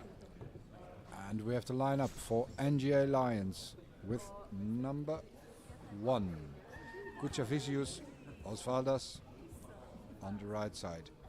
In center, Mantas Brazauskis. And on the left, Arturas Jonikaitis. Same as the first game today. Same as the first game, Gladys Janaika on the bench together with Remigius Zvilna. Maybe get some more time. He only touched the ball last game. Yeah, literally as the buzzer went. Yeah, he, as the he buzzer touched went, he touched the ball. That was it. Yeah, that was it. Yeah. And opposite is the Instituto Athlon from Brazil. With on the field, number 9, André Dantas. With number 8. No, is it No. number 8? No, it's Emerson. Emerson Silva, number 7, and Paulo Chatonino, number 3. As coach, we have René Oliveira, assistant coach Thiago Franco, and staff Rute Meligari. And this could be a good game. We saw Instituto be quite good, and NGA Lions reliable, but maybe a bit static. So we'll see if they can keep up with the Brazilians. Let's see. I was very impressed with the all power game against Instituto Athlon. The way it came back, Yeah, they maintained focus. a bit of a slow start from them, but once they got a tempo going, All Power couldn't really do anything. No. Referees for this game are Antonius Christodoulos from Greece and Arali Shipura from Finland. Arturas Jonikaitis with the ball, goes to the left side post and opens fire. It's center, Emerson no problem in defending it, passes the ball to Saturnino. Now Paulo Chatornino on the right side shoots and is blocked by Brazauskis on his hands. He collects it, passes it to Kuchavicius. Kuchavicius on the right hand side for NGA Lions, and is blocked by the closest guy for Dantas. Instituto, André Dantas. Andre Dantas fires away, hits the body of Mantas. Mantas passes it to Kuchavicius and opens it to 3 spot. At the 3, collected by Saturnino. Saturnino comes round the center. Chatornino shoots from left of center, hits Kuchavicius, who blocks forward. Brazauskis collects it, and he meets Arturas Jonikaitis in the middle of the goal. Now Jonikaitis from the left hand side shoots and is saved by Paulo Chatornino. Chatornino now hands it over to Dantas. Dantas shoots from the right hand side. Opens fire onto the corner of Jonikaitis. Jonikaitis blocks it out and collects the ball when it's being brought in. Goes back to his post, comes to the center. Now Jonikaitis shoots Yeah, but And it it's just out. misses the goal by half a meter. It's a fine shot. close enough to make Chatornino think about it, but Absolutely. now Chatornino hands it over to Dantas again. Dantas goes back. Not all the way. Long bouncer, cross court on the 5 position. Well defended. The 3 of them are there. Collected by Kuchavicius and he fires away. Tries to hit the 7, blocked out by Dantas and passed on to Saturnino. Now Chatornino with the ball on the right hand side for Instituto Athlon. Shoots and it's saved again by Brazauskis on his legs, and he passes it to Jonikaitis. Jonikaitis on the left hand side for NGA Lions. Shoots cross court and it's saved by Dantas. Dantas now thinks about a quick return maybe, then goes around the center instead, goes to the right hand side, shooting, saved by Brazauskis. Brazauskis passes, collects the ball, passes it to Jonikaitis. Jonikaitis back to his post. And he opens. Tries to find good shot by Jonikaitis. Emerson, no trouble collecting it. Fires himself, gives the back shot, fires it into the body of Jonikaitis. Kleidos wants something. I don't know what he wants. Maybe a high ball, but what can you do? Yeah, I don't really know what Kleidos Janeka could have wanted from that one. But that's for him to know, I guess. And now Dantas with the ball on the right hand side, walks across, goes to the left hand side. But the ball's still with Saturnino. Saturnino has the ball on the right side. Cross Fires. court. And Cross court. Good save from Brazauskis. And then Kuchavicius knocks it out. And we will get it back from the goal judge. Now Osvaldas Kuchavicius. Ball goes wide. No problems. Dantas didn't even have to dive for that one. Dantas from his post on the left side of the field. Fires cross court. Hits Unikaitis on the chest. Unikaitis gets it back from Mantas and tries Good to shot find the again front from spot. Unikaitis. It is a good shot and it was a good defense by Emerson. Now Paolo Chaternino goes to the left of center, shoots from the left side, finds Kuchavicius who blocks it out. Very good position on the number one spot. Now we have Kuchavicius. He walks in. It's Unikaitis. Unikaitis now on the left hand side. Goes back to his post. He does that often. Makes it very predictable, his shots. Yeah, at least where they're coming from. Yeah, absolutely. Now from the center, Good shot goes by Dantas. past Brazauskis, but Kuchavicius saves it. And now gets it back from Brazauskis. Who shoots, and Emerson Silva saves it in center. Emerson Silva keeps it. Moves to the left. Gets the back shot. Yeah, his shoes were making noise. Yeah, he got a noise It's penalty. an unintentional, but I think it's correct. Yeah, it doesn't matter whether it's intentional or not. Yeah, It's no, noise. that's why we get it. Yeah, But I know some players say, "Oh, but I can't help it." Yeah, you can. You can help. You cannot make the noise. And it's a goal. And it's a goal. It went straight by. It came from the same corner as Janikaitis always throws. And Emerson had no reach to get that one from the 6-meter line where he was defending. And it's NGA Lions 1, Institute Athlon 0. Dantas with the ball. Dantas on the left side. Tries to find the 3. Well defended by Kuchavicius. And Kuchavicius goes back to his post. And tries to hit the 1, but goes wide by 2 meters. Saturnino with the ball. Saturnino stays at position. Paolo Chaternino now, the right side, shoots. And it goes across the face of Brazauskis, who saves it. And with his legs, kicks it forward, passes it to Unikaitis. Unikaitis now on the left-hand side for NGA Lions, shoots straight down the line, and it's saved by Paolo Chaternino. Now Andre Dantas is coming to collect it. We get a stop by Dantas. Dantas fires well. Also in the body of Brazauskis, Oh. but he blocked it over the goal. There was a lucky save by Brazauskis. And they are putting pressure on the legs of Brazauskis, exactly what we said that the Algerians should have done in the first game. The difference is that Instituto is actually hitting in angles. Yeah, and they have stronger shots. Yeah. Yeah. Now Paolo Chaternino goes around center, gonna shoot from the post all the way. Shoots from number 1 spot in the gap. Oh, that's a good shot. That's a and very it's good safe. shot, and so good save from Osvaldas Kuchavicius. Now blocked out by the same Chaternino, who made it quickly back to his post and got it from Osvaldas.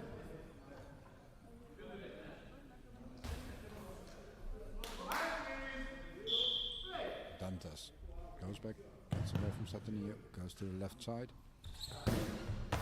Tries to find the 3 spot, goes up in the air again. And Arturas gave a very well defending in the third attempt and picked it off the goal line. Saturnino comes across. Now fire again. Fires. Oh, another kick from Another the kick from Mantas. goes forward. He collects it, passes it to Osvaldas Kuchavicius on the right hand side. Brazilians are building up pressure. Clean save by Emerson. Immediate control. Saturnino with the ball. Flies across. Straight into the body of Mantas. Brazauskis hands it over to Unikaitis. Unikaitis back to his post. Comes along. Tries to find the gap. Hits the 5. Hits the legs of Dantas. Dantas back. Oh, There's an equipment check. the ball was something in the ball, I think. I have no idea. I heard We'll see. something. Yeah. great noise. Maybe the ball's broken. I don't know. Yeah. Oh, the ball seems to be fine. Yeah. And here we go with Andre Dantas on the left-hand side. Shoots, and it's saved by the Lithuanians, blocked out. Yeah. Now Jonikaitis will get it from the goal judge.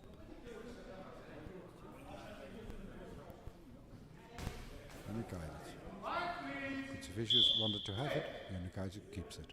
Yes. Now Jonikaitis on the left-hand side. Shoots cross court, just out of the post, but it felt like Dantas had control if it went slightly inwards. In this game that I feel like Lions have got in the tempo they want. The Brazilian team Institute, or they want higher tempo than this, I feel. Yeah. But it's up to them to up the tempo. Yeah. And stop hitting Mantas. Yeah, that's center. That too. Yeah. Now Kuchevicius shoots straight down the line. It was covered. The call was out. He got 10 seconds now to do what he wants. Was covered anyway. He was there correctly. Dantas, very solid in defense. Yes. Two very solidly defensively teams. Absolutely. Now Andre Dantas on the left-hand side for Institute. Offload. Straight in the middle. Brazauskis hands it over to Jonikaitis. Jonikaitis mid-center. Hits Mantas in the on the chest. And Dantas returns and hits the into one the spot. goal. What a goal! Beautiful shot into the goal with Kutsevicius, and it's 1-1. 5 minutes and 33 seconds to go in the first half. And they did the opposite to what many teams do. They have shot a lot between Kuchevicius and Brazauskis, but now they surprised him on his post. And it's 1-1. That's a good shot by Jonikaitis. Satanino comes around from the left side of the field, but he just misses the post on the outside on the spot. They're now aiming for that corner, that pocket with Kutsevicius. Yeah, they Proves to be are. vulnerable there. They are making Kuchevicius really think of where to go and getting him out of balance, which obviously is their game plan. Emerson controlled the ball, hands it over, back center to Dantas. Dantas shoots at Jonikaitis. Jonikaitis blocks it out. Deflects the ball.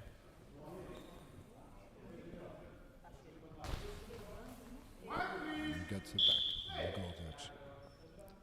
From the post. Inside, blocked by Dantas. Dantas picks it up. Back center. Hands it over to Satanino. Satanino goes back to his post on the right side.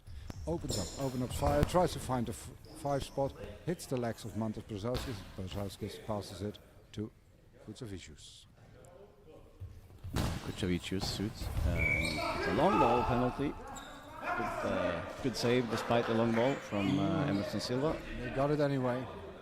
And now it's Kuchevicius on his own. Yes, against, I will guess, Andre Dantas. Yeah, so Satanino is also there, but I think that's a disguise. He will move. There we go. Yep. Satanino goes out of the way. And back center. And a good Nice shot goal. at the 5. Dantas makes the goal, and Athlon is in the lead. 4 minutes, 38 seconds to go. 2-1 to Athlon. And just like in the old power game, Instituto are patient and wait for the game plan to work, and they've turned around. Now Jonikaitis, another great shot from Jonikaitis. Great shot, but it's from one spot, and I think that's something new they are building up, to be predictable, to try to stabilize the game. Because for me, Jonikaitis is a very fluent player who can move, who can do, but he doesn't do anything. I think they're trying to build some of the the old national team. I also Be think as much as he always shoots from his post, he hits in different spots every time. Yeah, he does. He can aim. So as much as they're predictable where they come from, you never know where he's going to hit, and that's a good factor as well. Now Satanino from left of center and saved by Kuchevicius up in the air, slides backwards and collects it. So that's good. And Arturus was there again. Yes. Now Kuchevicius cross court out. Cross court, Satanino gets the ball. Dantas waiting in the middle. Satanino tells him no, I can't be bothered. No, he stays on the right. And shoots. And blocked by Brazauskis. Yeah, good shot by Saturnino. Comes in high for the defense. Jonikaitis. Saved by Saturnino with the legs. Hands over to Dantas. Dantas back to the left side. And opens. On the three. And there it's on in. the legs. And there it's in. On the legs. On the feet of Kutsevicius. And the ball went into the back of the net. It's 3-1. Athlon, NGA Lions. 3:56 to play this half, and a timeout for the Lithuanian team. A couple shots on the legs of Brazauskis, and then surprise on the other side. Yeah. Brazauskis were thinking of his legs, and Kutsevicius couldn't reach him, and 3-1. Very good tactical team goal from Instituto Athlon. And they are now in control of this game. Absolutely. Actually, they were in control of the game. Oh yeah, Not always. always. They were unlucky Even to be one when down. they were down 1 goal, they were in control of the game. Yeah. On court, they've always been in control, but that doesn't always win you games, sadly. Yeah. So now we know also why Kleidos was complaining. Kleidos was complaining about noise. And when there was noise later on, then the referee gave it. So it helps to complain. Not too much, but it does. Now Saturnino goes over to the left side. It's a high ball, maybe just a little bit too far forward. The referee said it was a high ball, so it is a high ball. Yeah. What more can you say about it? Yeah, you know. It looked like it was a bit further forward than it could- usually is. Yeah, so it could just have been. Jonikaitis out. Shoots and play, and that's today the second penalty shot on play, and second miss. I don't understand why you shoot a penalty on play. Nope, neither do I. Yeah, you want to use the play. You want to be very fast and before someone.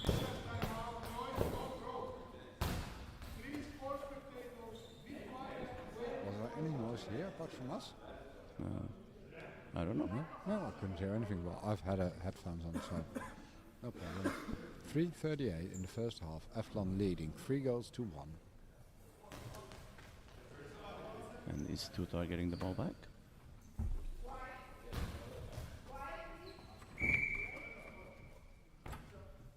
We have a question in the chat. Is it possible to increase the volume for the sound of the court? I have no idea. That's the Great question. We can ask our audio guy.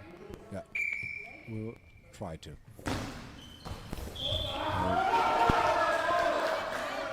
Long ball for Jonikaitis. Yes. And a chance for Instituto to extend their lead. Yeah, to go to 4-1. Dantas with the ball. Saturnino in the center.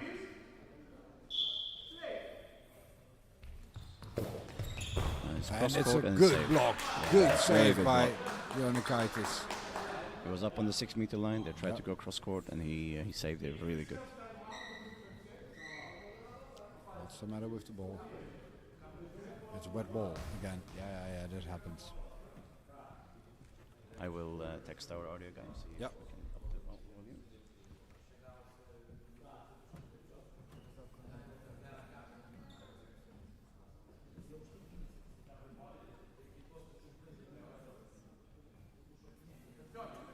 Okay, the ball's clean again.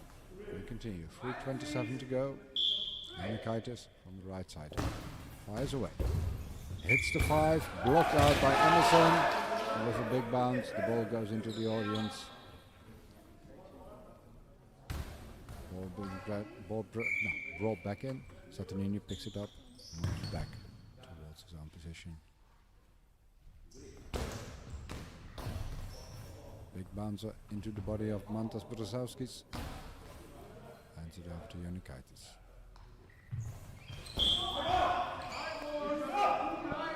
High ball. Jonikaitis was on the free spot. It was a good shot, but I think he was too far forward. Yeah, it's one of those when you're as a player and you don't realize you're that far forward. You think, oh, that was a perfect one. And again, as is tradition. Yeah, and now he takes a timeout because Jonikaitis had chosen the right angle for And the now defense of Now this one. starts the guessing game. Do I stay on the same or do they change the plan? Well, but that's good. That's good. Yeah. What would you do most often as a coach? Would you tell him to shoot on the other side or stick to the plan? I would tell them to make an angled shot. Hmm? To make an angled shot. So you try to get him out of position. Yeah. So the first attempt, I would say, aim for the corner.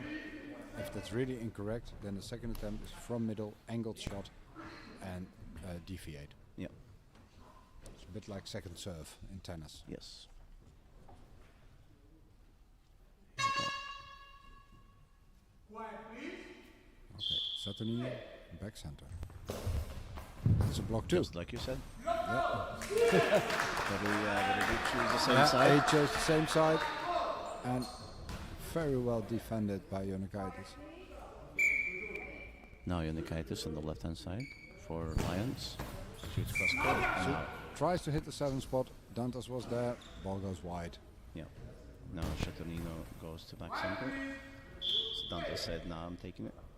Now Dantas from the left-hand side shoots. And it's blocked in the crossbar, and now they collected it. Kuchevicius. It's blocked by Dantas. Quick return, and it's blocked by Brazauskis.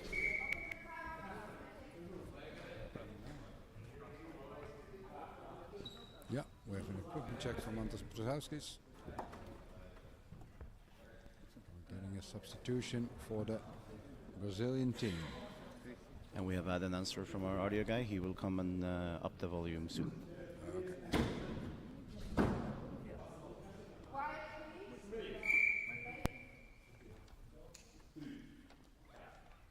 Now Jonikaitis from the left-hand side shoots. And it's blocked by Paolo Saturnino. Substitution for Instituto.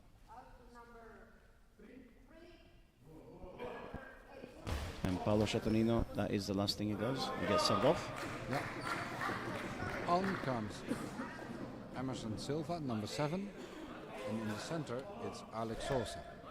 So I think we saw it incorrect. I saw it incorrect. So now, now Emerson comes up. Yeah. Okay, and it's been Alex Sosa in the center Oh. for this first game, Yes. first half. Yeah. Well, we got it right in the end. In the end, you always get it right. But you have to see the numbers. And if I couldn't see the number.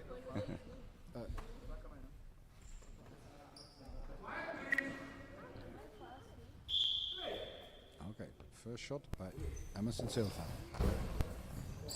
That's Blocked forward, and it's a ball over. yeah, and I see Kleider's asking for a high ball. Yeah, he went for that good old, it sounded like a high ball. Yeah, that's clarification. What's happening?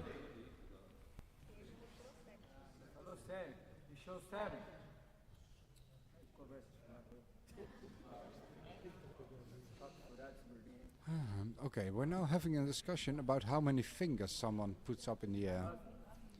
It's not an improvement. Please, get the signs back in. This is not clear. This is really stupid that we have to put fingers up to make clear which number we are substituting or not. It is ridiculous.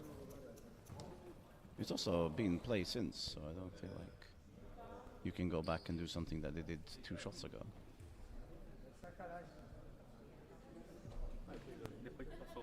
I have no idea what they're now talking about.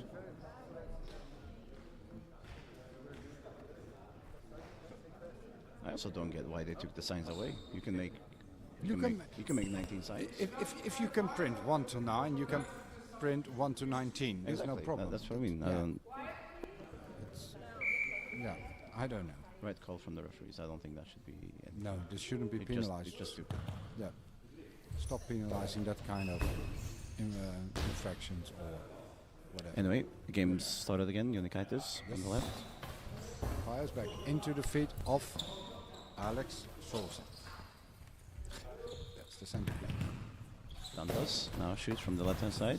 Hits Kuchevicius, gets it himself, and he goes back to his post. Osvaldas Kuchevicius. It's Souza in the middle. Hands it over to Emerson Silva on the right hand side. Emerson Silva now shoots. Bouncing ball, good bounce, but Brazauskis is there collecting it. And hands it over to Jonikaitis. Jonikaitis comes into the center, tries to find the one spot, hits just outside the one, half a meter. Emerson was there. Was a good shot by Jonikaitis. Jonikaitis hands it over to Dantas. Dantas back to his post. No, not that far. Tries away. Tries to find the 5 spot, trying to hit the legs of Mantas Brazauskis. Ball blocked out. And by Jonikaitis goes back to Kutsavicius. Kutsavicius back to his post and opens. But misses the goal completely by 2 meters. 1:22 to go in the first half. Athlon 3, Lions 1. Emerson comes across, opens. Good shot there from Emerson Silva.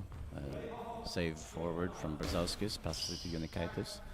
Jonikaitis now shoots, and it's saved by Emerson Silva. Emerson Silva now walks around Souza in the center, shoots, and it's good shot blocked out from Kuchevicius, who gets the ball from the goal judge. There's noise as the Brazilian team of it's not the Adacessi That team. is Isamat. That's who are Isamat team, leaving. and they're leaving. They have to prepare for a next game, I think. Yeah, they are playing Yeah, but next in this venue. exactly. So they have to prepare, and now it makes too much noise, so we have to wait for them to leave. The volume of the hall is being increased as we speak. Please let us know if it's better that way. It was a good shot by Jonikaitis, but it went straight into the team bench area. Oh, I thought it was. I'm still used to the line out thing, so I still get That's fooled a long sometimes. time ago. It is a long time ago. Dantas from the left side tries to hit the corner again of Kuchevicius, and Kuchevicius blocks it out. That also shows how long I've been around. And then Yeah, they're old. Yeah. Kuchevicius from the right side, and the ball goes wide again. Now Andre Dantas will get the ball, but Emerson Silva is a contender as well. Let's see if Andre Dantas. Nope, he wants the ball for himself. Shoots from the left-hand side. Now he's almost successful. The ball bounces up off the body of Kuchevicius, hits the post and goes out. A lucky one for the Lithuanians. Jonikaitis comes to collect, moves back around. Mantas tries to hit the free spot, hits the free spot, well defended by Alex Sosa, gave him the ball to Emerson. Emerson now shoots, and it's blocked by the Lithuanians. Brazauskis collects it and passes it over to Jonikaitis. Jonikaitis on the left-hand side. Shoots, and it's blocked by Dantas. Very good block from Dantas. Dantas goes around the center from the left to the right, and from the right side he shoots cross-court back, and Kuchevicius saves it. Good game, good solid goal ball. Spectacular, more spectacular goal ball from the Brazilians, as you would expect. And Klaidas Janaika building a new Lithuanian team in this composition. And, well, yeah, we recognize. They are doing what Lithuania always do. But obviously without Genrik and without the other star players. But you can see that you can recognize the style. Yeah, absolutely. And yeah, definitely can recognize the Lithuanian style of goalball, and the Brazilians are just patients. They do their job. They up the tempo when they need to. They hit the angles when they want to, and they're just a better team at this stage of the competition. They are. Doesn't matter. They lead 3-1, so still Lithuanians have a good defense up, playing quite well actually. And I think also the audio issue with the thing is because I've seen a couple people walk into the microphone, which is placed literally in front of the stand. So it was, I think twice today I've seen someone walk straight into it. Okay. Today again, I only saw it yesterday. Yeah, I saw it twice today. I was like when they walk in a train, the teams, and then there's one guy behind them who's let go of the train and then walks straight into the microphone. That's not good.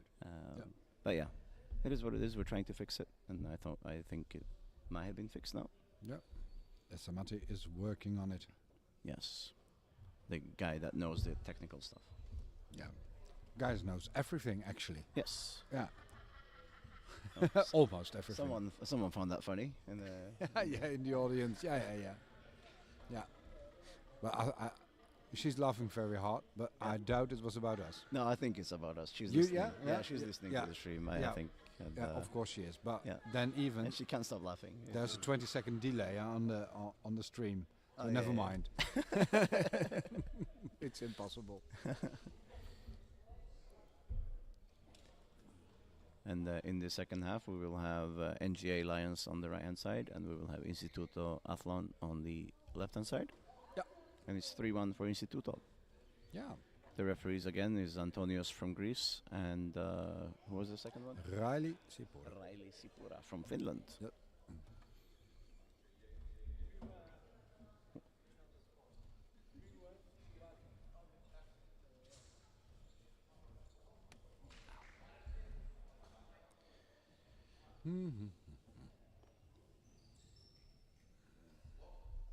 And what do you think the Lithuanians can do to get themselves back into this game?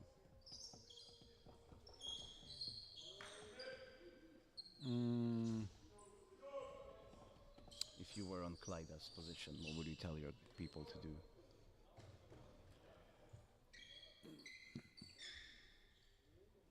I don't think he has that many options right now. Would you unlock Junakaitis, let him move around? No, because the moment you do that, he's going to concede goals. And there's no point in conceding goals if you're trying to get back. Yeah. No, they just have to cling on and hoping to keep the defense straight and that there will be another penalty. And I don't think the options are, without a bench, without your other strong shots, options are limited for Kleidas at this moment. That's one of the bad parts with only having 4 players, for example. Yeah. Yeah, and a big difference in level, I Of think. course. Yeah. But even with better players, only having 1 substitution, you're very limited. In your options to bring something else. And Jonikaitis can bring different stuff, but they have to first be sure that it becomes a wall again, and it's not a wall. It's they're working very hard to keep their defense tight. So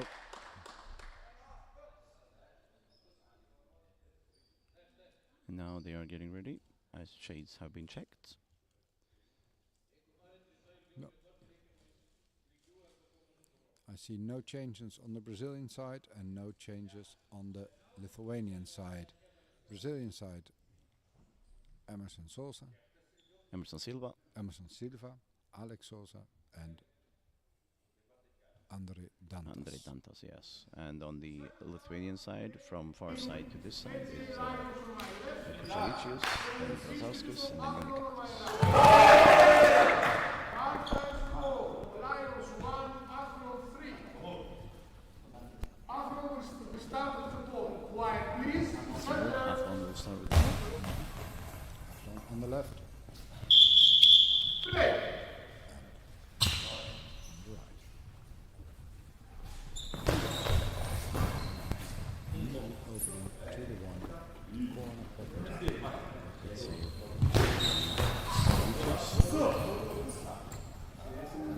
It is Emerson Silva, the ball.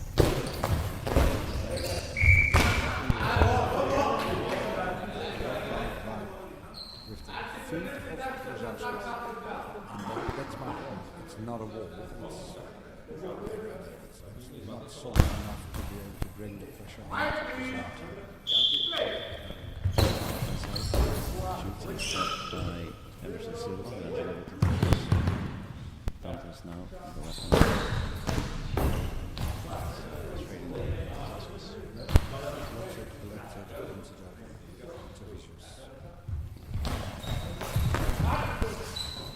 Dantas collects.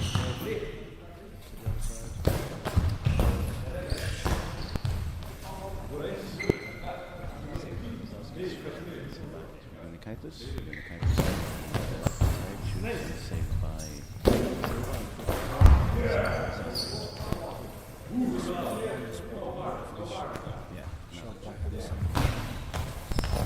shoots. Tempo has gone up. Absolutely. I think the Brazilians like that.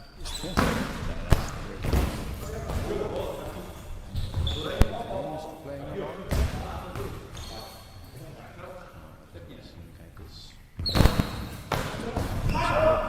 Blocked. Now Dantas hands it over to Silva. Emerson Silva shoots from the left side.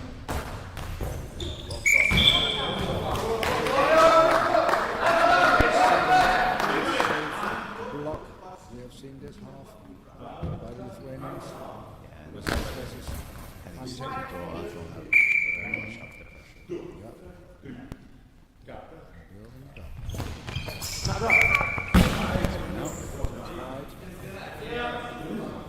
Then you could hear the Brazilian players, they knew what was going out. Not even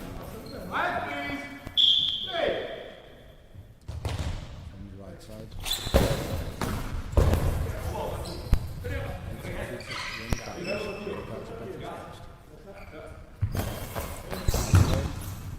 Emerson, clear control to the post. this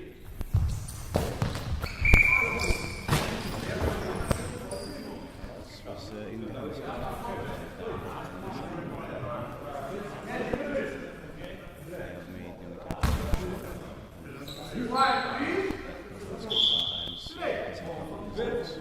Which opens up the post. Now Kuchevic on the right. Save.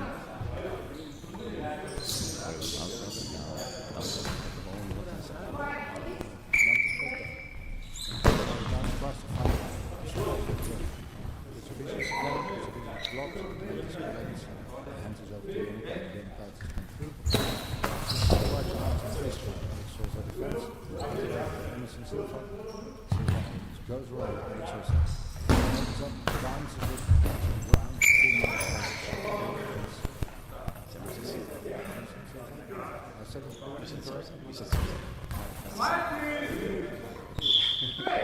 Now on the left hand side, the other guy with the ball. He shoots from the left. And Souza saves it in the center. Now Dantos from the middle. Shoots. Saved by Kuchevic. It's back to Brazalskis. Kuchevic is now on the right hand side for NGA Lions. Now Souza hands it over to Emerson Silva.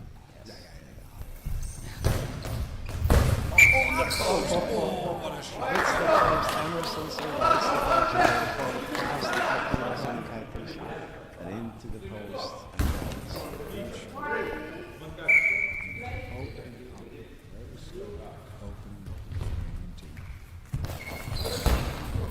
Good shot from Unikaitis. Saved by Silva, hands it over to Dantas, Andrei Dantas. Nice the gap, but it's blocked.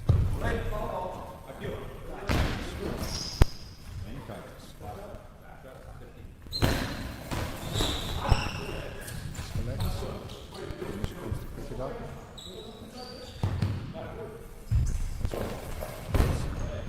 Mantas in the body.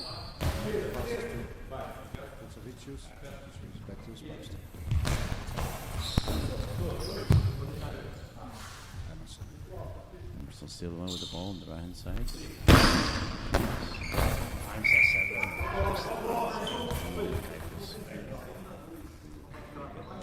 Goal judge. Now Arturas Unikaitis.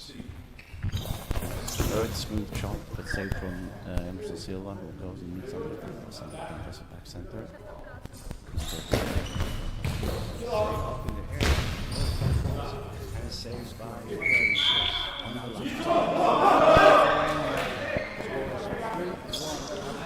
No goals so far. 7 minutes and 45 seconds to go. And the pressure is high on the Lithuanians. I see no trouble for the Brazilian team. no goals despite 4.5 minutes of constant pressure. That's That's either frustrating, or is it not? By the Sonic and it's just like his defense.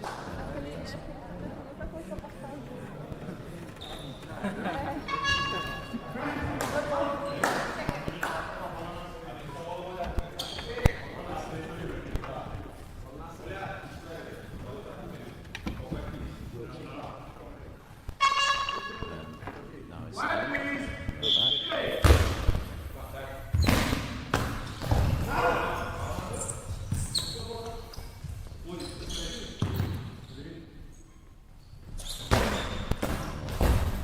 Dantas shoots, blocks out from the feet of Brazauskis. Unikaitis on the left hand side. Shoots straight down and saved by Emerson Silva. Right hand side throws it to Taflon. Goes slightly inwards and goes out to the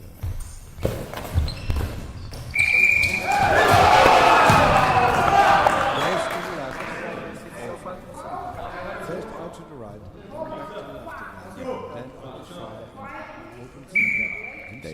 They have worked for that gap. Always have. They score one, Institute Taflon, and again a very good tactical goal from Institute. Now, from Brazauskis, hands it over Vucevic. Cross court, first trying to one spot. Emerson into the defense. Center. Comes across. No. First open, second goal on 5. And again, one pass Brazauskis. Unikaitis at the same time. Now Emerson Silva on the right hand side, hands it over to Andre Dantas.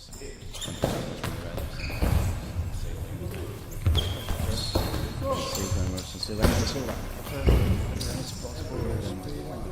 now Brazauskis is forward and slowed down.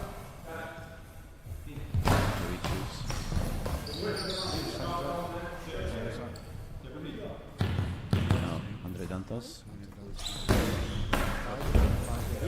Five spots. One is direct. Pass to Unikaitis, and Unikaitis got back to his post. Shoots. It's also in the center.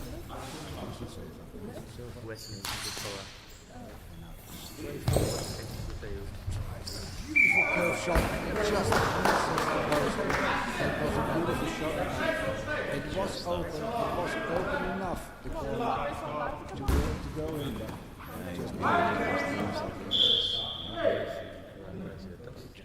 Now Unikaitis on the left hand side for Lions. Was needed that save because it was exactly on the 7. Yes. It's a good shot by Unikaitis and Dantas picks it up, stays at his post. No, comes. I also said that. Also saves it. Again, no problem. That's something that the three guys worked on really well.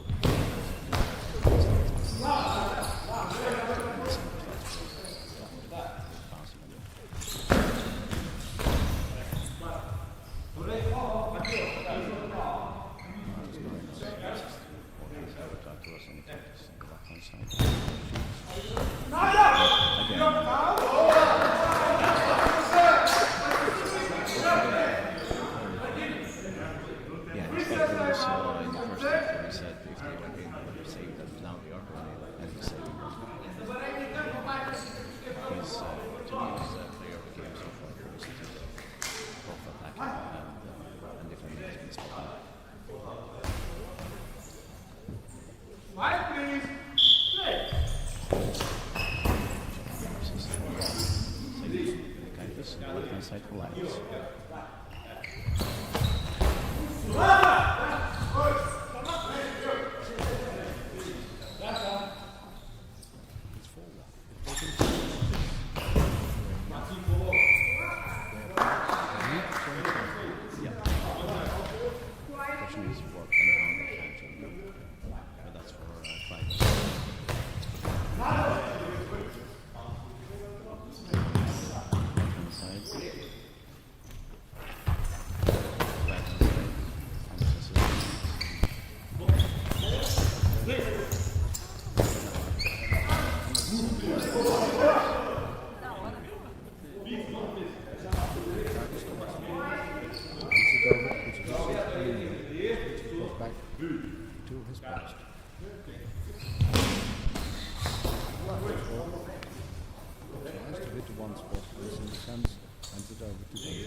She's on the right hand side.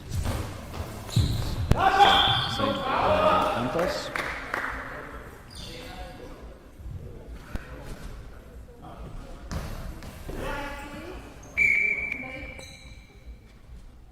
Now it's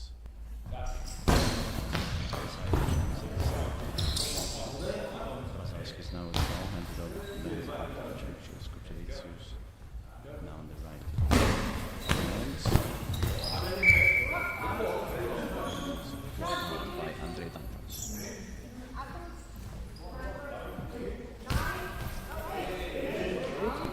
Substitution. Andrei Dantos out. I think. Não sei, quem que é o número 1?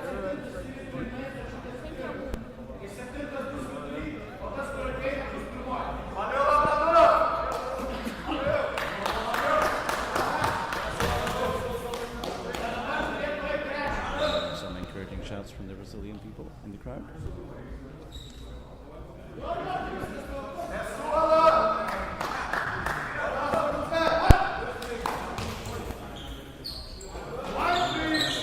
Comes on. Anderson goes center.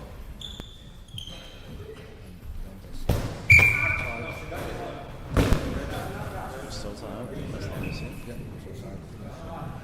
Officials time out. Side and we have a new children coming in, so we have to wait a bit for the silence to return. This might take a while. No, they're very quiet. Please take your places as soon as possible so we can start.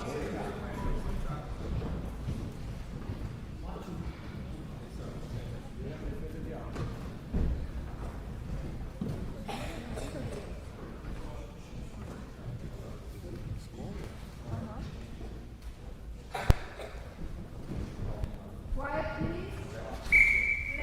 We're back in game mode, and now Kaitis on the left hand side.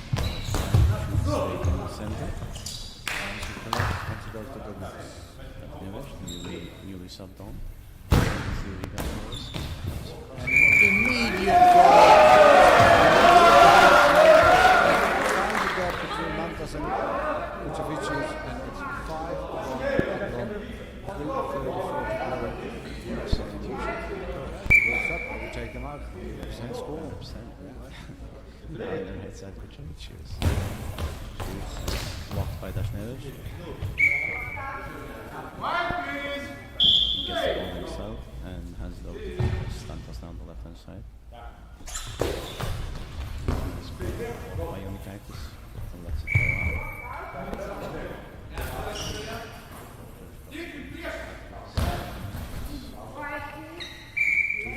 From the left side. That's the gap. Anderson blocks it, collects, hands it over to Dashnevic.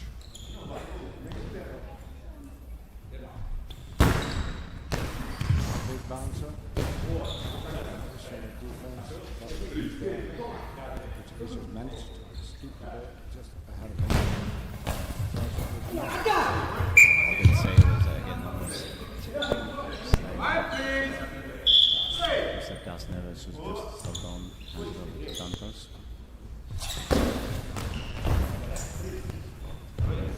Brazalskis now hands it over. Or passes it rather to Unikaitis. Shoots passing ball. But forward, just a Dashnevic. From the goal, just tries to hit it. Fast one, shot really misses, and easily collected by Kuchevicius. Kuchevicius to his post, and hit the one, but misses it by 3 meters. We hope the sound is better now, but now we heard that we are almost unheard. So, yeah, it's one or the other.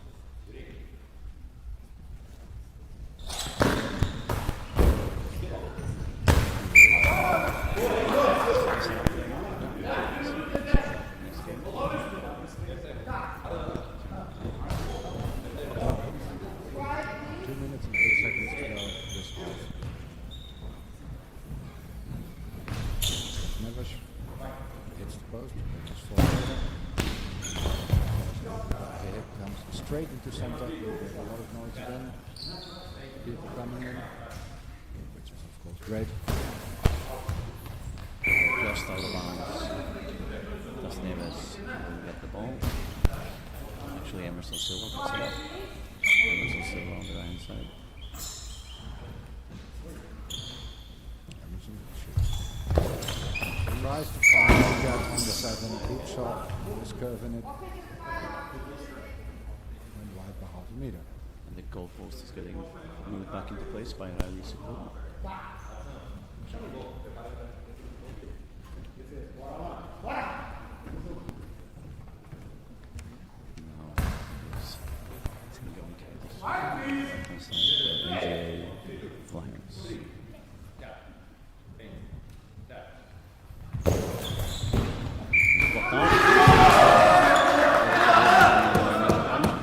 All the way out to the line, but it's blocked by Das Neves.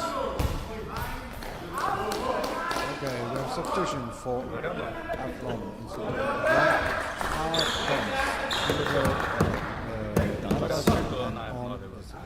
on Batista number 2. Batista comes on.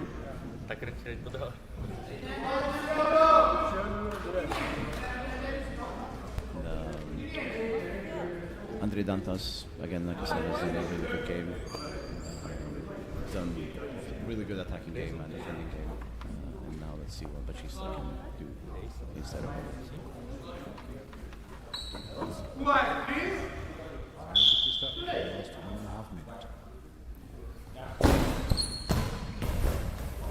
That's the legs of Yonikaitis. Yonikaitis goes back to his post, on the left side. Cross court, Batista straight, control, no problem. Side, one bouncer, into the legs of Mantas. Hands it over to Kucevic. And it's first 23. Shot there from Emerson Silva again, and Brazowski's passes it to Juic. I don't know how it's done noise. There's a lot of noise going on. I was surprised how long it took for the referees to call it.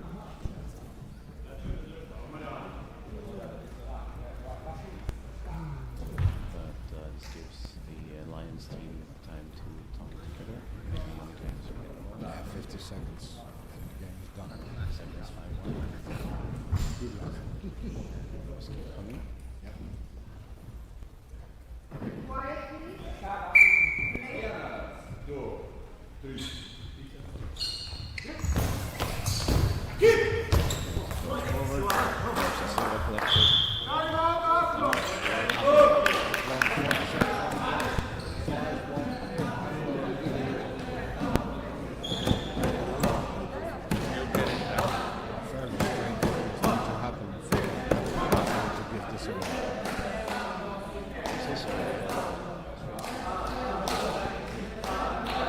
Strange things have to happen for everyone to give this away. Oh, yeah. I totally agree.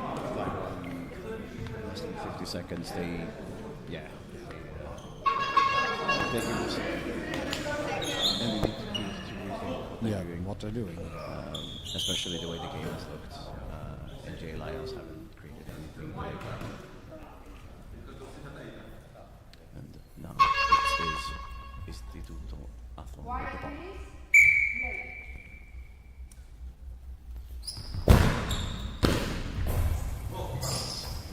Batista shooting straight at Unikaitis. Unikaitis blocked it on first return.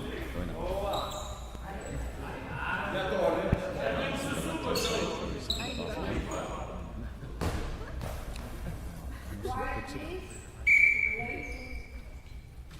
30 seconds to go.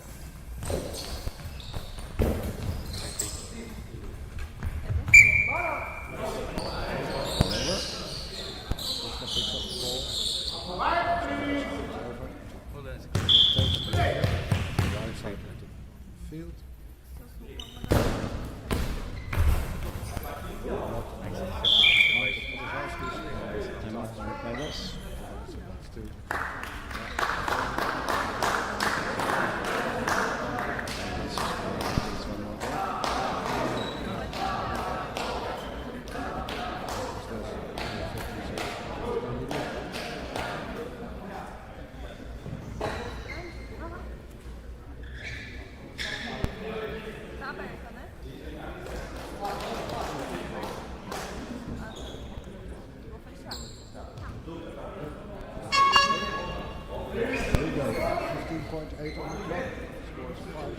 one. We have at the moment no live stream, what we can see. To sort it out in this game. Unicatus from the center. By Gasneres.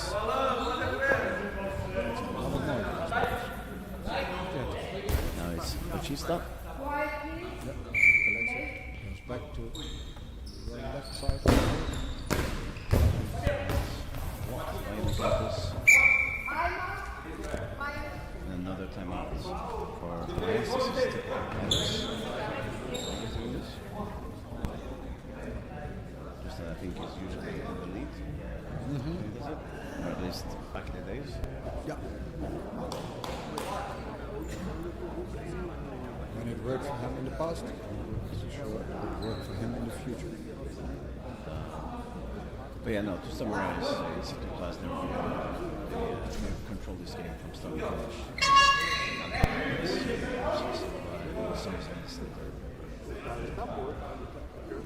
Very good squad. Potential favorites, maybe. Yeah, I think They're up there. they're up there with Rostock.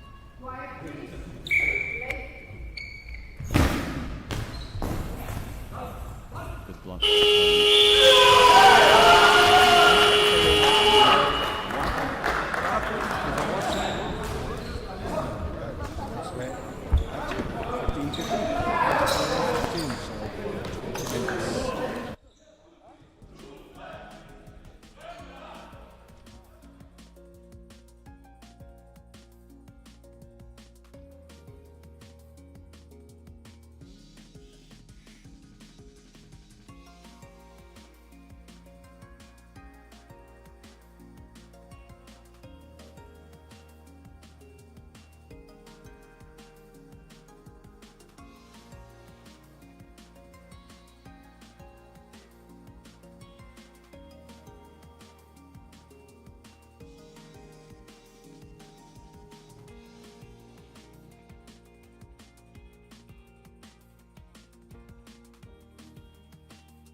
the time flies very fast when you're having fun, and we're having fun here in Espoo City of Finland, and we continue with our broadcast now from the Honkahalli, and we dive into another game in the women's competition this time.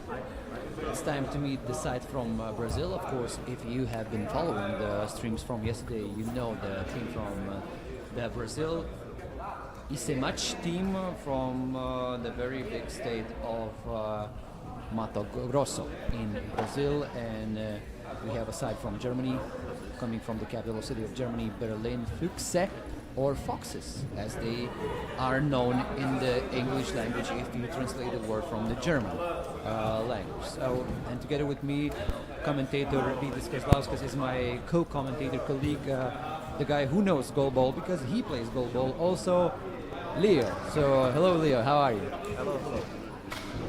And we dive into another game. Have you been commentating one of these two teams, or this will be also a new experience commentating these teams for you, as for me it is right now? Yeah, I commented on Füchse Berlin, the game against Iceland. And in Malta I saw the game that they played against they won the game. 6-4, I think, if I remember correctly. Versus what? Can you remind me? Dahra club. The Algerian score was side. 4-4. 4-4. Yeah, 4-4. If my... Maybe I'm lying, and then I'm gonna correct myself real quick, but the score was 4-4. No, that was the other game that they played, I think. So Füchse Berlin, as I see in the protocol and the website, 4-4 versus Dagra. Füchse Berlin. Isemat, I guess. Isemat, yeah, okay. Then it's my mistake. And we started the game, and Isemat won versus Dagra 7-5.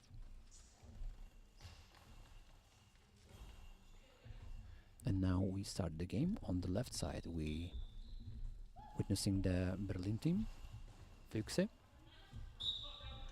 Yeah, but I would expect a good defensive match from both teams based on what I've seen from them. And The match Isemat won against Dahra club was they were able to capitalize on penalties, and that decided the game. yeah, and Ice Match team also lost one game yesterday versus All Power team from Finland, 3-7. So now, of course, they need all the victories they can get. And we see the first penalty already at the start of the game.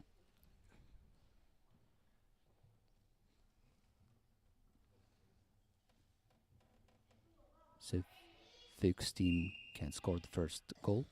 Kali Holder.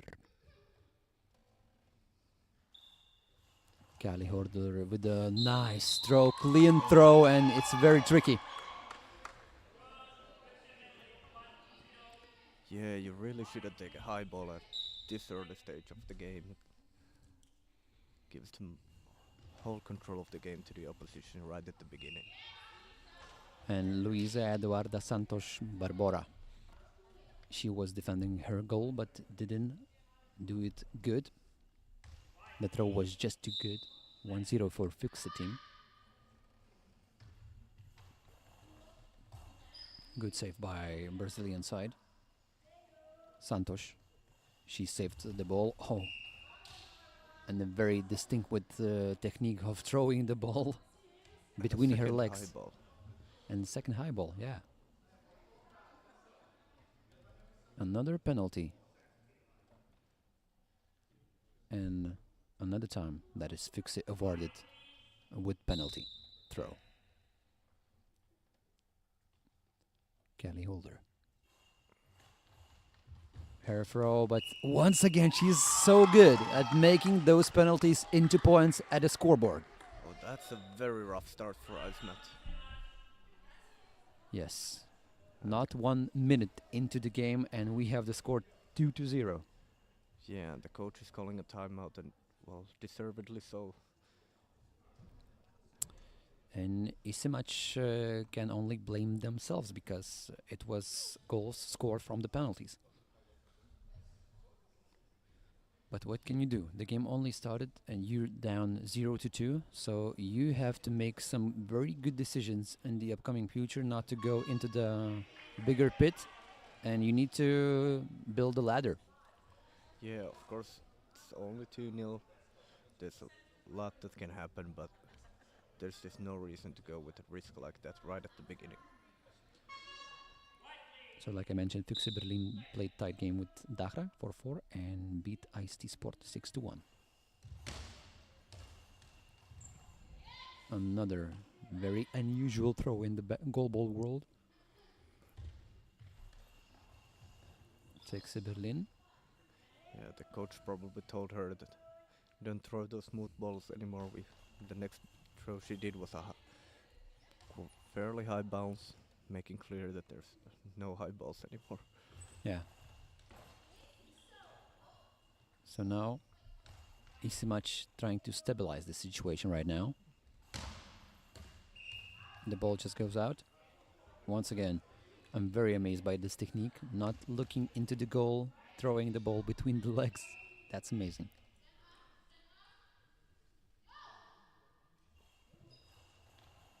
Callie Holder from the left side of her hand side. Lopes. No good. 2 minutes into the game. A spin move by Kendresa Maliki. And Isimac trying to find the first goal of today's game versus Füchse Berlin. No good.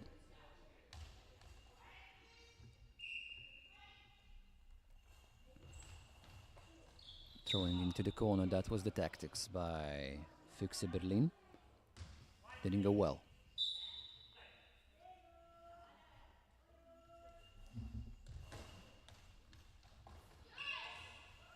No good. On the attack, Luisa Eduarda Santos Barbora. She scored 7 goals yesterday. Yeah, she's definitely the star player of her team.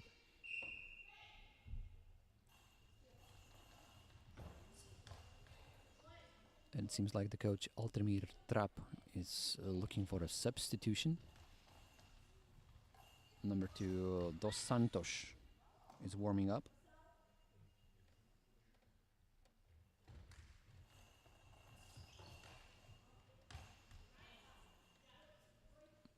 Not good this time. Santos, bouncy ball, but the ball goes out.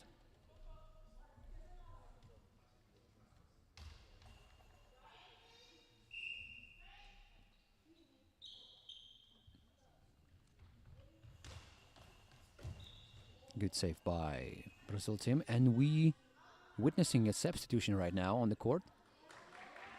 Number 2, Nosimar Clemente dos Santos on the court instead of number 1, Luisa Eduarda Santos Barba.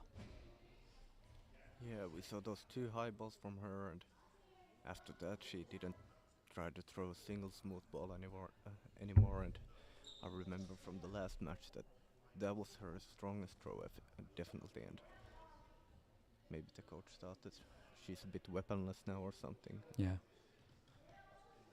Maybe he wants her to cool down a bit and then come back with another power, another good start.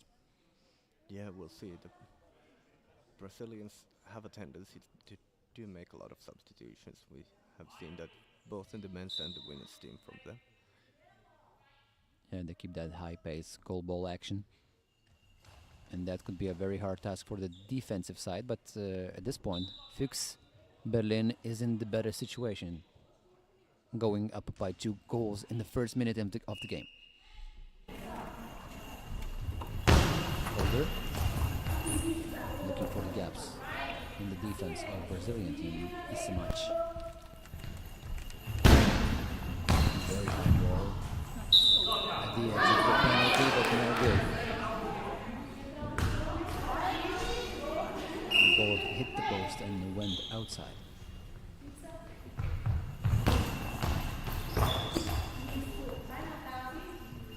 No good. Dos Santos. the ball, and she was almost good with that.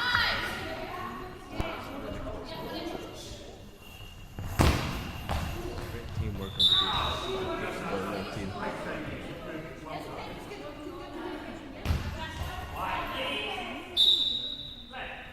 And we go further. A throw, outside. Marciano Costa Pereira Lopes. She threw the ball.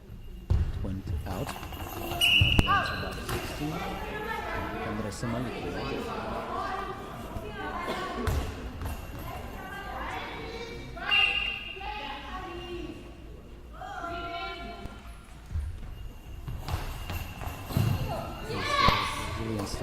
Looking for the first goal of the game, 4 minutes into the game versus Fuchs team.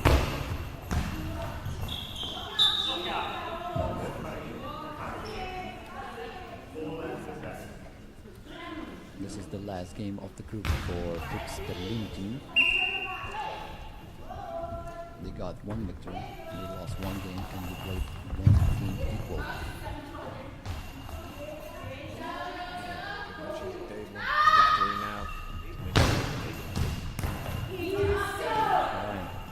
And they are still in a better position of achieving that victory versus Simon.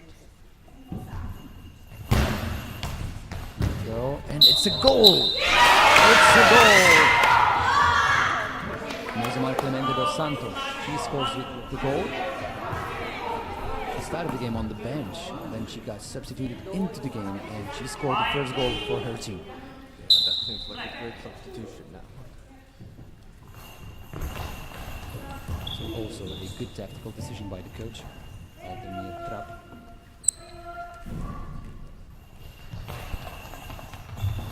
Trapp to the other side, good defense by Berlin team this time.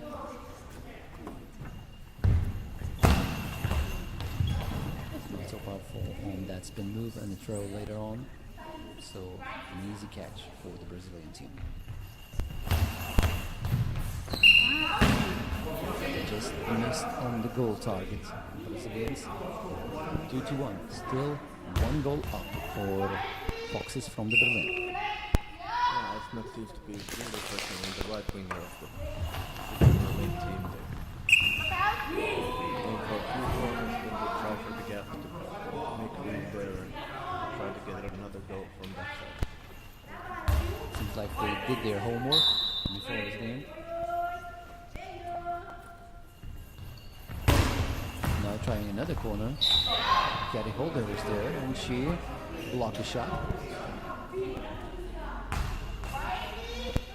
Now she gives the ball to her teammate. Louise Turner in the throw. She's the best scorer for her team.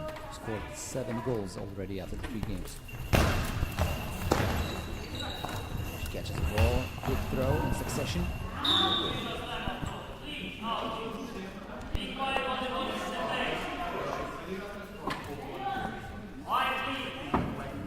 Brazil team isn't on the attack. They've been talking through who needs to make a throw. Now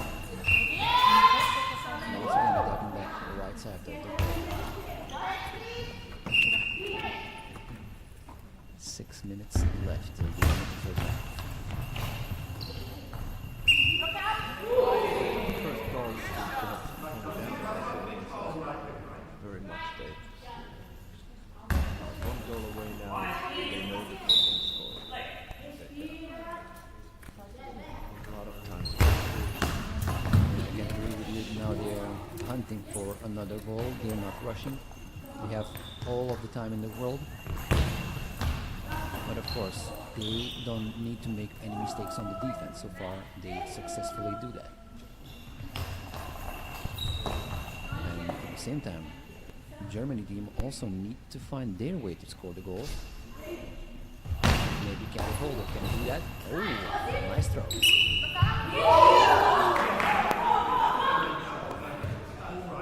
She's aiming for the gaps, but this time Brazilian defense was too good.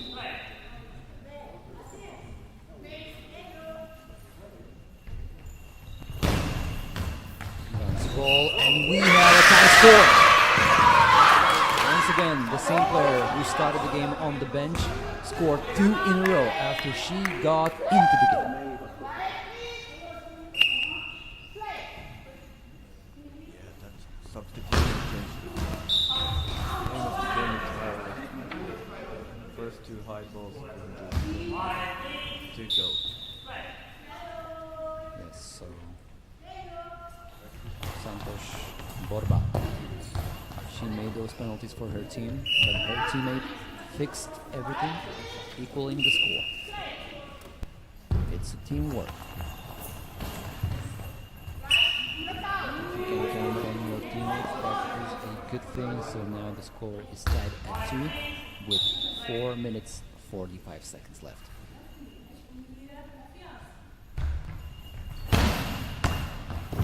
Another nice throw and Mario missed on the corner. The same player, Newsimar Clemente dos Santos.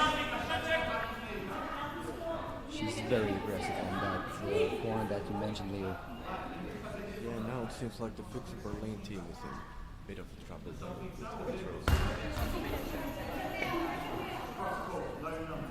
Maybe the Fuchs head coach can offer some substitution.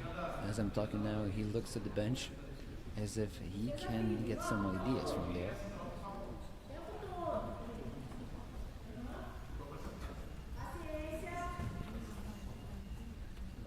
But we still do have the game. 4 minutes, 39 seconds. The score is tied at 0. Coming all the way from the Brazil. This match team is aiming for the best possible result in this women's competition, as their colleagues in the men's competition are also doing just great.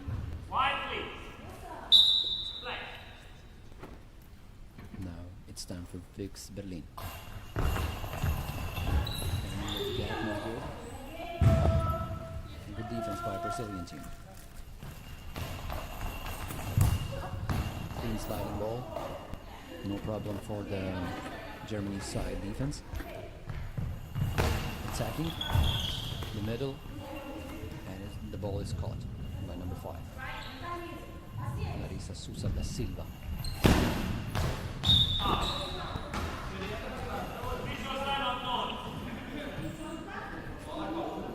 And the ball goes out in the back with the attack upcoming for the Fuchs Berlin team.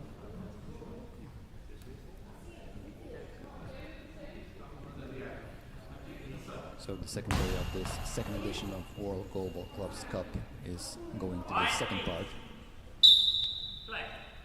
The more games we are in, the closer the playoffs. Good attack, but also a good save by this match team. See how common it is to foul. Usually when there's a goal or two at the beginning, makes the entire game more.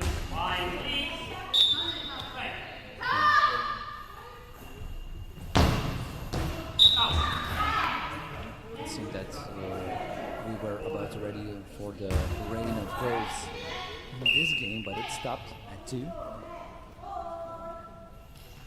Now both teams fixed their defense, it seems.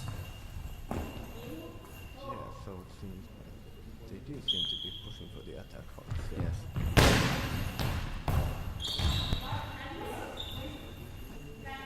Not taking the foot off the accelerator. It's a long ball, yeah, it's another penalty. So the same player who scored 2 goals, Dos Santos. Now she caused some problems with that throw. And she'll have to defend her post. And Gary Holder aiming for the 3rd goal.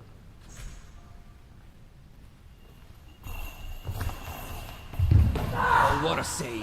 What a save by Dos Santos!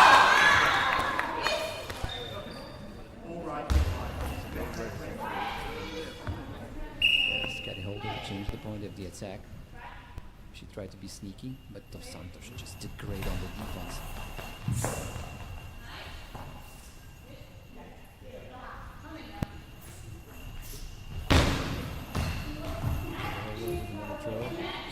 Fuchs team didn't score any goals from in-game moments. Only from penalties. Nice quick throw, changing a bit of the tempo. 2 minutes, 42 seconds. Good save by Fuchs Berlin.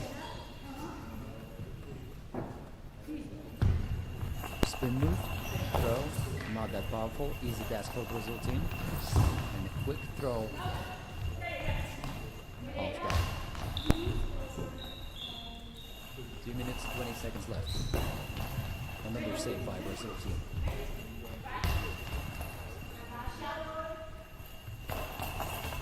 Second ball, going to be tricky on this hard work. And we have a timeout. Good idea to down things a bit. Both teams were pressing hard. If there was a goal up into the air for one team, impossible to save. So if AC Match wins this one, they can establish themselves at almost very top of this group. They only lost to All Power team, but they beat Data Club. And in the evening at 7 o'clock, they're gonna face Ice T Sport team. If they win against Fuchs and Ice T Sport, they can finish in the second place of the group standings. It's also second. They played one tie versus Data. But of course, this game is decisive one.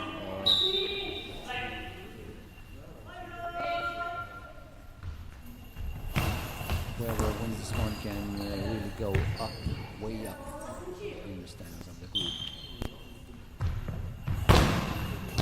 Fits with the answer. Foxes didn't catch anything. Brazilian team. And the ball goes out. The ball was blocked.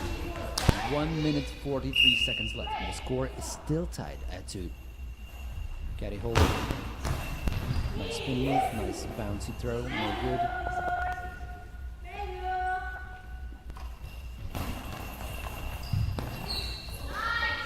Still aiming for the gaps on the defense this time, Brazilian team.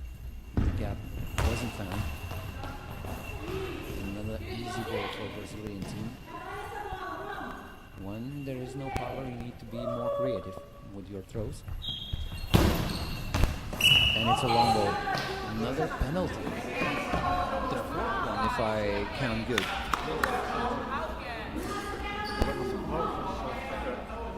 Why need to take a risk? The first no. Yes. It's not like you're down by 2. The score is tied, but they'll still risk it. Another save! By the tip of the toes! By the tip of the toes!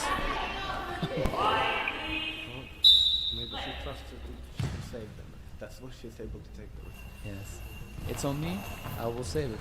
She said that. So the score could have been 4-2, but it's still tied at 2. This time no penalties there, just a good throw. 45 seconds left. Very interesting game. Very bizarre one in terms of the number of the penalties. And this match asks for a timeout. 33 seconds left till the end of the first half, and we have a tight score. Fuchs can only score from the penalties. Isimac scoring from the in-game moments, but still, it's not a end of the game by far. Well, at this moment, rather be in the shoes of these players. You're a lot more comfortable when you have scored in the game and not just from penalties. Yeah. They are responsible for all the goals in this game, causing problems for themselves and also creating beautiful moments from the in-game possessions. But if they want to win this one, they need at least one more goal. So, after a timeout, we come back.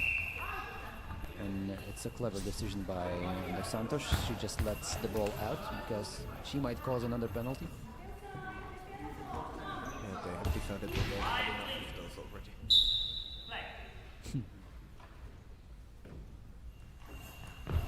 The Vix team will throw. Lois Tone with a throw. The ball went out. 25 seconds left till the end of the first half. Another throw, this time by number 3, Lopes. Caddy holder. She seemed to have the strongest throw from her team. Yeah, definitely. Good variety of different styles.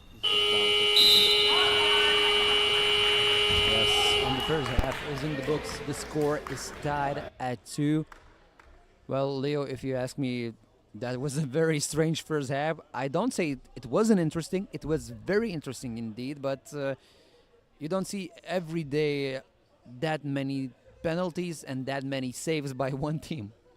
Yeah, and especially the beginning was surprising. 2 penalties from 2 throws. Yeah, in 55 first seconds of the game. Yeah, and well, at the beginning they were costly, but after that they have been able to catch them, and those have been some key saves from those 2 penalties. Yeah, it's a good thing when you cause yourself a problem, but you can stabilize the situation yourself. So Brazilian team didn't wait for any help from the opponents. They just fixed everything. The score is tied, so we're gonna see a decisive second half. No team is in advantage, but as we discussed in the first half, it seems that Isimatch throwing better throws, stronger throws. They can offer more power on the throws, but they sometimes lack accuracy.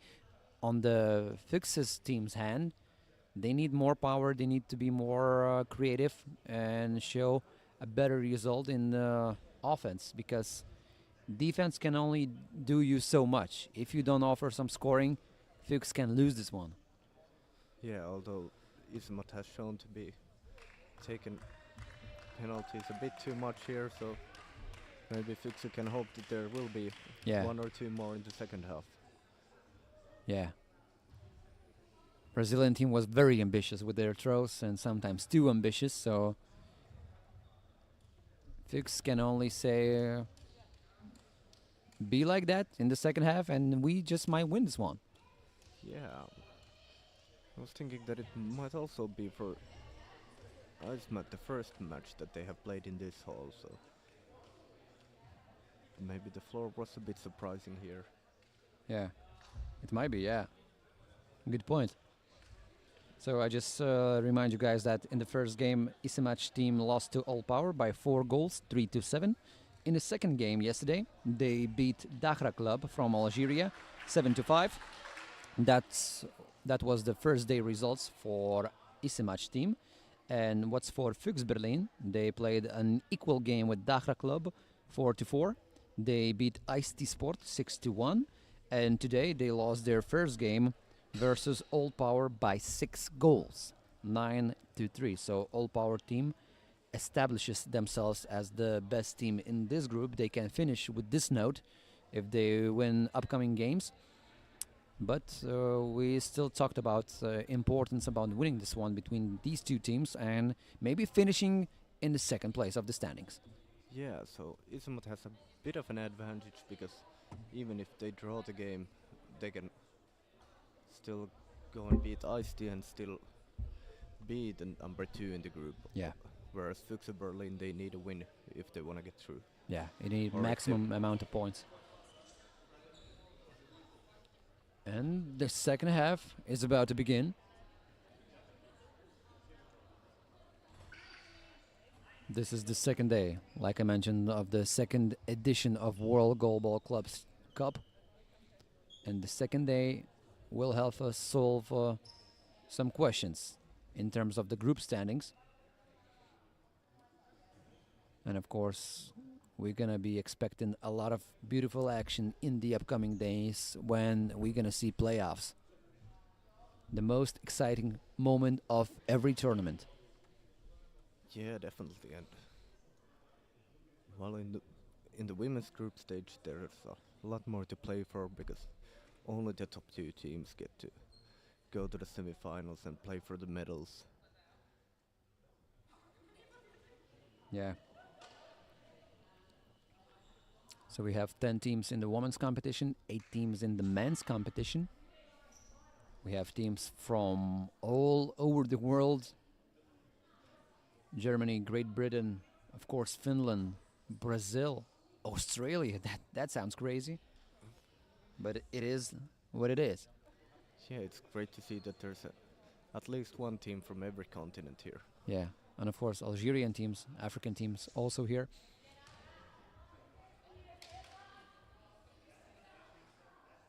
And we're about to continue. Now the referee is checking the equipment, checking if everything's in order. Brazilian team is already prepared, rehearsing the defense moves right now on the court, sparing no time.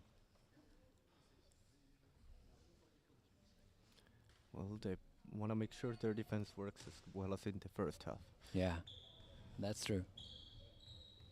In-game moments, Brazilian team defense was just perfect because in-game moments they didn't allow any goals. All of the goals that were allowed were conceived from the penalties. Yeah, exactly.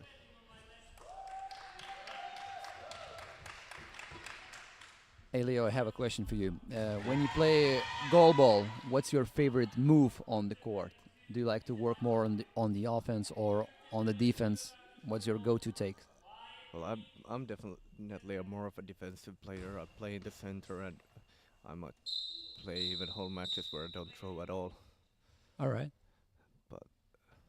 And well, personally, the favorite thing for me is when there comes a lot of high bounces, and you really need to jump high up from your hip to slap the balls down or kick them down.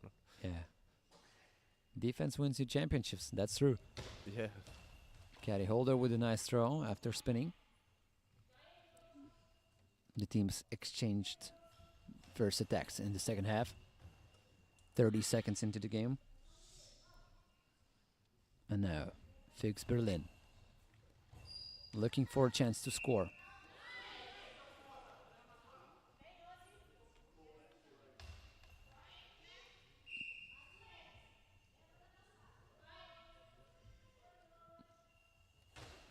That's a throw from number 2, Dos Santos. She stays in the game. She started the game from the bench. And her presence on the court was very felt. Sliding ball, very dangerous one. No substitutions on the Fuchs team in the second half, or at least at the beginning. This Fuchs team has a lot of young players also.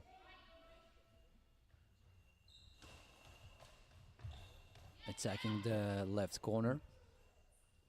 Yeah, although for the Fuchs Berlin team, Lois Turner has a bit more experience at the top level. She's played for I think for the national team too, and also played for different teams around Europe, and she Alright. knows the game well. And All right, yeah. The team has a 20-year-old number 6, Emily Ranke. She's sitting on the bench, spectating the events, following. Good throw by caddy holder, but the gap wasn't there. 2 minutes into the second half. Fuchs team is happy about their defense so far. So far, so good.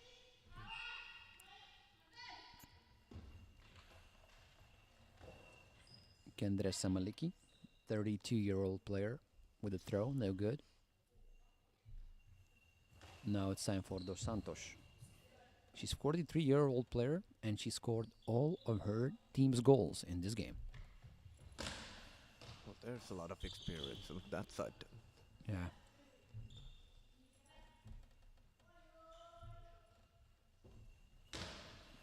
Bouncy ball. This time no risk.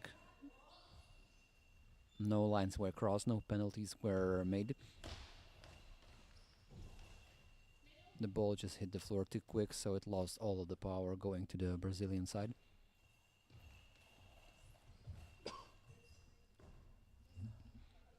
And Fuchs with the answer. 3 minutes into the game. Lois Turner.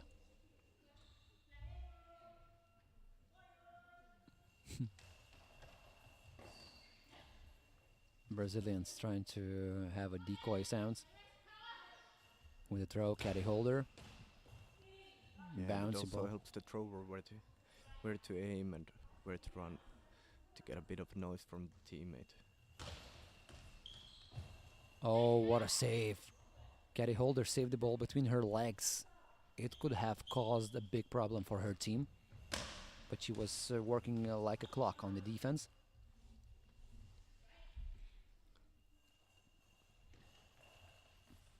Number 5, Da Silva with a sneaky throw. Well, we had a very eventful first few minutes, and now it seems that both teams are just trying to look for places where to shoot, where to put the pressure. Yeah. Now this part of the game seems like the beginning. Yeah, But maybe after those couple of few minutes of storm, the storm have passed. And now they're seeing what's left after the storm. yeah, both teams want to calm things down, and neither one of them wants to lose. 4 minutes and 5 seconds into the second half. The score is still tied at 2. Caddy holder, she throws the ball and the ball goes out.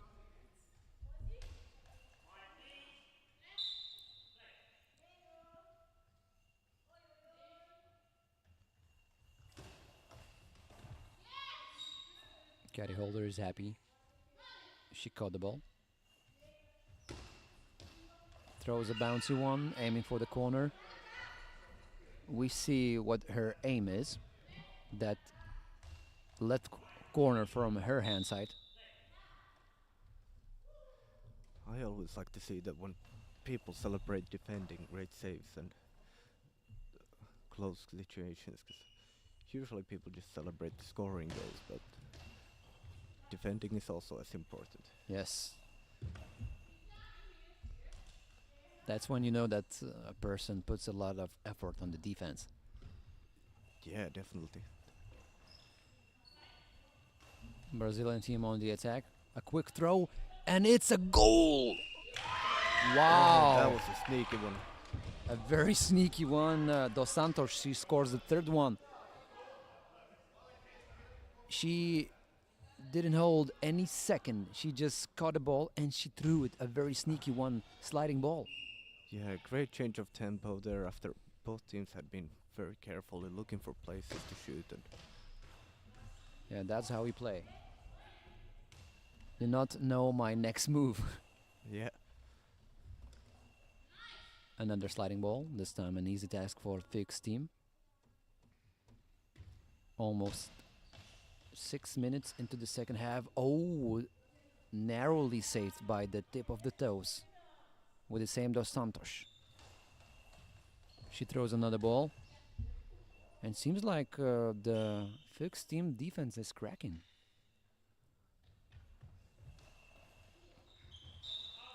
Now we need to answer ourselves, is this a tendency or just temporary cracks? yeah, they have once again found a way to break through those gaps, and the wingers have to cover up a lot. A lot of balls being lifted.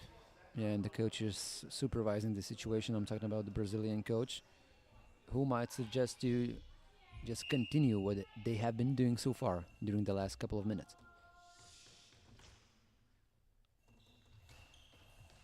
Brazilian with an answer. No good.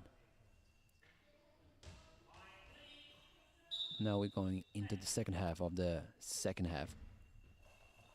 So less than 6 minutes remain till the end of the game. 3-2 for Isimac.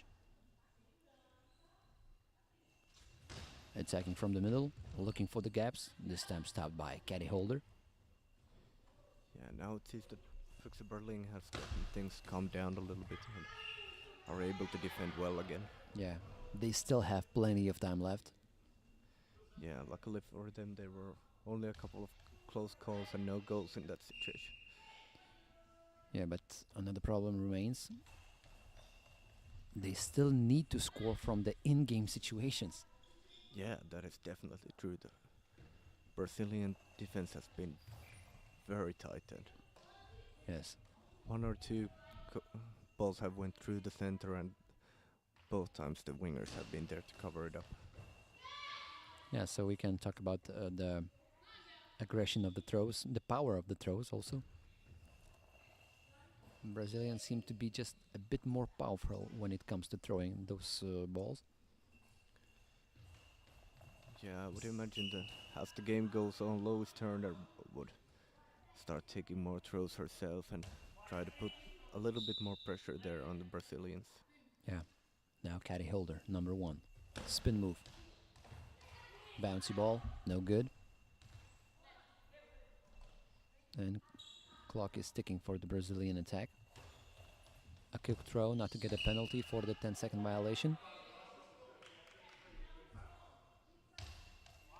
And 4 minutes 38 seconds left.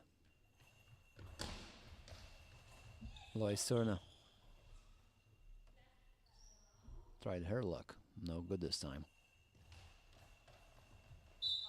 Attacking another corner. Brazilian team just checking how good the defense is on those corners. And 4 minutes 20 seconds left.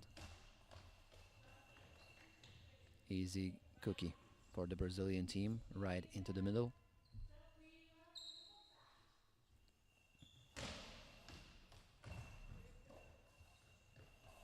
A quick throw and almost broke the defense. It was a nice try by Yeah, that was Leicester. a really good idea. Yeah, Break the rhythm a little bit. Probably the first time in this match where Fuchs' team has gone for that quick return. yeah, very unexpected for the Brazilian team. Maybe we'll see more of that in the upcoming attacks, because the time will be pressing soon, the Fuchs team, if they don't score.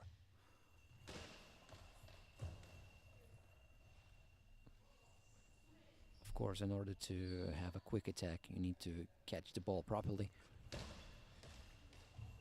Oh, Close. close one, very close one. The Yeah, ball it's- slipped through the hands. Yeah, it's not always very easy to throw the ball quickly when the opposition is trying to throw it as hard as possible. Yeah. Caddy holder with another very dangerous throw into the goal of the Brazilians. Couple of good attacks by Fuchs team. Yeah, there have been the right winger of the Brazilian side has been in a bit of a trouble for a couple of times now. And maybe we'll see Fuchs team just attacking that corner more. Now try another one. A quick throw. Just to spice the things up. Yeah, and a good idea to throw on the other side a couple of times too. To try to maybe move the center player a little bit to make more room to the other side too. And 2 minutes 45 seconds left till the end of the game. Some time have passed since we talked about plenty of time left, not so plenty anymore. Yeah, and they really need those 2 goals. One is not enough for them to go through. Yes. If Fuchs Berlin wins this one, they can go up in standings and race over the Brazilians. But if Brazil team wins this one or plays equal, they can go over the Fuchs team. Yeah, exactly. And a timeout. And if anything doesn't change, we're gonna see more and more of those from Fuchs team till they juice all of their timeouts. 2 minutes and 8 seconds left till the end of the second half.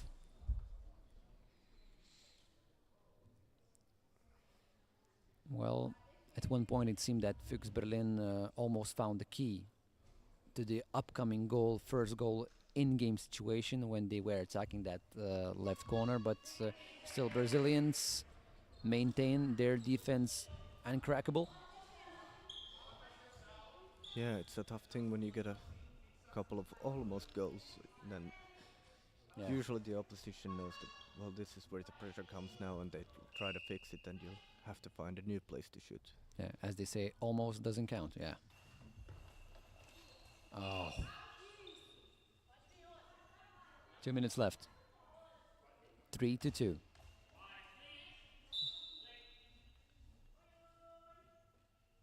Dos Santos. Ace match on the attack, attacking the gaps. Caddy holder just couldn't make a good grip on the ball, but Fuchs is still on the attack. Bouncy ball.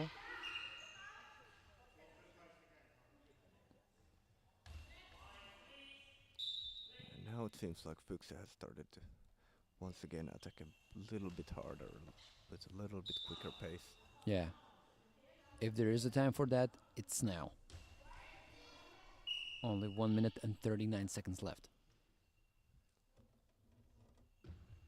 Maliki with the throw. Not so powerful. Easy task for Brazilians. They take their time right now.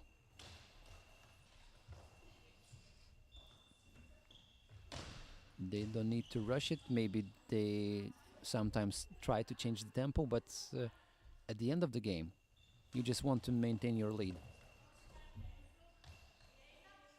1 minute and 5 seconds left. Caddy holder. One mistake by Brazilians and the score could be tied. But the time is pressing. Less than 1 minute left. Lois Tona. Yeah, Fuchs Berlin really need to make all of their rest shots count. Oh, they needed to make those count, but Brazilians do that just now. 4-2. Yeah, and that's tough setback for the Berlin side.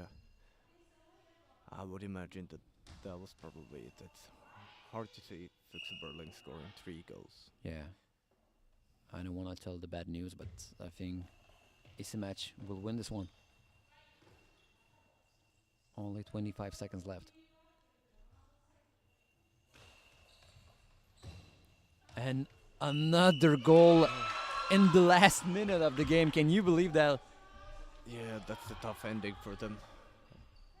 So we saw the goals pouring in the first minute and in the last minute of the game. Yeah. The middle part was useless. Middle part, yeah, you can skip through the middle. Just put the first minute on and the last one.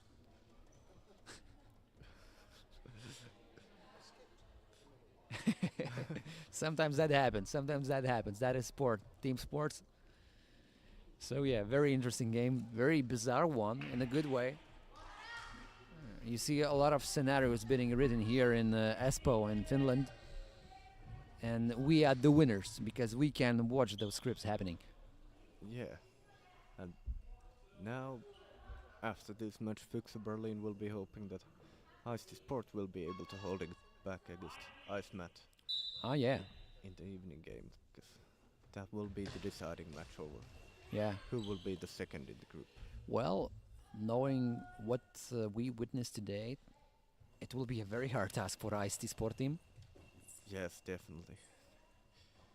Since you didn't play the game, everything can be possible, but we know what is all about. This Brazilian team just won the game by 3 goals, 5-2.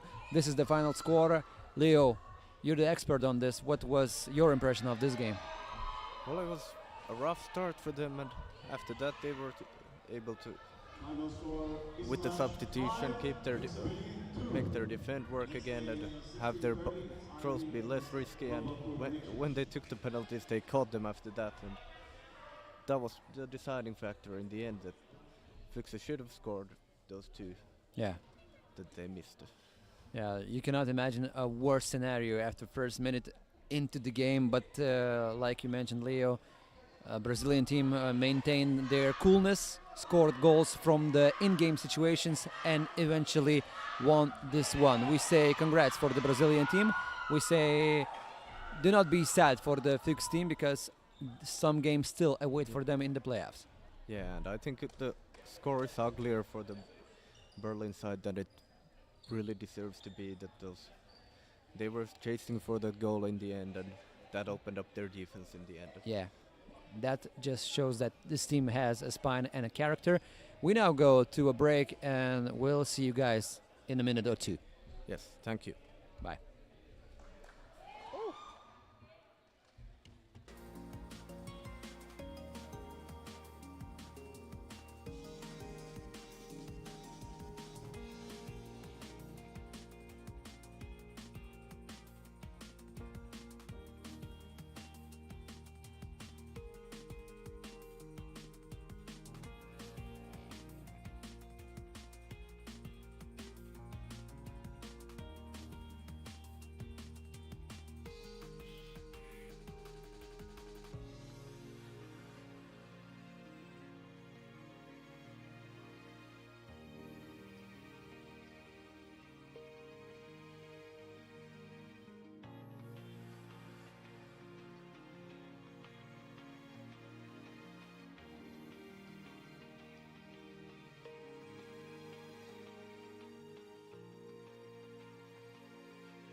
should be live, I think. We are live. Yes. Welcome back to the Goalball World Cup for clubs in Espoo, Finland.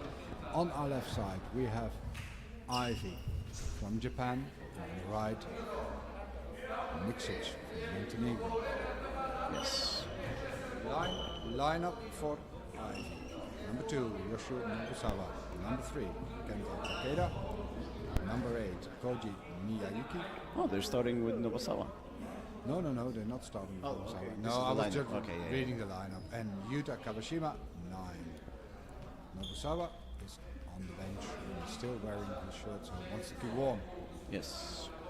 And I'll try to pronounce it correctly. Yes, I will correct you. You will correct me. I will do my best. Yes. Number 1 for Niksic, Goran Macanovic. Matsanovic. Marko Nikolic, number 2. Matej Ledinek, number 3. Matej. Matej? Was not Matej? Matej. Matej Ledinek. Number 4, Nikola Nikolic. Number 5, Milos Ranitovic. Yes. And number 9, Velizar Obradovic. Well, I did my best, didn't I? Yeah, good.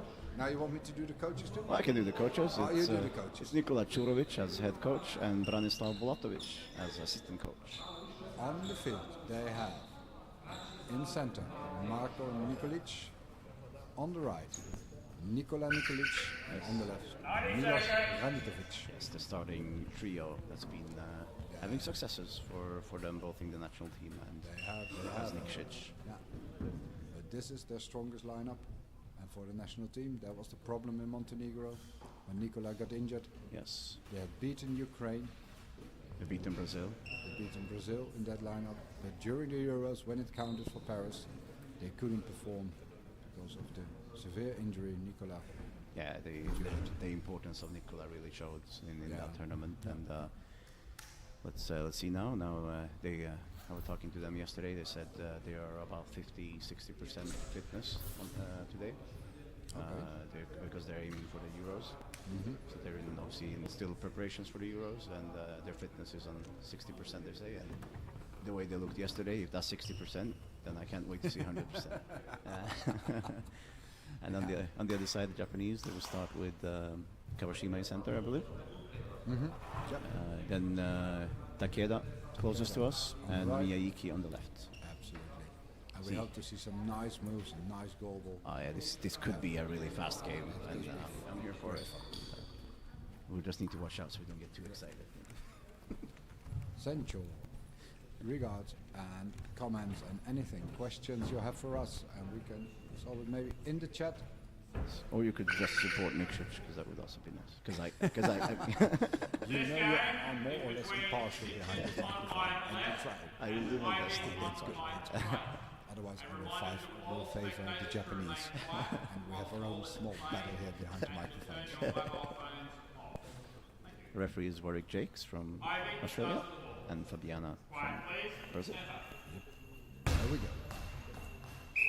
Ivy starts with the ball. Miyayuki in center. Miyayuki, the big thrower for Ivy. Shoots and saved by Marko Nikolic. Nikolic hands it to Milos Ranitovic. Ranitovic. Ranitovic now on the left-hand side, and Takeda saves it, left side. Was trying to go for the one spot, or the corner pocket, and managed to reach it. Takeda. Kenta Takeda now on the right-hand side, shoots and Ranitovic got it covered.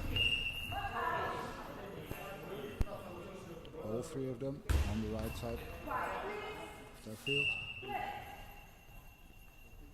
Marco picks up.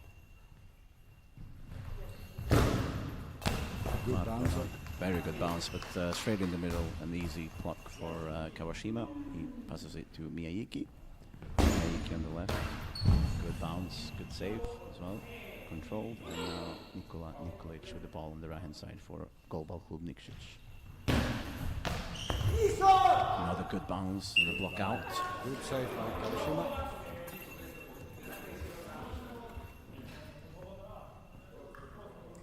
Now ball in with Kenta Takeda.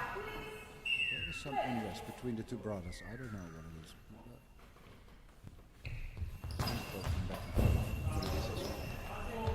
Some unrest between Nikola and Marco. No, it's just a Balkan communication. Ah, is that what it is? Yes, Ah, yeah. we know how that can be. don't Yeah, we? they're very good. There you are. Marco picks up, defended by Nicola. Marco goes to the right. To swing it in. Another It's- good bounce there Yeah, from it's a good Marco. bounce. Straight into the body of Kawashima. Yeah, it's a good bounce, but straight in the middle. That's right. And now Takeda with the ball. Just out of bounds. Out of bounds. I feel like Granitovic had it covered. He had. Yeah.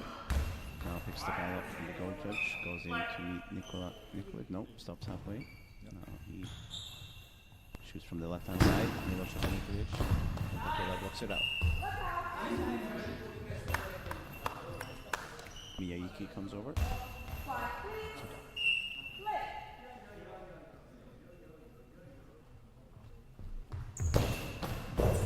Good save by Marko Nikolic.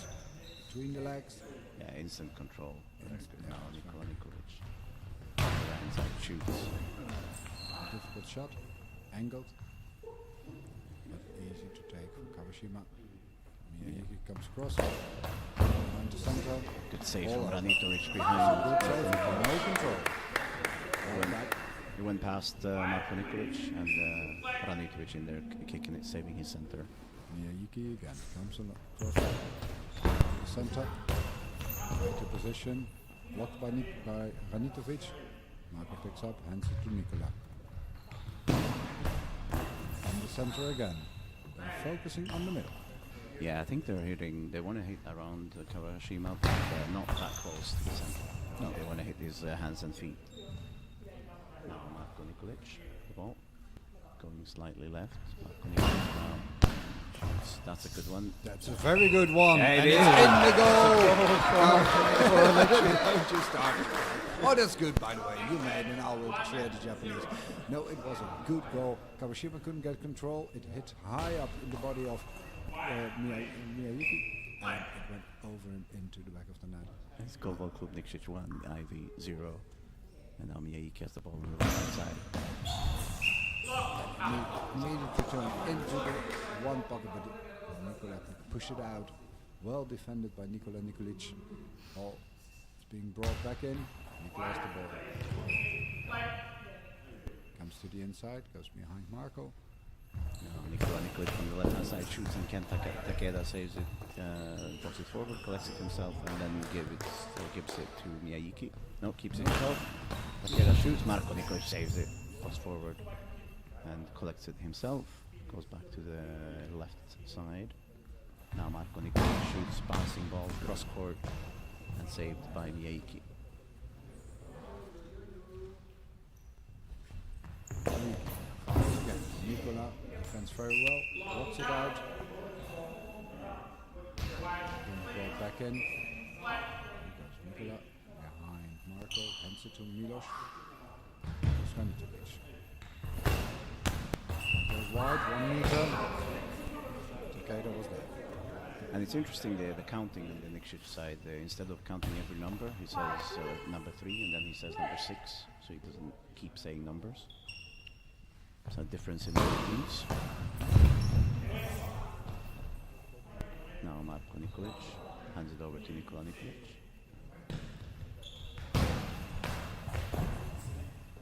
Into the legs of Miyayuki. Miyayuki goes around, goes back center, fires away, tries to find the gap with Milos. Milos Granitovic picks it up outside of the field. Now Milos Granitovic on the left hand side. Shoots. And it's just out. Really didn't even trouble Kenta Takeda. That felt like one of those that the player knew it was going out before it was even close. Now Takeda from center. Shoots. It's saved by Nikolic. Blocked out. Good precision from Takeda, our number 1. Ball to Nikola. Backs up, comes to center, fires away. Dancer, high up, blocked by Kawashima, left out. They are putting pressure on both Miyayuki and Kawashima, and using the opposite of many teams' tactics. They are shooting at the big shooter of Japan. Miyayuki hits Marko Nikolic. And Marko hands it over to Nikola. No, he keeps it himself. Oh, that's our official timeout because the Brazilian team hasn't got a new. Gives the 10 seconds to Marco, so it's time to make a proper shot. Marko Nikolic. Very good bounce again, but good save from Miyayuki. Quick return.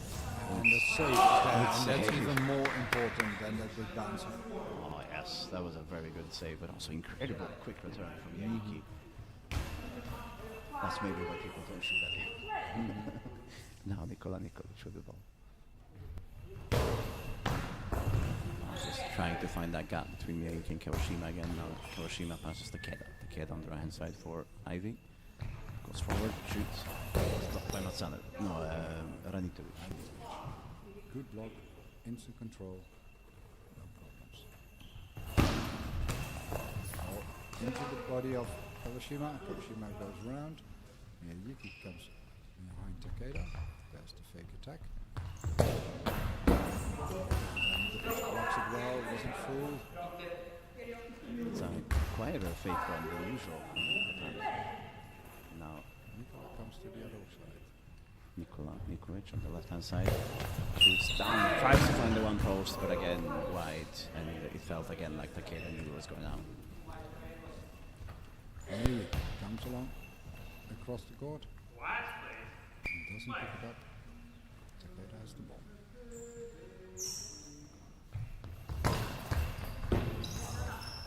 Blocked out by Ranitovic. They are pulling him inwards. Maybe they'll shoot on the 7 soon. But for now, Milos Ranitovic has the ball on the left hand side. He's going There is into the the second goal. goal by Milos Ranitovic over the feet of Kawashima, and no chance for Miyayuki to control the ball. And that's the second half cross they've scored. Short cross over the center, and those are dangerous. And Nikšić are using that weakness of the Ivy defense. Now Miyayuki shoots, and it's Nikolic blocks it forward. Nikolic, Marko is handing it over to Nikolic. Nikola. No. He's keeping it. Shoot. Now the ball is trying that gap. Now Miyayuki, quick return. Again and again. But A Marko good is save there. from Marko. He is fast. I was counting on that. They studied the team, Oh yes. and they know quick responses of Miyayuki. Now Nikola Nikolic.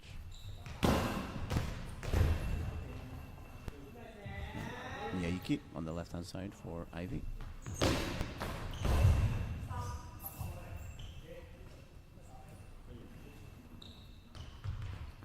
Nikola Nikolic picks it up, tries to hit the one spot with Takeda. Takeda was there, blocks it out. Very good block from Takeda. And very good aiming from Nikola as well.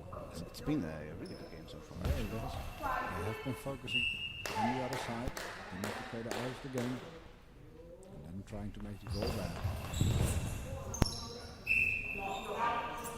From the Nikolic brothers. Marko goes out towards Nikola.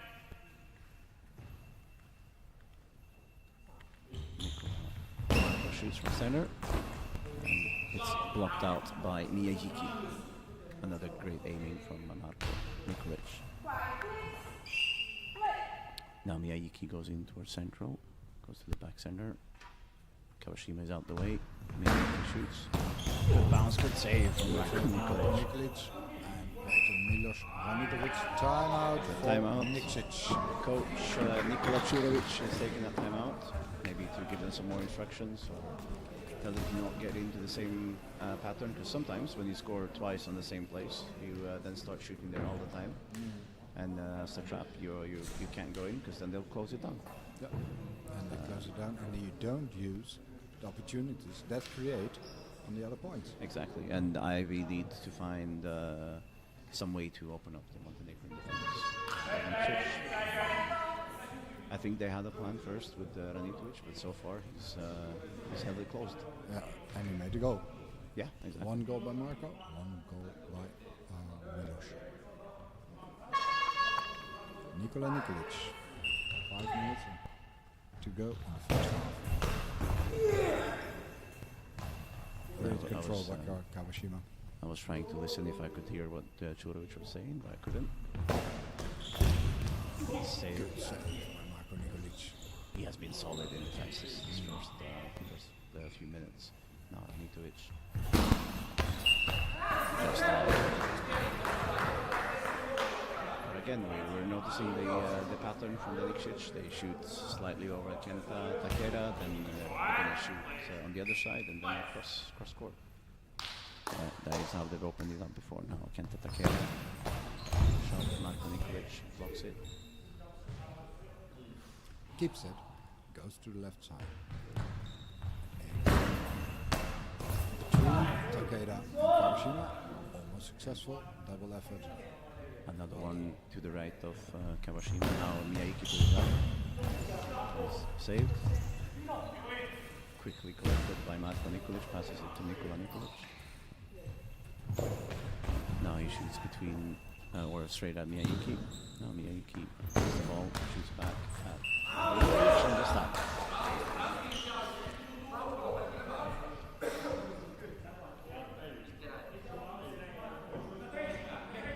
Milos Ranikovic goes to the inside.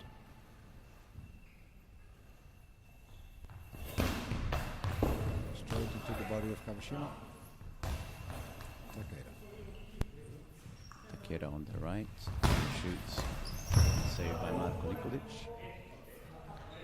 He goes out to Nikola Nikolic.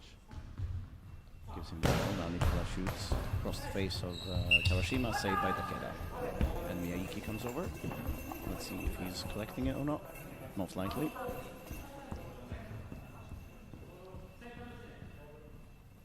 Some instructions in the Montenegrin team. Or maybe a reaffirmation. Anyway, now Miyake from the right hand side of Ivy. Ranikovic blocks out.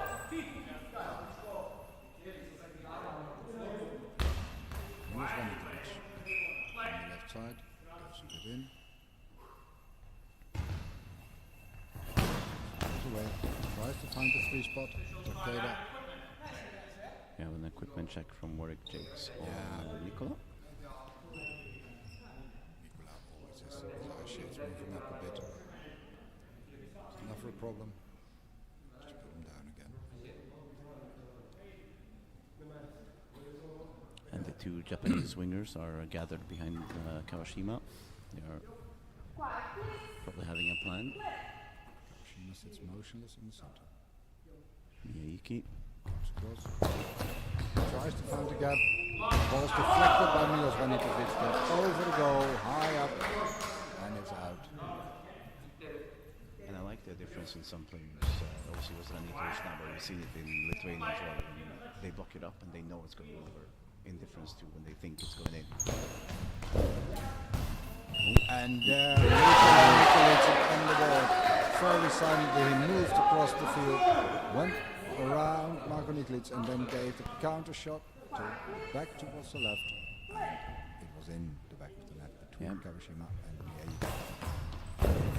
We call it broken angles in Sweden. I don't know. Broken angles. Yeah, when you go one way, shoot the other. And that caught the Japanese so far. And it's now Nikšić 3, Ivy 0. And it's a timeout for the Japanese team, Ivy. And they could be in trouble now. Yeah, they 3-0 behind, it's a lot. They need to find a key, but then we have seen many times in recent history how the Montenegrin side maybe has dipped a bit in concentration. Yeah. We saw it against Hansa, for example. We saw it in other tournaments as well. So nothing's lost yet. Absolutely They not. still have it's a long 3-0 way and to go. they have very good players in their team. So They do. Nobusawa has taken off his shirt and is ready to be substituted if needed. yes, and we've seen Nobusawa yesterday. He's also a quality player. So Absolutely. now Miyake with the ball on the left hand side for Ivy. It's out.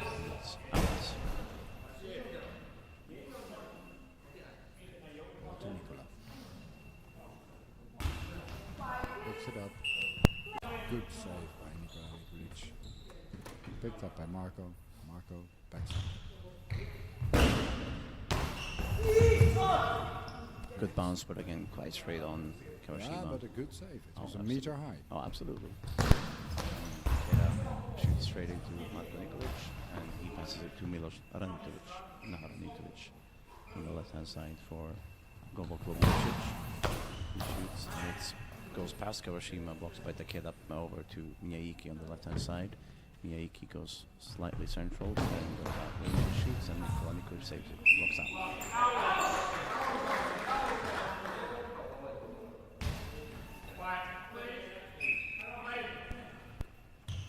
Nikola Nikolic.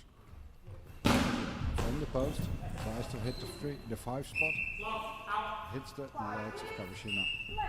Fast return in the play, shot by Miyaiki. You can hear the effort of the Montenegrin defense, the size of relief. A big shot from Marko Nikolic, good save as well from Kawashima. Kawashima goes himself. Back center. Right. Angled shot. Broken English, you call it. It is. But Nikola Nikolic saved today. Well, at least the shot. And returns the favor, but misses the goal completely by 2 meters wide on the left side.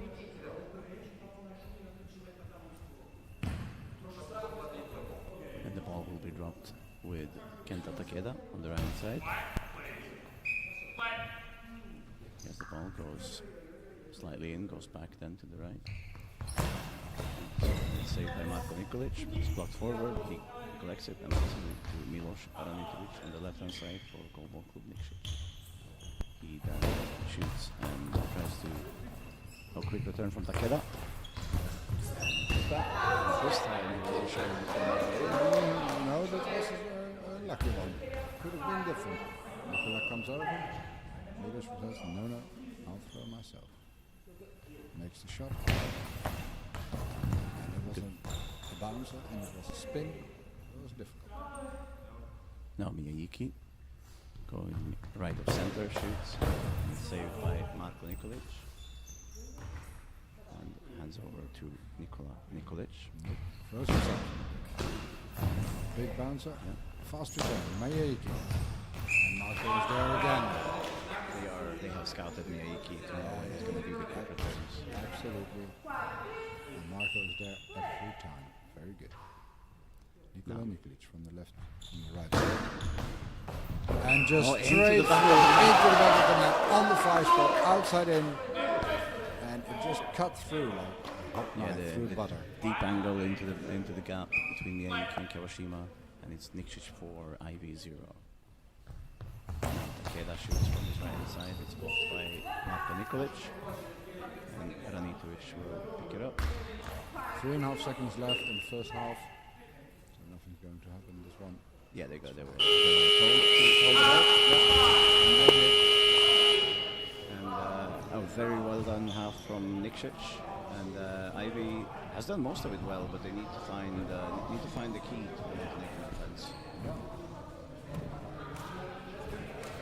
Yeah, it's Nikšić 4, Ivy 0. It's better than you expected, wasn't it? Yes. Yeah. Yeah, it actually was.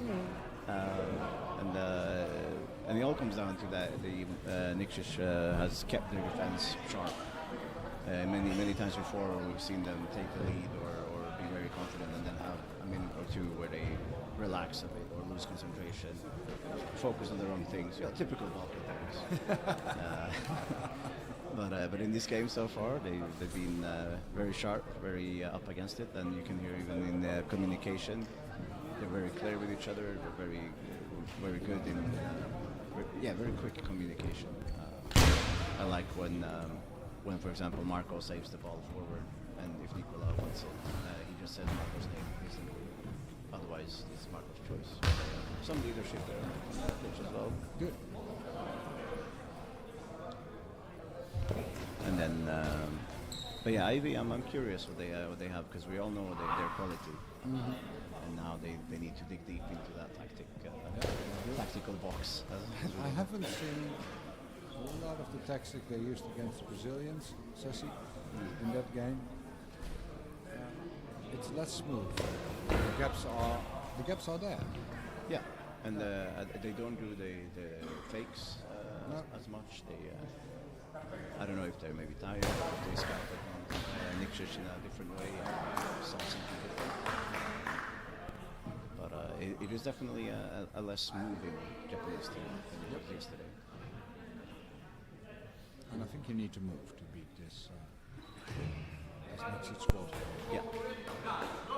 If you're stationary and they know exactly where the ball is, then I mean, first of all, they will top all of them. Yeah. And second of all, if they know where the ball is, it's going to be very hard. It's going to take some extraordinary shots to get them. But yeah, let's see. This is 4-0. It's against Ivy, which is again 3 of the Paralympic winners. And this could still end either way. We'll see. Do we have anything in chat? Or? Yeah, we have, but it's in some Balkan language. Maybe you can read it. Well, I can't. Well, because I can't read on the screen, then. No, then it will be difficult. I can read it to you, but I will first switch off the for a moment.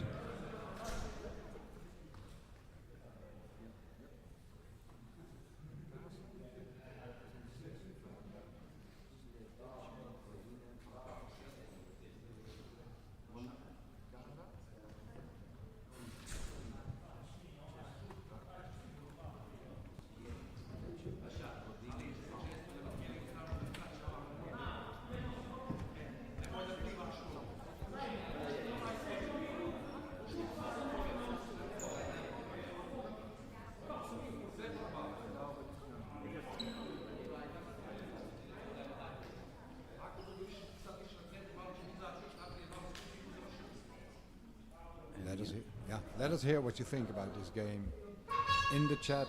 You can communicate. Now we have 90 seconds to go. Yep, and of course we keep it nice and polite. Of course. Yeah. So no rude remarks, nothing, and it has been very, very good up till now. Oh, yeah, it has. Everything we have seen. Now let's see if Ivy can find the key in the Nikšić defense, or if Nikšić are just gonna lock that door and not let anyone in. That would be some result if they could keep a clean sheet against the 3 of the Paralympic champions. Mm-hmm. That's definitely a statement.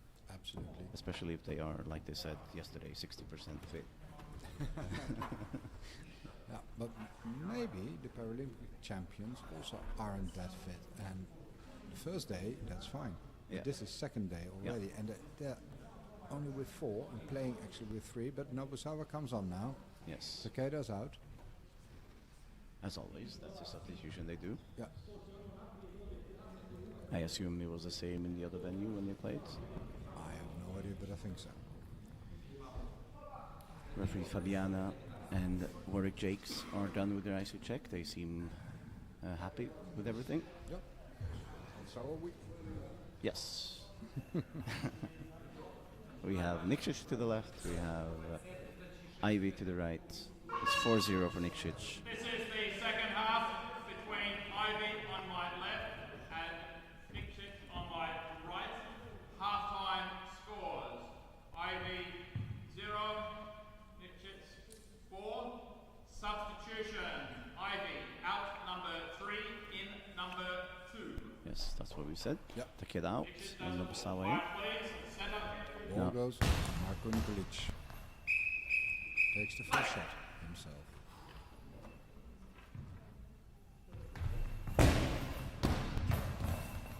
Tries to hit the 7. Miyagi's there and returns. Now Miyagi shoots another save from Marko Nikolic. Not as safe as it was in the first half. Safe enough, yes. And now Nikola Nikolic on the right hand side. Finds that gap, but it's so it's blocked forward. In the end, it was blocked forward. Yeah. It was a tricky defense by the Japanese squad. Milos Ranitovic. Yes, on the left hand side for Goalball Klub Nikšić. Into the body of Kawashima. Nobusawa with his first shot. Spin. Goes. Keeps spinning. But it's blocked out by Nikola Nikolic. No problem really. And right hand right side with Nikola Nikolic. Goes slightly inwards. Shoots from right of center. Oh, and it goes through. It goes past Kawashima. Good save by Nobusawa. Miyake from back center. Hits Goes Nikolic past in the Marco. body. Yeah, it was past Marco. But Nikola Nikolic is behind him and saving Marco. Now Marco Nikolic shoot from center. Goes past Kawashima again.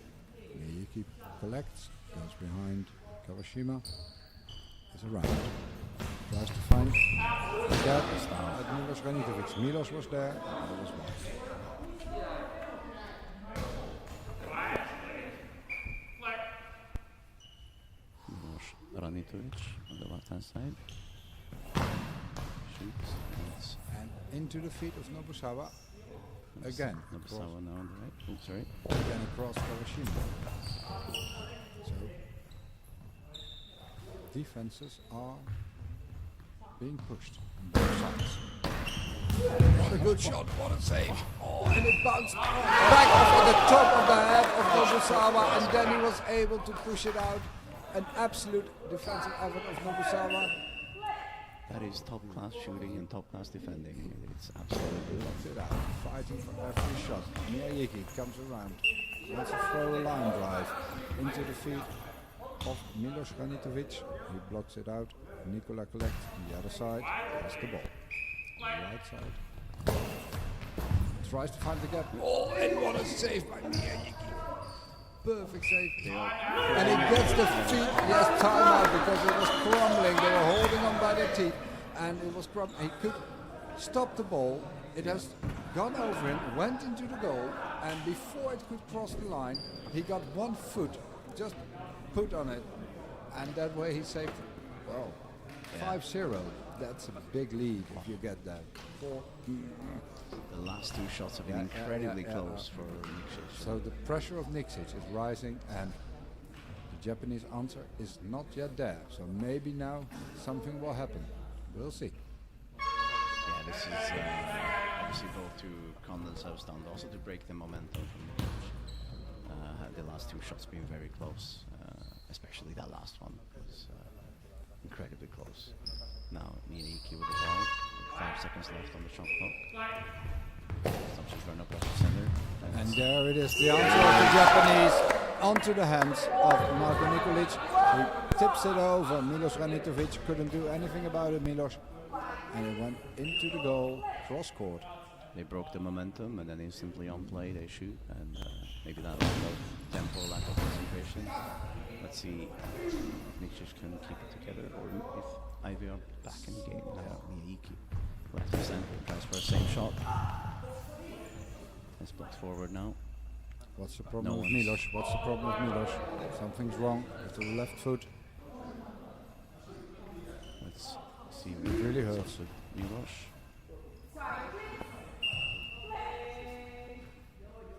Play is called. Mateo Neck. Will be substituted on, I think. And that may be earlier than wished for because it hurts. Hopefully it's just surface stuff and nothing more serious. Now Nikola Nikolic on the left hand side. Quick return from Kawashima. And the save on the line from Nikola Nikolic was blocked backwards and towards the goal, but Nikola Nikolic just on the line near the post blocked it out. Now Marko Nikolic with the ball. Shoots from right side. Bouncing. Miyake says thank you. Goes around the center. Shoots and Marko Nikolic blocks it. They are aiming at Ranitovic. Blocks it out, all over, and goes back to the Japanese team. Nobusawa tries to throw a curveball, a spinner. Marko controls, hands it over to Nikola Nikolic. Fires back. Big bouncer, tries to find the gap. That is one good block by Kawashima. Strong feet from Kawashima to kick it up. Now Miyake will pick it up.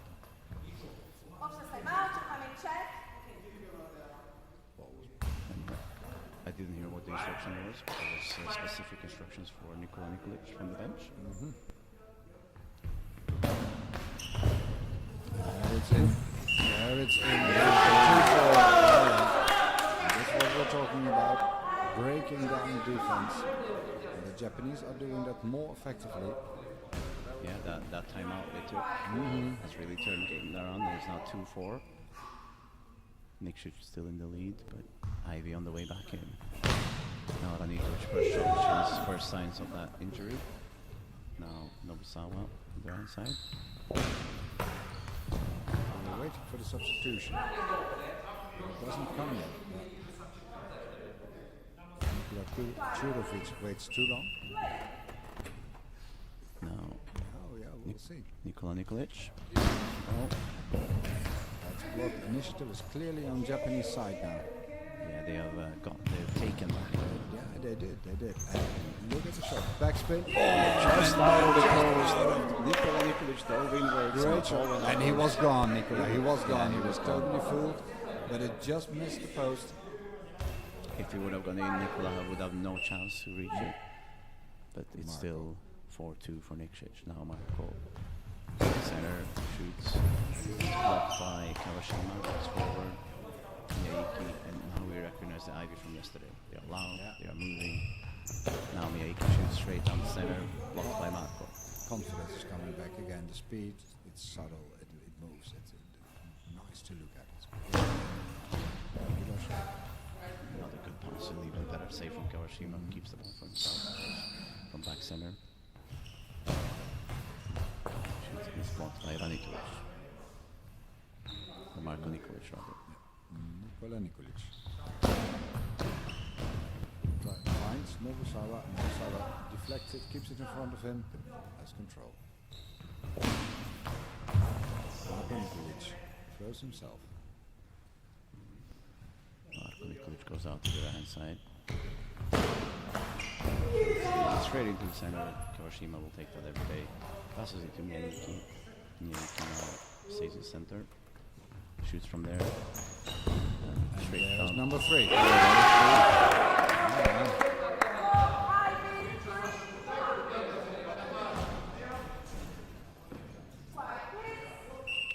And that's 3 unanswered goals Yeah.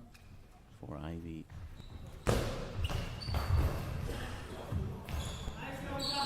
It's still a Nikšić lead, 4-3. Now, Very narrow. The tension is rising for the Nikšić team. yeah, now Marko Nikolic with the ball. And they need to find an answer. Or they will be slowly eaten by the Japanese. And now Miyake shoots a block out. Something. No, ball over. Yes, and you could hear some encouraging words after that save. Some attempts at the communication rising again, because if we listen, we hear that Montenegro have gone quiet and Ivy has started to communicate. Completely different to what it was in the first half. Absolutely. Marko No. Nikolic collects. And listen, complete silence on the Nikšić side. Now Marko Nikolic shoots and saved, and now Miyake on the ball. Nikola Nikolic Nikolic. picks it up himself. Back to the goal. From the post. Tries to hit the outside in shot. And that's a penalty. And that's a lucky call for Nikšić, because the ball went straight in without a chance of defending it.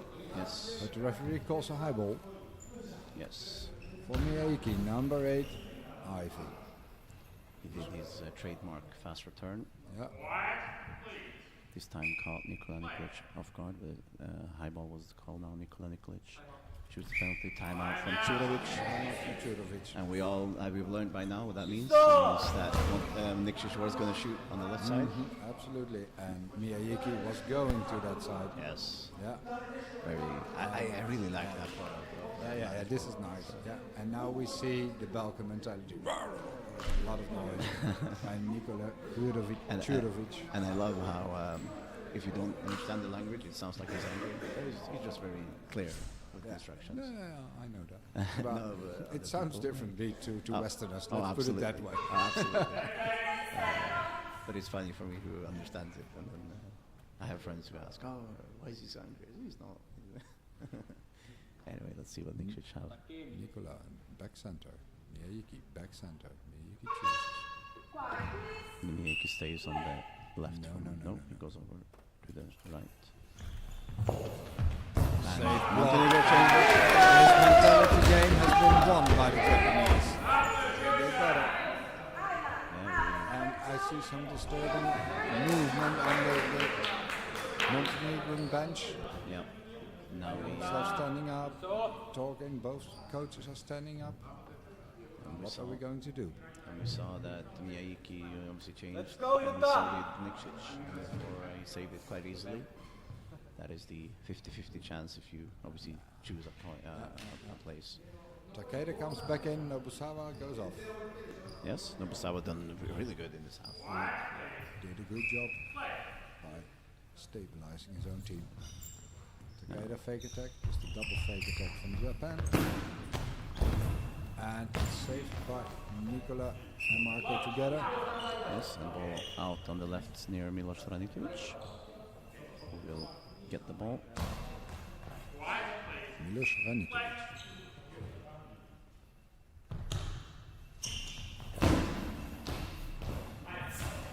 Blocked by Takeda. Deflected, kept in front, comes around. Now Takeda shoots from left of center. Blocked by Milos. Blocked out, and there's the substitution. We have Milos Ranitovic out and Matej Ledinek come in, the Slovenian ex-international. There is no Slovenian team, so what can you do? Yeah, and he's probably quite old. No, that's not old. We already had this discussion. 42 is not that old. You should learn that by now, Jalen. Depends on who you compare. Yeah. To a baby. Yeah. Now on the left-hand side, Matej Ledinek. There he goes. First shot. Good shot. Almost Pass. instant. Ooh, and it was in the end defended by Takeda. Yeah, almost instant. In fact, now Miyayuki shoots and blocks over. And Nikšić still having issues defensively. They need to up that concentration to the same level like it was in the first half. The dominance is gone. Yes. Maybe some resolve in their face, but now Nikšić hits Kawashima. Yeah. Kawashima Easily defended by Kawashima, and Kawashima hands it over to Miyayuki. Miyayuki throws. Tries to hit Matej. Matej blocks out. nice block from Matej Ledinek there. Nice and solid. Matej. Now Ledinek. Around, back center. Sends Marco away. And there's the local dominance of the Japanese. Are they able to pull 2 goals? And they have 4 minutes, 27 seconds left on the clock. Nikšić is leading, 4 goals to 3. Now Miyayuki makes a fake run.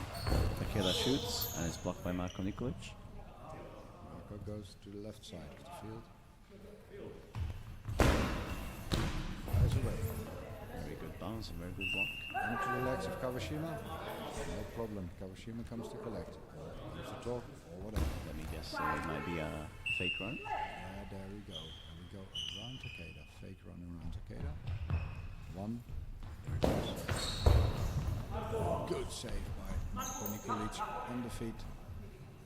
Hands it off to Matej Ledinek. Matej fires away. That's right. It's not a high ball. If we looked at it. Well, according to the eye-shaded players on the other side, it was a high ball. Yeah. But the referee is there paying full attention. No. Of course. But he understood. And that's the point. He understood the call. No, it wasn't. I didn't see a high ball. And that's all you can do as a Yes. referee. Now Nikola Nikolic has the ball. Shoots from the right hand side. And some good save from Kawashima. He is on form right now. He is. Now Kawashima. The tempo isn't there. They're not having a speedy game. So the Montenegrins are not using their numeral advantage or Yep. their Good curve from yeah. Ledinek. He is quick return from Miyayuki. Quick movement and then shot. But just out of Ledinek's post. Now all 3 Montenegrins, or the 2 Montenegrins and the Slovene are on the left wing. Nikola picks up, comes across the field. tries to hit the 5 spot, hits the 5 spot, but there were the feet of Miyake. Miyake, fast return, good bouncer. And blocked out. Miyake saving Kawashima there, went past Kawashima. Miyake was in there now for Nikšić on the right hand side. Marko Nikolić shoots, again goes past Kawashima. That's a timeout for Ivy. It's Nikšić 4, Ivy 3. Yep, 2 minutes, 49 seconds to go in the second half. Coming into the business end of this game. Now it's being done, and it's a good game, ladies and gentlemen. Two great teams battling. And Nikšić team have been able to stop the Japanese from progressing any further, but it's 4-3. Yeah, the cushion is gone. One more mistake or one more brilliant action from Ivy, and it's a draw. We'll see. It will be very exciting end of this game. Let's see if the Japanese have some strategic plan here against the Nikšić defense. Miyake is at the back center with the ball. Miyake shoots from right of center. It's saved by Nikola Nikolić, goes forward. Marko Nikolić collects it, and he runs back and hands it over to Nikola Nikolić, who shoots from the right hand side. Almost free, but a good save by Takeda. Takeda goes back on the right side. Tries to hit the post, but doesn't. He missed the goal by a meter. No problem for Matej Ledinek. Ledinek picks up. Now Matej Ledinek tells Marko to move out the way.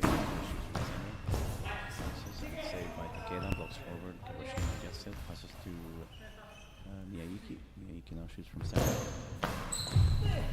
And there it is.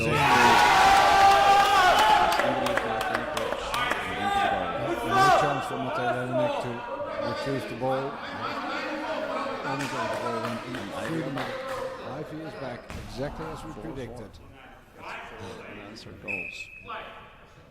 2 minutes, 11 seconds. Now Miyake with the ball.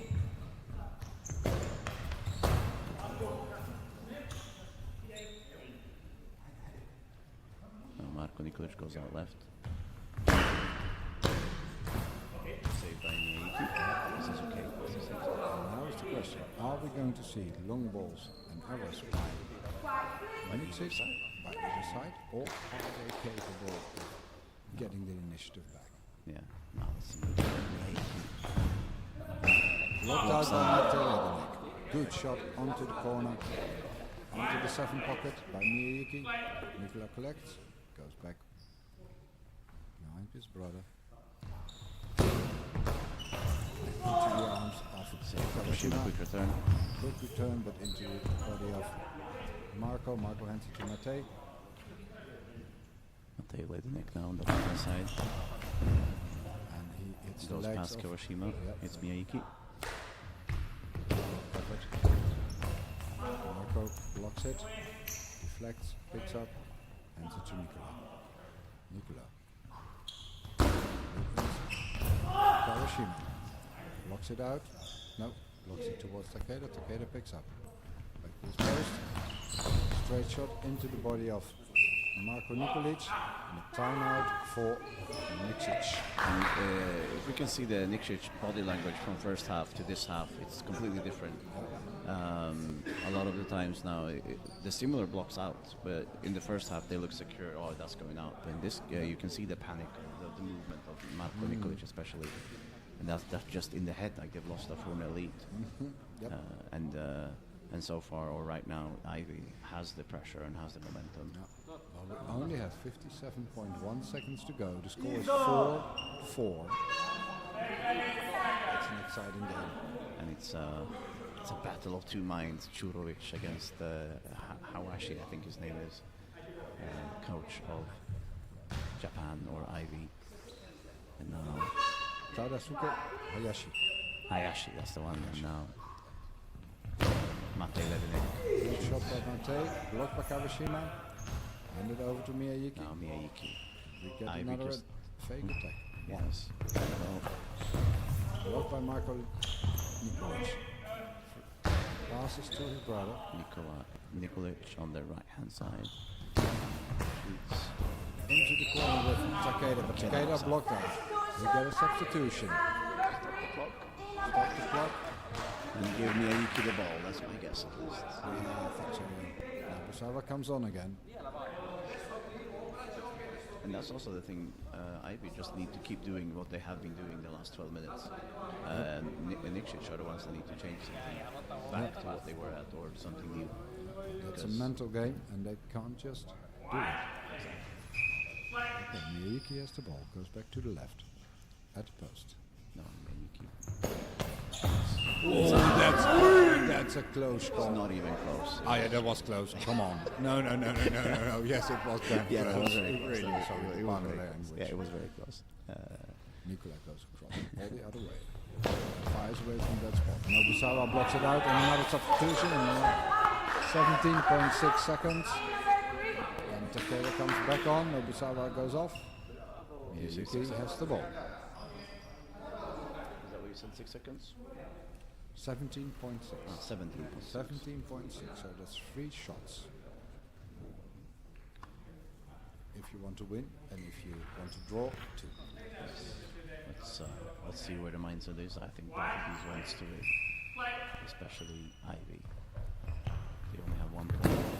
Ivy Blocked. is blocked. That's 1. Where is the timeout? There's no timeout coming from Chudovic. No, Nikola Nikolic. And they It's in the goal. It's underneath Kawashima. It's underneath Kawashima. and into it went the back of the and net. it's 5-4. It's the second game in a row they take the lead with the last shot of the game. Unbelievable. What a thriller, what an ending. The Sesi Sport repeat itself. They took the lead with 4 seconds to go, I think, against Sesi. And they take the lead with less than 3 seconds against Japan. Ivy. What a game, what an ending. And they managed to be there at the last second. Yes, and it's a final score, Nikšić 5, Ivy 4, and we can just say thank you for everything. Yeah. And see you in the next game, we're still 17.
And we're back live for the next game between Dara Club from Algeria and Old Power from Finland.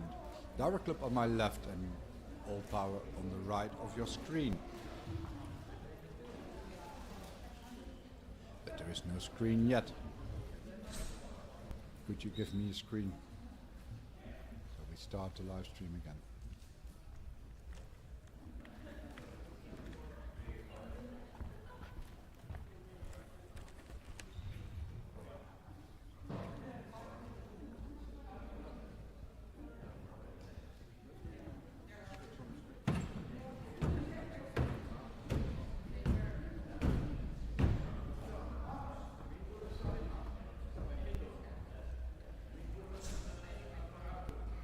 Lineup for Dara Club Algeria. Number 2, Ibzis Khalida. No, Khalida Ibzis. Number 3, Saliha Slimi. Number 4, Lamia Bulfekar. Number 5, Bakhta Benalu. Number 6, Nabila Moralent. Coach Benan Berkacem. Assistant coach Mohammed Chetouan. Staff Fatima Abrakana.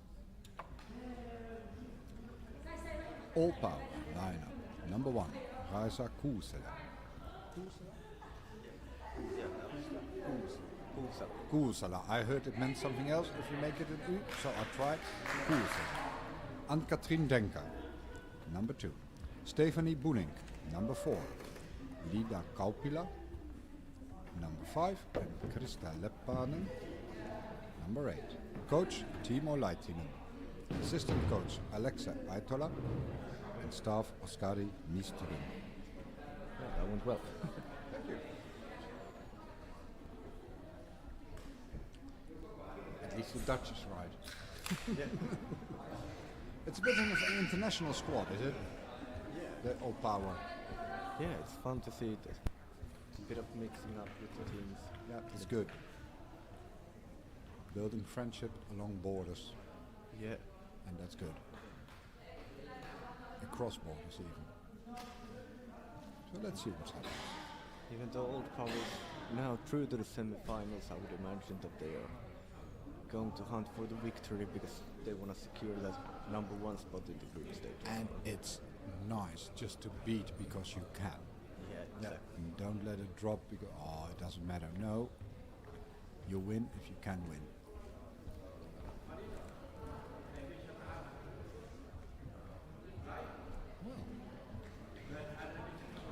So I think this is a 70-30 chance that Old Power will beat Dara.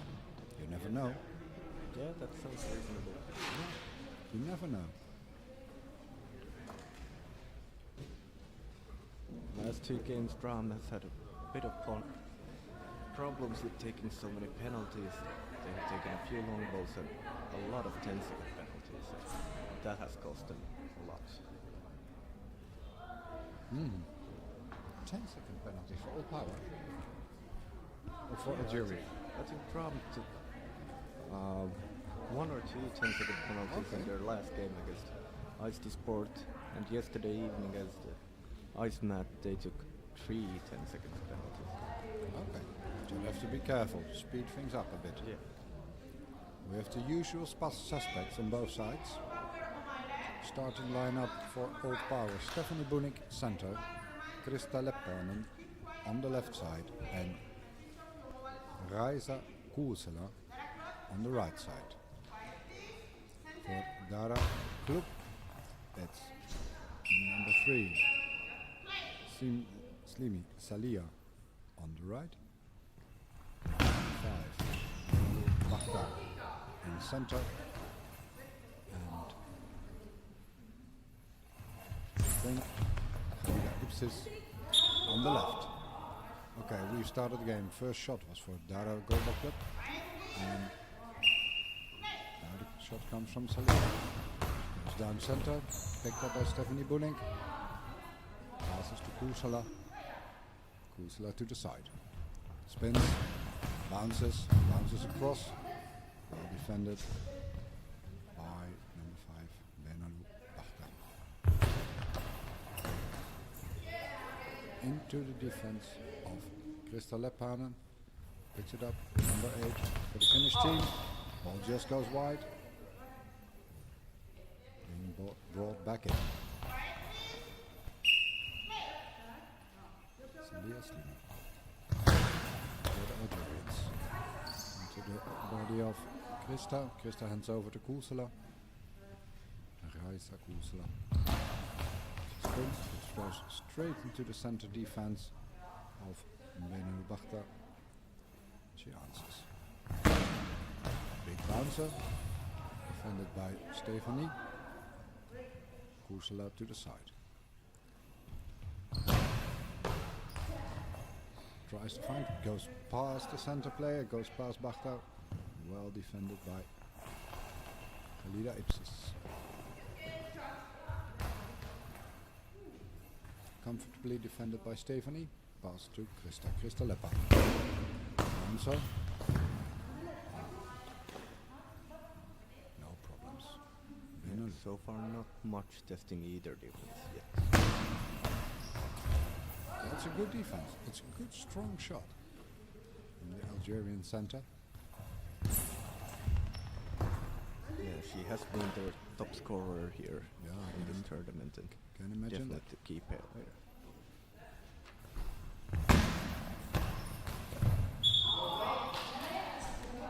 Yes, I see the question. Stephanie is number 4. Yes. Raisa Kuusela picks it up at the side of Leppanen and goes back across. Bounces it straight into center. No problem so far. Benelux picks it up.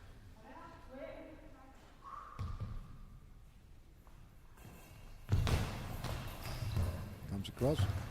Hits Raisa. No. Krista Leppanen. She keeps it in front of her. She returns the phone. Straight into center again. Passes to number 3, Salia Slimi. Comes back with the shot. Stephanie picks it up. Stephanie throws herself. Into the defense of Khalida Gipsis. She goes straight back at Stephanie. Who passes it on to Raisa. That was a high ball. Yes, correct ball. High ball by Raisa Kuusela. And now there's a chance for the Algerians to open the score and get themselves onto the scoreboard. 8:58 played. All power 0. Dara Club 0. She moves to the right side. And the ball goes wide. And Raisa was there, but the ball goes wide. So that's an opportunity missed for the Algerians to start the score. Would have definitely been what they wanted in the first half. To get the lead and get a bit of momentum going. Absolutely. And there, Benelux Bakhta goes again. Strong shot. Krista has no trouble deflecting it. Hands the ball over to Raisa Kuusela. Kuusela goes line. Bounces it back. Cross court. Well defended by Benelux. Slimi tries to find the 7th spot. Finds it. But also does Krista Leppanen well defended. Aims for the 3. It'll be interesting to see how well Benelo Brahma can keep her throwing whilst playing in the center, even though she has thrown most of their throws.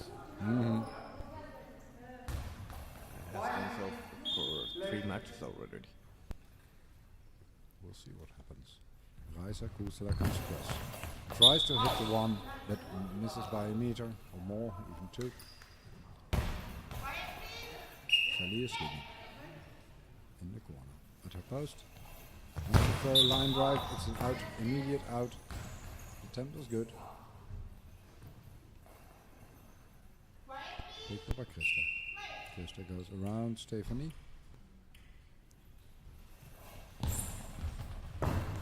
Wants to throw cross court. Fast return by Benelux. Bakhta and Krista blocks it, passes it to Stephanie. Stephanie answers the call. And into the defense, into the body of Benelux.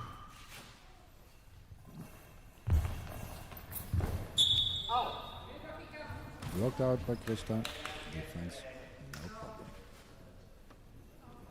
That old power defense on the left side is really hard to break, even though if it goes through the center and through the other wing, Kusala is quite often there ready to catch it herself too.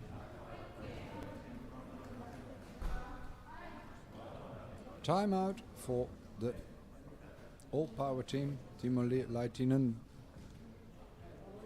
taking the lead. Wants to take the lead, but we have 5 minutes underway and it's 0-0.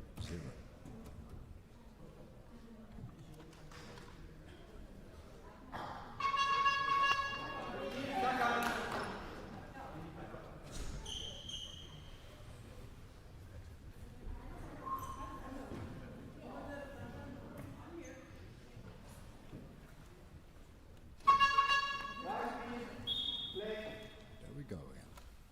Raisa Kuusela.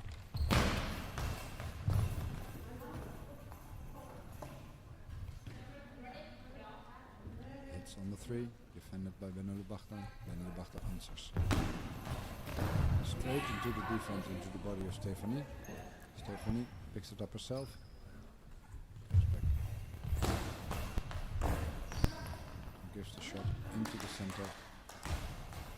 Benelub defense. Fast return. Salida Ipsis. And Krista Leppanen has the ball. Opens the shot. And finds number 3, Salia Slim. This is a good shot. Took some trouble for Kuusela to defend it.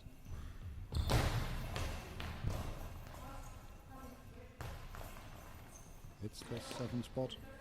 Defended by Alida Ipsits. Hands it over to Bachta. Bachta to the 7. Krista Leppanen collects. Hits the 2. At the moment it seems that all power seems quite eager to score. Yeah, maybe too eager. Usually you start making mistakes then. Yeah, I was looking at the same thing there.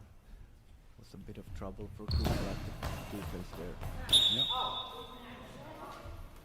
Raisa Kuusela. Have patience. One thing is important in women goalball. Have patience. Don't do it all at once. Benelubachta. There's a line drive, but she just at the moment it hits the floor. It's already out. Stephanie Boening, back center.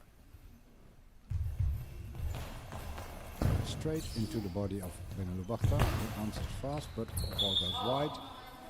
Not far, but wide enough. Krista Leppanen. And if you're a side like All Power who really wants to score the way that Algerians are playing with quite a slow tempo, not rushing anything and putting annoying shots everywhere, can be very frustrating to defend. And you shouldn't let that frustration get the better of you. Raisa Kuusela throws cross court, misses, well, by 2 meters at least.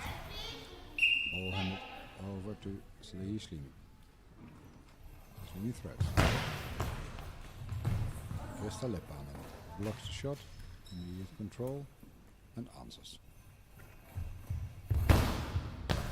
Small bouncer into the arms of Benelubachta.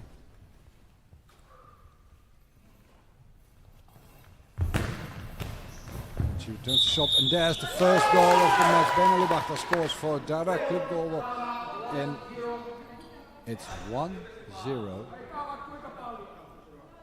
for Derek.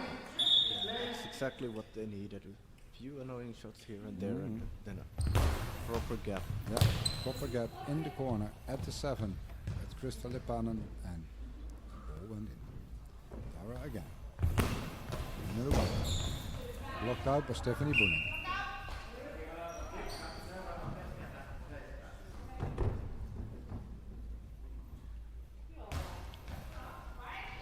Raisa Kuusela.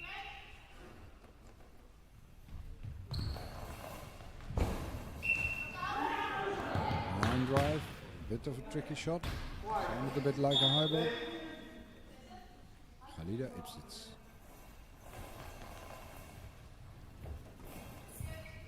Easy defended by Stephanie Boening.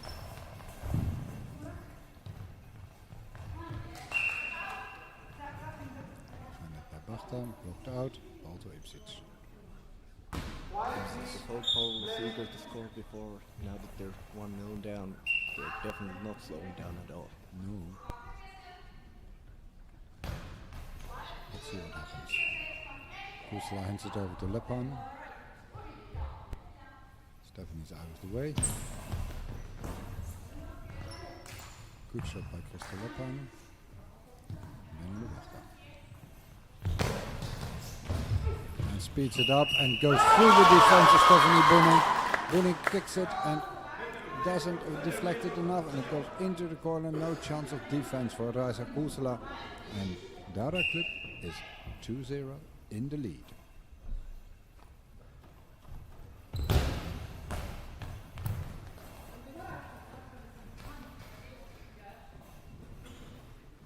The Algeria seems to play them very smartly. They keep their defense tight and every now and then throw really hard shot.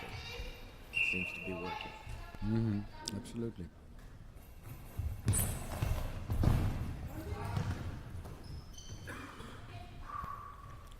From the center, Benul Bachta against with a shot at the 7 aim, but this time Crystal Lepanen pushes it out. No problem. Raisa Kusela comes over to pick it up.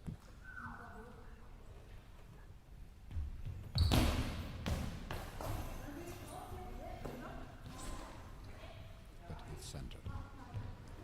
Benul Bachta. Oh, that was a close defender. Powerful shot. Crystal Lepanen picks it up. And to save the 10 seconds, throws the ball out. But at this time, I think the Algerians are the better team. Yeah, at this moment definitely. They are in complete control of the game at this moment. Out number. In number 5. Okay, we have substitution in the Finnish squad. Crystal Lepanen comes off and Lida Kaupala comes on. Yeah, last time when we were commenting on the Old Power men's game, you said that maybe Timo Laitinen should have used his substitutions a bit earlier, and now he's doing now he's doing it. You think he listened? Maybe. Maybe he watched the stream and thought, that's true. that dude's right. Okay, Lida Kaupala comes in center.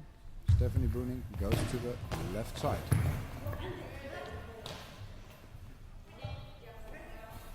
In my opinion, that's the place where Stephanie plays best. An immediate result, and there is the first goal of Old Power. 1-2, 2 minutes and 36 seconds to go, and they go through. They increase the speed, increase the tempo, the intensity, and there it is. Yeah, 1-2. Drama Club went along with it, which was costly for them.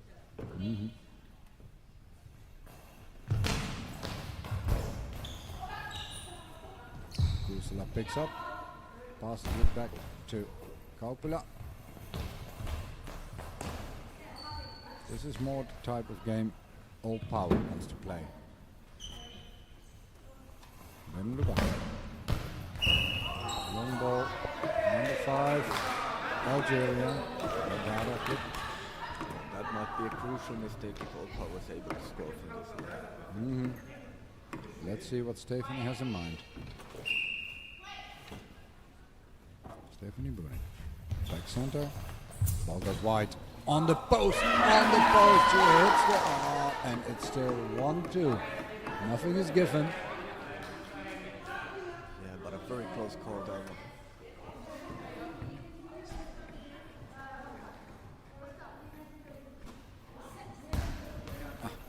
We're going to lose some protection. Some hip protection. And picks it up at the side.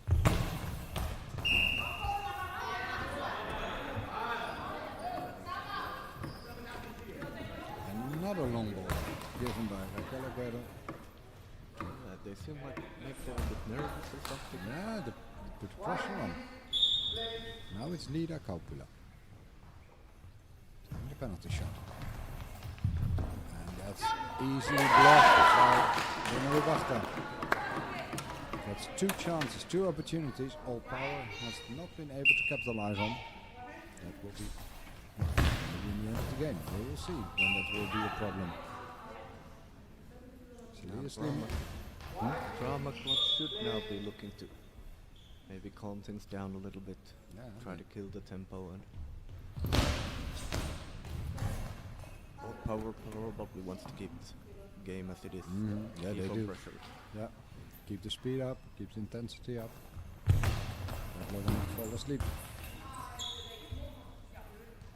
Otherwise they get lured into the trap Dara is building for them.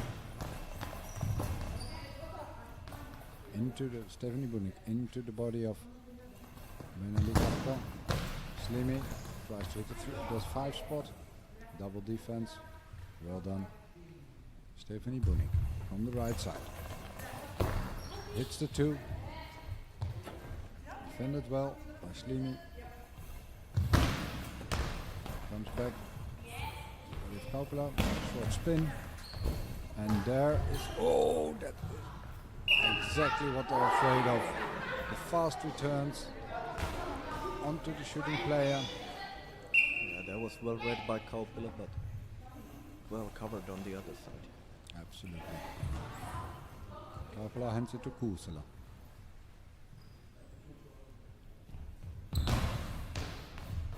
And there it is. And you saw the Algerian team crumble. They had more and more trouble defending. There comes nothing from the bench to say we need a timeout. Yeah, now, but now you're too late. Should have done that before. You saw them crumble and you did nothing. And you need to support the team. Yeah, that one was sort of coming. All Power was Yep. able to pressure for a long time, and there were 2 penalties already. And nothing happens on the bench. 48.3 seconds left on the clock. The score is 2-2. We have a proper game going on here. Yeah, definitely. That's good.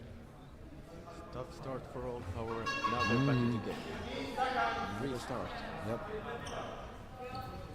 I like to see Stephanie on the left side.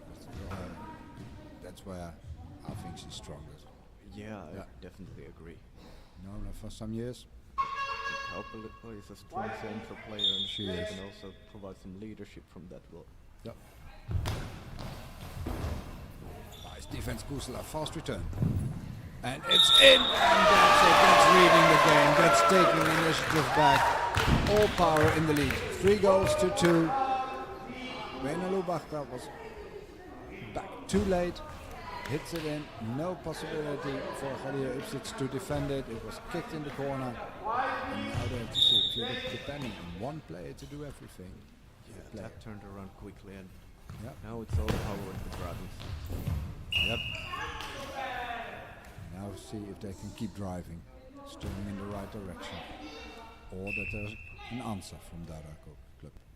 Yeah, we have seen Drama Club come from behind and come to level against Ice Mat before, and then only difference they have the training strength to do that. Kuusela defending 3 meters outside of the field. Then the only thing you care for is stopping the ball. Doesn't matter where it is. Maybe she wants to cover her teammates on the bench. Yeah, well, that's what she wouldn't do. That's it. That was the first half, and we've seen the game turn around totally. Starting with the Dara Club, All Yeah. Power taken off guard, and now All Power is in the lead. 3 goals to 2. We've Yeah, seen that- it change. We saw Stephanie Bunink going to the left, Krista Leppan being substituted out, and Lida Kaupela taking control in center and turning the game around. Yeah, that was a great substitution there by Timo Laitinen, and they were able to turn around the game. But what an eventful first half. Yeah, was good. We'll take a little break here now. Yep.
And we're back.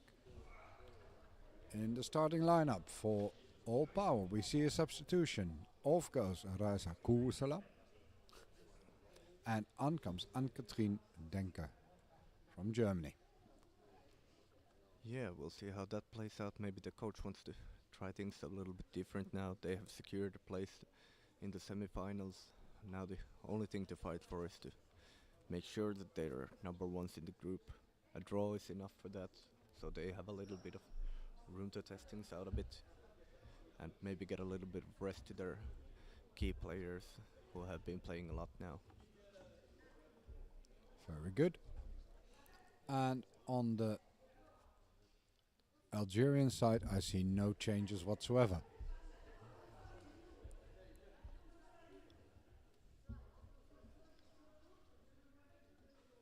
Gelida Ibzis. I have no idea how to pronounce that one. Benelo Bachta. And Bachta and what is Ibzic? Ibzis. Ibzis. I-B-Z-I-Z. And Salia Slimi. So Yeah, I'm sorry. we have also seen them sometimes play with Ibzic in the middle and Benelo Bachta on the right wing, where she has definitely been able to attack stronger. Yep. And it costs less defensively. Yes. Yep. Okay. Anne-Katrien Denker is on the pitch. All Power starts with the ball. Calaquardo restarts the game. Halftime score, All Power 3, Dara Club 2. Lida Kaupela. Well defended by Gelida. Handed it over to Benalou. Benalou Bachta. And she fires. Good strong shot into Anne-Katrien. Anne-Katrien deflects. Lida picks up. Anne-Katrien throws. Searches for the 5 spot. Searches for the goal. Benalou Bachta answers. Lida Kaupela defense and a fast return, but it goes wide.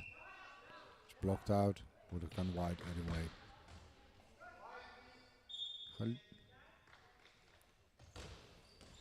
Salia Slimi. Into the center. Lida Kaupela picks up. Passes to Anne-Katrien Denker. That seems pretty good at the moment for Drama Club, how they're able to force Ida Kaupela to run a lot, to get the balls from the middle and run to the middle of the court, like once again here. Yep, and here she loses it. It's a strong shot from Benalou Bachta. That's not a problem. Yeah, definitely. Yeah, but she has to do everything in this setup. She has been causing a lot of problems against every team she has played against. Yeah.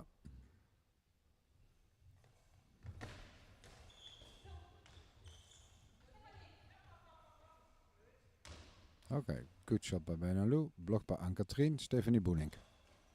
Ball goes wide by a meter.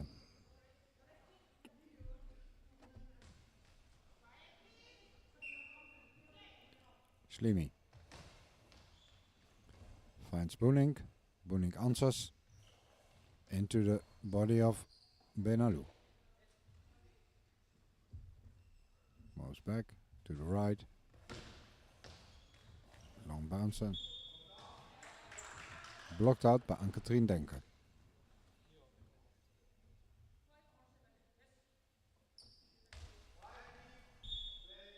Anne-Katrien goes back to her post.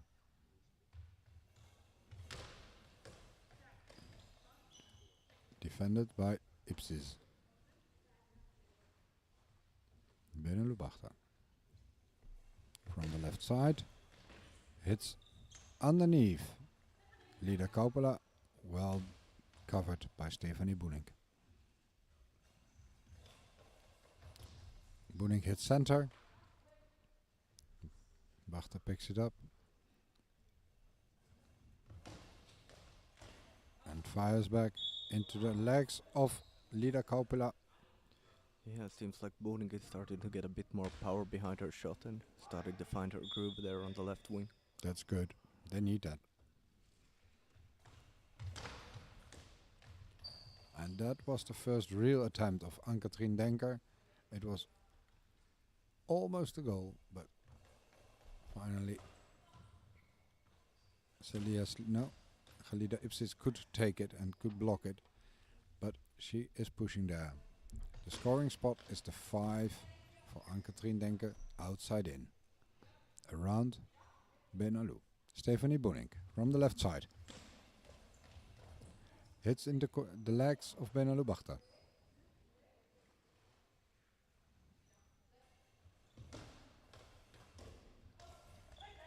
Oh, Boening has lost her way. But Well covered there by the wingers of Old Power, yeah, it's well covered, but but causing a lot of trouble there.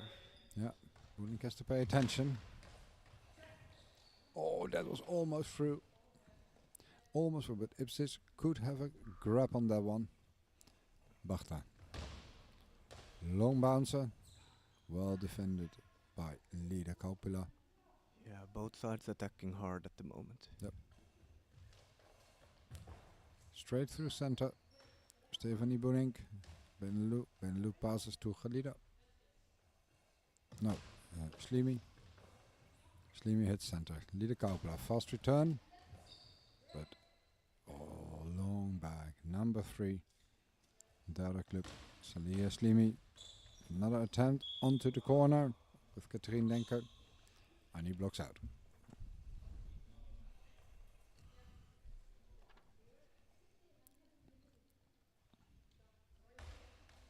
Ball dropped back in. And Katrien Denker comes to the inside.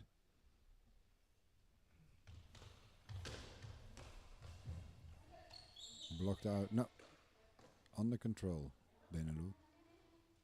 Benelou goes across to the left side of the field. Aims for the corner of Ann-Katrien Denker, but it's not there. Denker doesn't even have to block. Ball goes wide. Stephanie picks up in the middle. Goes to the left side. Fires away. And there is the goal. Stephanie Boening. A top spin bouncer by Stephanie Boening. Tops over. Out of reach of Benelou Bachta. And on top of the body of Salia Slimy. And it's 4-2 All Power. 8 minutes and 4 seconds to go. Yeah, it seemed like they were looking for that goal for a while, wanting to make the margin a little bit bigger there. Okay. Benelou comes across. Fires. Oh, that was a sloppy defense by Lida Kaupila, but she managed to recover. And now it's a fast return into the body of Ipsis, Khalida Ipsis, and Benelou picks it up. Soft. Blocked out by Ann-Katrien Denker. On the left side, timeout, Old Power.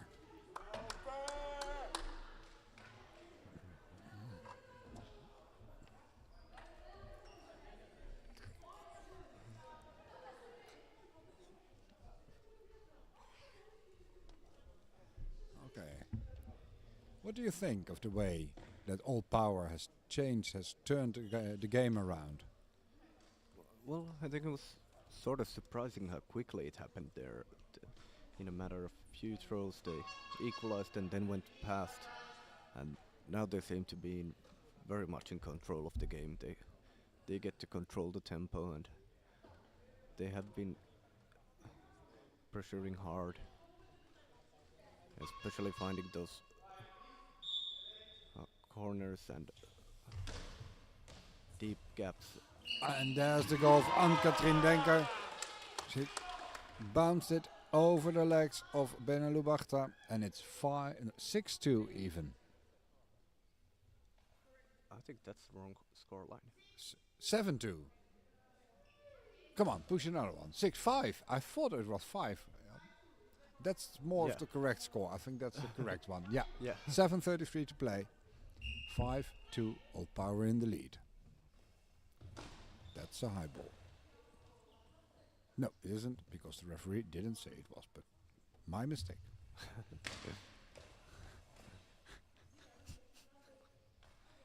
Never mind. Benelou Bachta. There she goes. Ooh. In the old days that would have been a scoop, but there is no scoop, is there? Ann-Katrien Denker. Nice bouncer. Attack on the first position. But well defended by Slimy. Kauppila in the middle. Hands it over to Boonink.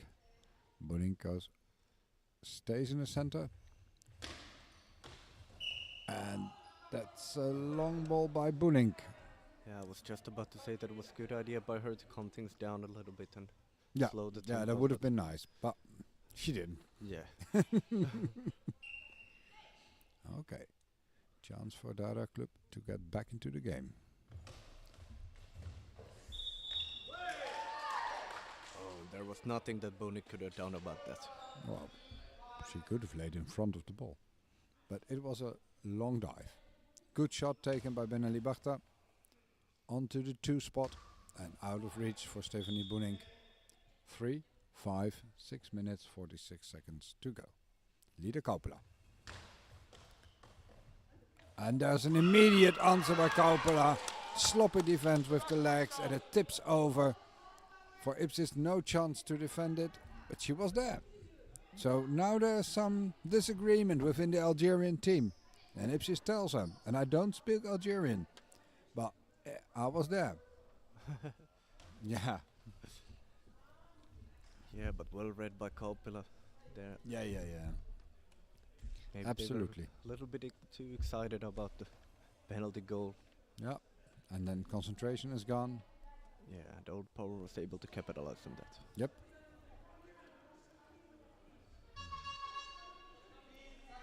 There's the 15 seconds.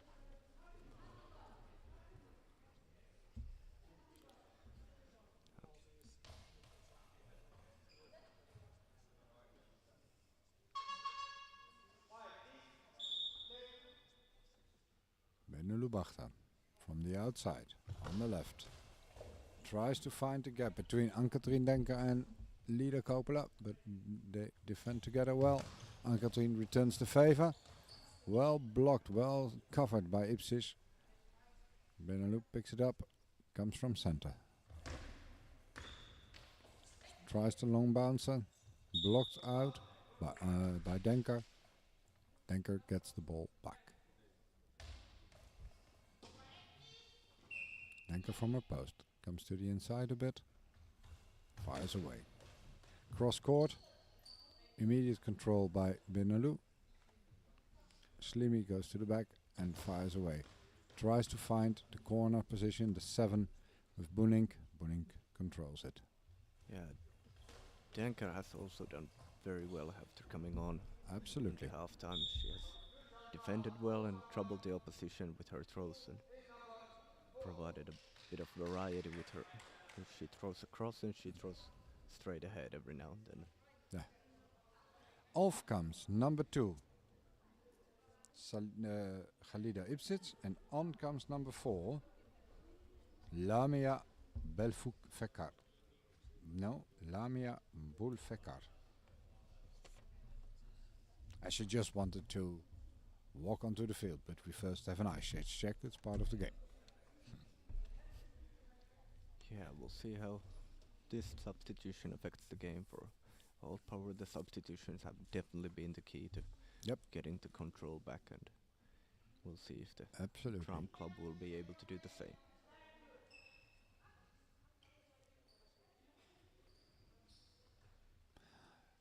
And by mistaken for this substitution, because she just walked in, we have a delay of game penalty, and Salia Slimy is there to defend. She has to take the penalty, and who will take the shot? I think it will be Stephanie Boonink. Yeah, that was definitely not the effect that they wanted to have with the substitution. No. On the other hand, there was some discontent. And so maybe you can solve it like this. Stephanie Boonink.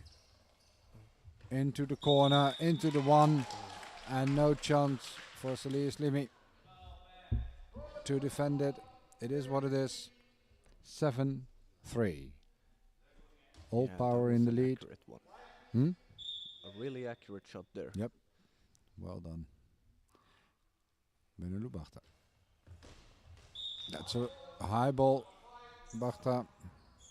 And now you see the trust and the faith crumbling at the Algerian club. And Yeah, it seems that they are now breaking down. Their concentration is not Yeah. keeping up.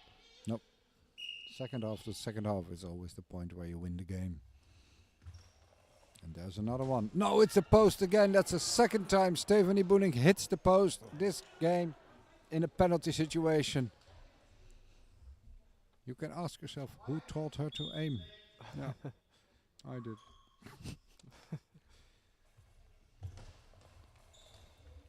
Good shot by Benalou onto the one position, and we have a substitution.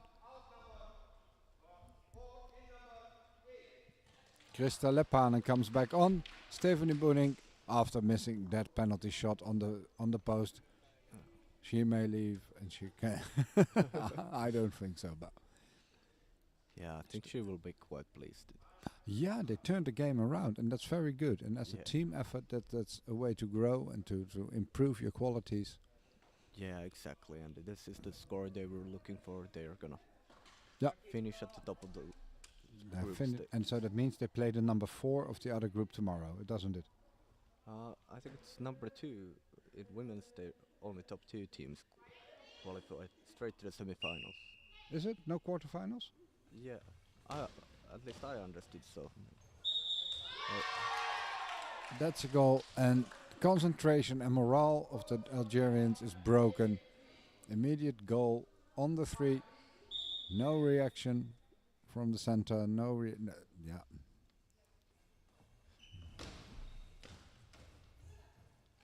It's a good shot by Benalou, but Yeah, well maybe defended. I have to check that one out. And there's another goal by Krista Leppanen. And what are we going to do? Yes, we are going to change finally something.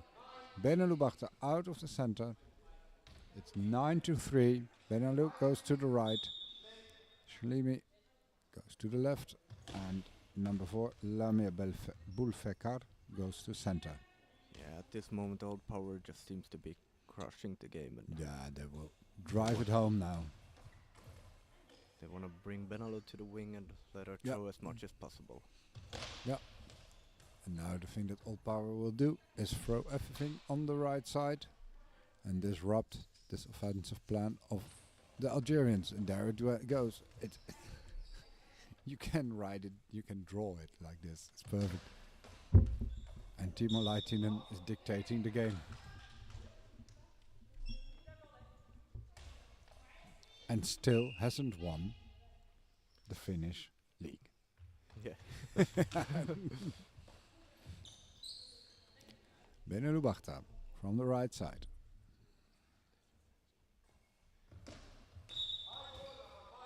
Yeah, it's just over the line.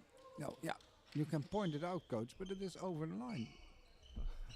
Yeah, and that's the definition of a high ball.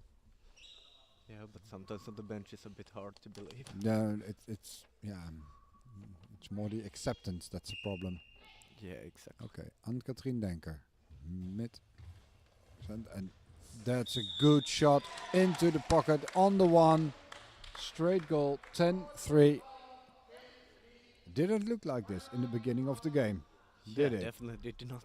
Absolutely not. It looked like, oh, what's happening here? Yeah, and at this at first they were 2-0 in the lead, and now they're fighting not to lose by mercy. Yeah.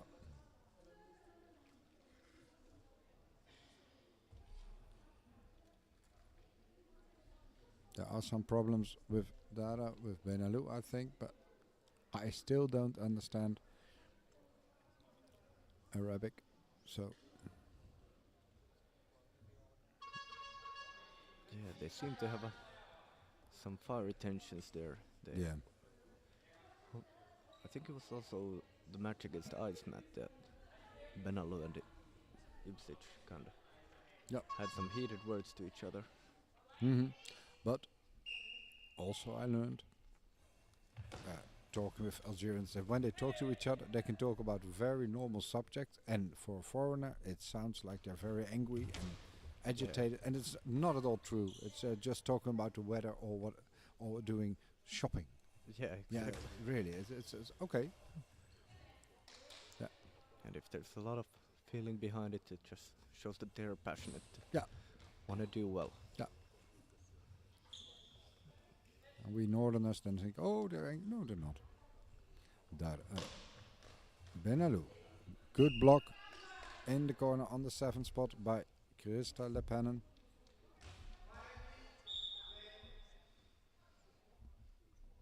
Comes another shot. Well defended by Benalou.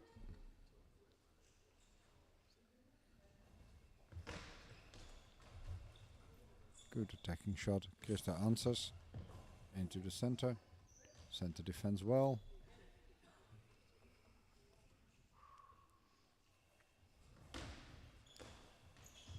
I like this lineup for Dara better than their starting lineup with Benalou in center position. Yeah, I agreed. I think that This, they seem to be a lot calmer. Yeah, And and Benello is able to attack more. yeah, and oh, that's could have been another high ball.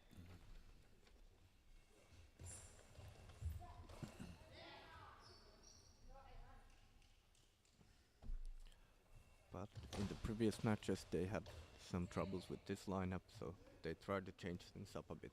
Yep. I think Benello started the tournament on the right wing and moved to the Okay. center.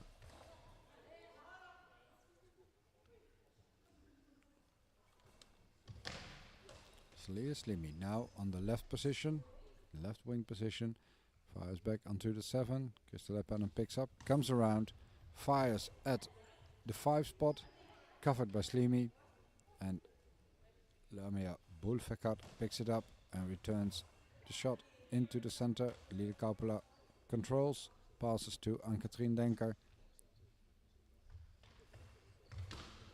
And Ann-Katrien tries to find the 1. Benelou defends. I think Old Power is also playing beautifully now. Oh, Huh? Okay, never mind. yeah, they're in no rush to score. They're throwing well, but No, they don't need to rush. that was They have finally calmed down.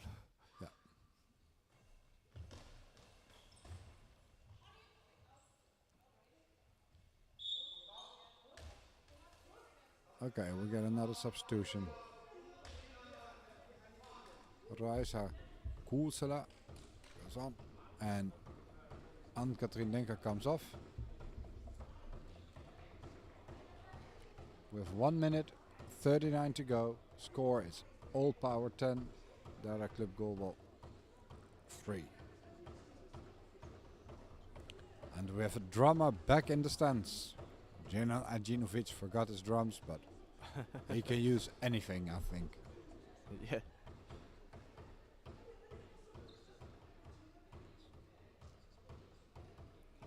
Has he been drumming here when he's been commentating? And now we have an all all Finnish lineup. Raisa Koelsela,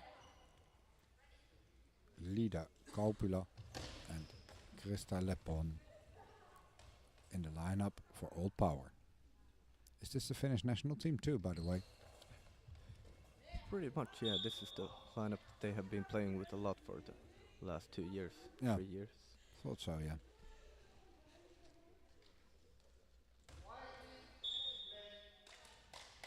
At least they're smiling with Algeria, and that's good. Yeah.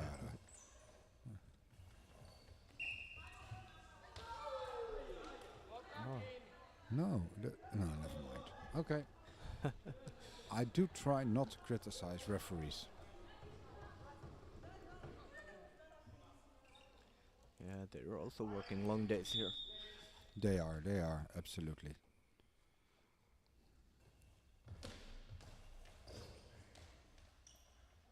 And that's a block.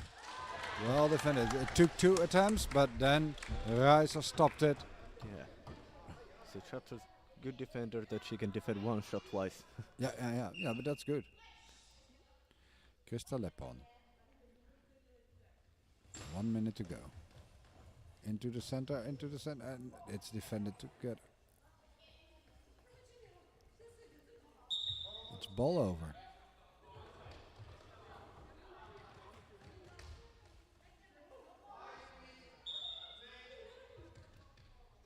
Raisa Kusla goes around, aims for the 3 spot, doesn't manage really to get through, but hits the 3 anyway. Benelubachta from the right corner.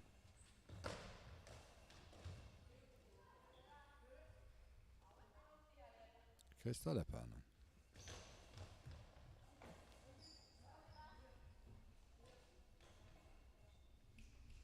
Benelubachta tries, aims for the 7. Krista Leppänen blocks it. Lida Kaupila. Down the center. And it's in the goal, in the back of the net. It goes through the defense of the center. Too much unrest with Lamia Bulfelkar. And Lida Kaupila makes her 3rd goal, I think. Yeah, And they it's were 11. all there trying to cover it, but not quite fast enough. No, but they're attempting to cover it together. That's good. 11-3.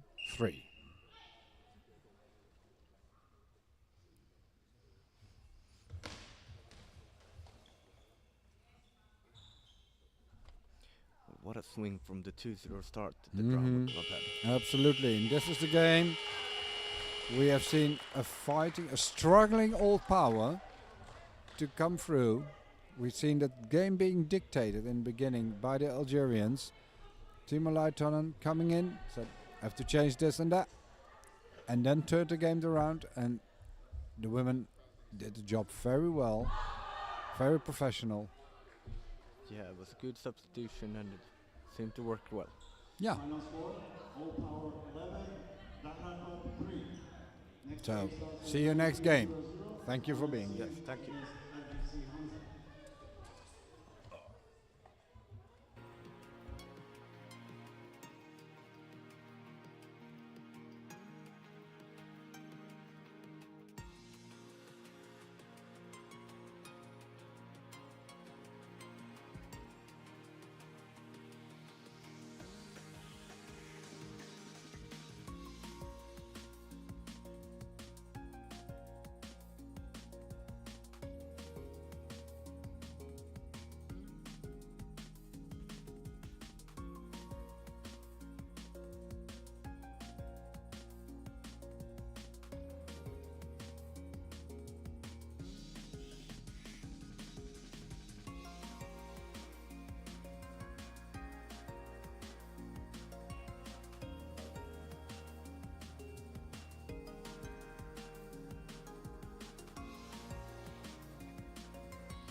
Das war ein Witz, das war ein Witz.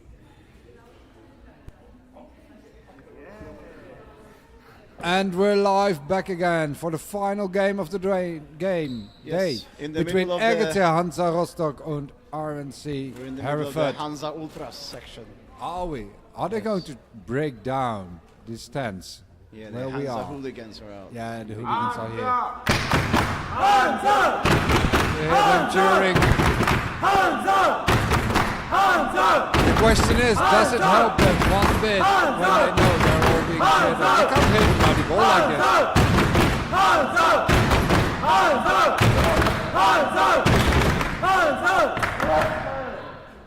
But it's never mind. We have the two lineups. Starting lineup for RNC is with number 2, Antonia Bunyan, with number 6, Lehi Ben David, and in the center, Georgie Bullen. The classic RNC lineup. Classic RNC. And the lineup for RGT Hansa Rostock. Katie Glasenaar, Risa Tobunaga in center, and Charlotte Kerger on the left side. Referees for this game are Antonius Christodoulos and Riley Sipora. Yes, and we're ready to go. Now RNC on the right hand side has the ball. Antonia Bunyan Antonia moves Bunyan. to the right. Take the first shot. Here comes Bunyan. Blocked by RGT Hansa. Charlotte Kerger. She returns. Good shot. Good save. Leon de David picks up the ball at Antonia Bunyan. Stays on the right side. Moves across.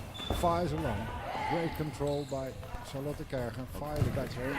Yeah. Tries to hit the 7th spot. David. Oh, this is going to be such a game. Oh my dear. Okay. Antonia Bunyan picks up the ball at Lee. Yeah, Bunyan now goes out to the right, shoots, and it's saved by center of RGT Hansa. Risa Tobunaga. Now left winger for Hansa shoots, and it's saved by Bunyan. Bunyan hands it over to Lehi Ben David. Lehi Ben David now shoots, and it is now blocked by Kerger. No, Katie No. Glasen up. Returns fire. Bunyan controls, picks up, hands it over to Antonia Bunyan from back center. Now Bunyan to the ball, shoots, and it's saved by who's on the left wing? Charlotte Kerger. That's Kerger. That's okay, Kerger. Perfect. Now Kerger has the ball on the right hand side, shoots, and it's blocked by George Bullen. Antonia Bunyan hands it over to Lehi Ben David. Lehi Ben David goes back to her corner. Goes back in the middle a bit. Fires away, but the ball goes wide by 2 meters on the right side. No problem for Kerger. She didn't even have to dive. Now on the left side for Kerger. She hands it over to the right winger of RGT Hansa. Katie Glasen up. She comes There you through, moves through, tries to find the 3 spot. Quick return by Georgie Bullen. Georgie Bullen races to Takanaga, picks it up, hands it over to Kerger. Kerger goes back to the corner. Georgie Bullen blocks the shot of Charlotte Kerger and passes it to Antonia Bunyan. Bunyan Fires on the away. right That side, was a cross tricky court. shot. Cross court. Just wide by half a meter. And Glasnow now with the ball. On the right hand side for Ergitze Hansa. Moves in central. Shoots from back center. Straight into Georgie Bullen. Georgie Bullen. Hands it to Lee Ben David. Ben David picks it up and goes to the corner. From the left side. Well blocked by Katie. Blocked out. Good control. Kerger comes over to pick up the ball. Yeah, to the delight of the Hansa fans in the stands. Good save from Ergitze Hansa. Now Kerger with the ball. Goes all the way over to the No, she from stays. the right hand side. Don't get fooled by all the movement of the Hansa teams. They move a lot. Bunyan picks up. The fans want the high ball. Risa Tokunaga tries to find the one spot, but the ball goes wide. Lee comes over to pick it up. Lee picks up the ball, goes back to the left side of the field, fires away. Into, oh, that's a high ball for Lee. And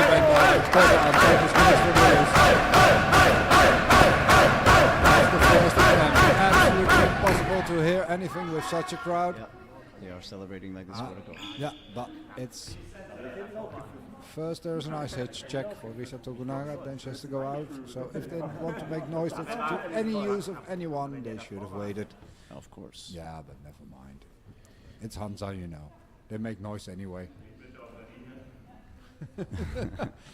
You know, once I sent them all out of the hall. Rightly so. Anyway, here comes Hansa and high ball. High ball, Charlotte Kerger. Mario Tulip doesn't agree at all. He doesn't agree at all.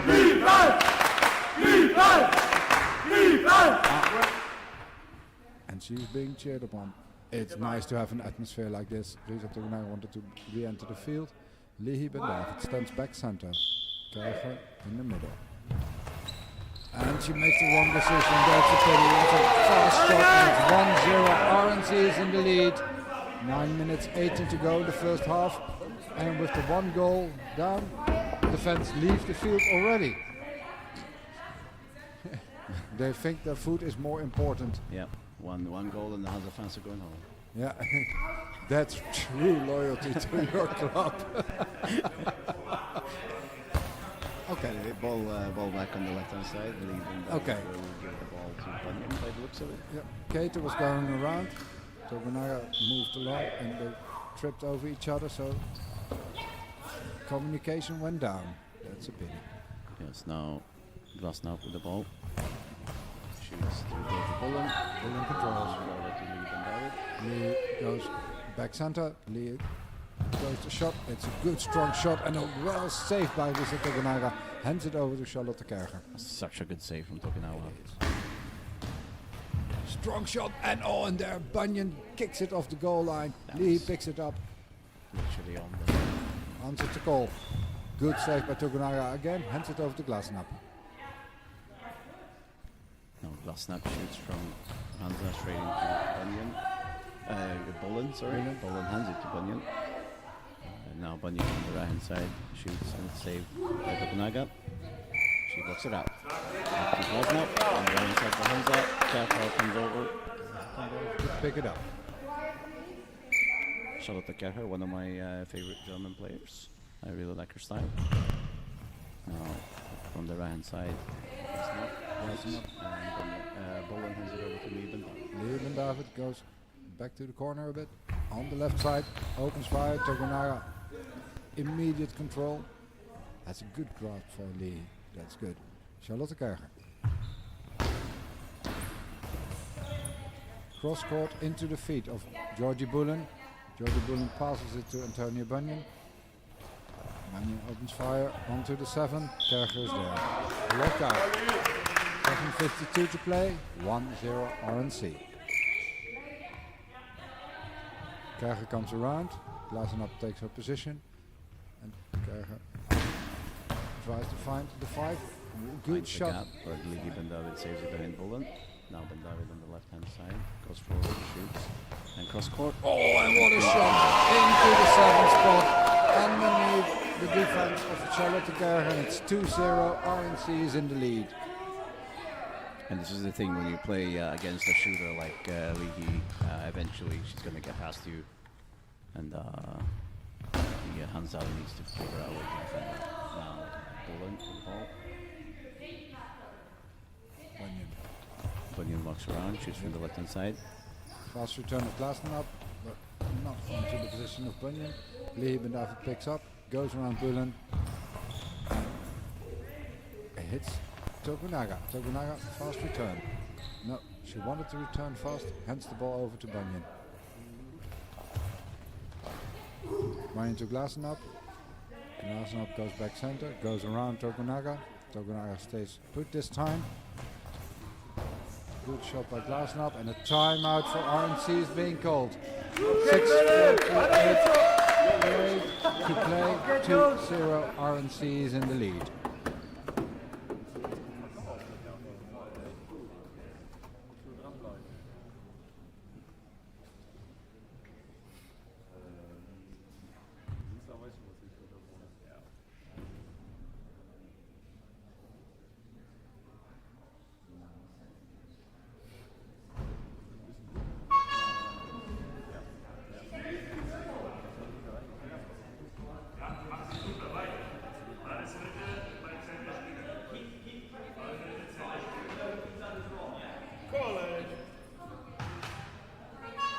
Time is called.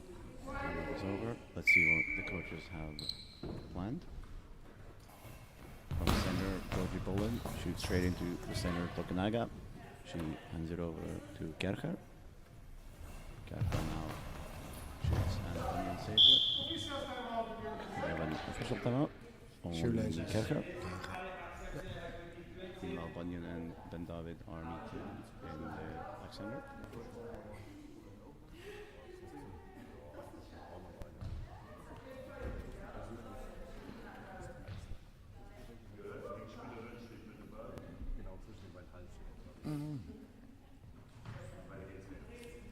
Bunyan and Bendavid back center together.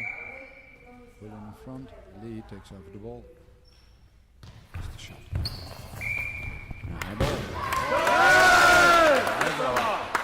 Lee Bendavid.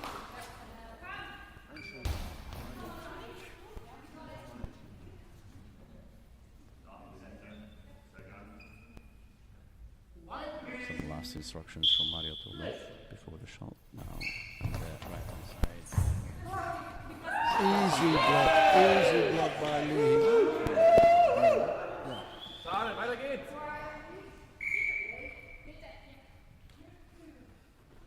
Georgie Bullen. That's a high ball. This is just the third time lucky for him.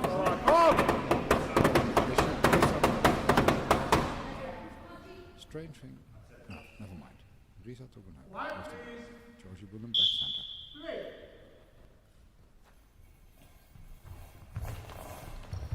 Easy and straight another down the middle. Straight down the middle. It's too easy that way. Hansa already wasted 3 chances for penalties. Yeah, you might as well just drop the ball outside the court Yeah. and shoot down the middle. A good save from Glasnow. Answers. Again into the body of Georgie Bullen. Lehi Bendavid. Goes to the corner. Outside. And block from Tokunaga. And Glasnow. Really good teamwork. Absolutely great shot again.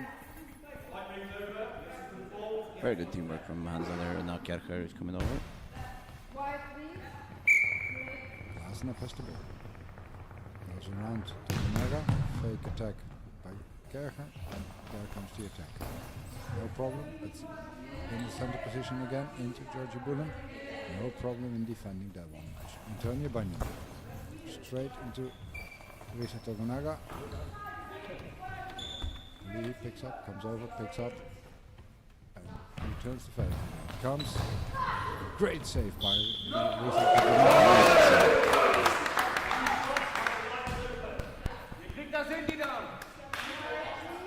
Charlotte Kuiper.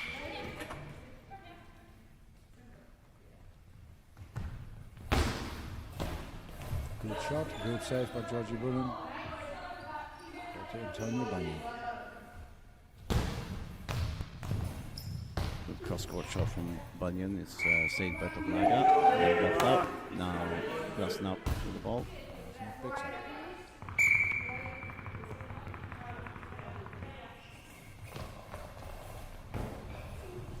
Pass forward, but Bunyan saved a quick return. Collected by Tokunaga. Tokunaga hands it over to Kerger. Kerger comes to the center position. Opens up the shot. Bullen controls, hands it over to Lee Bendavid. Lee Bendavid to the left side, to the post.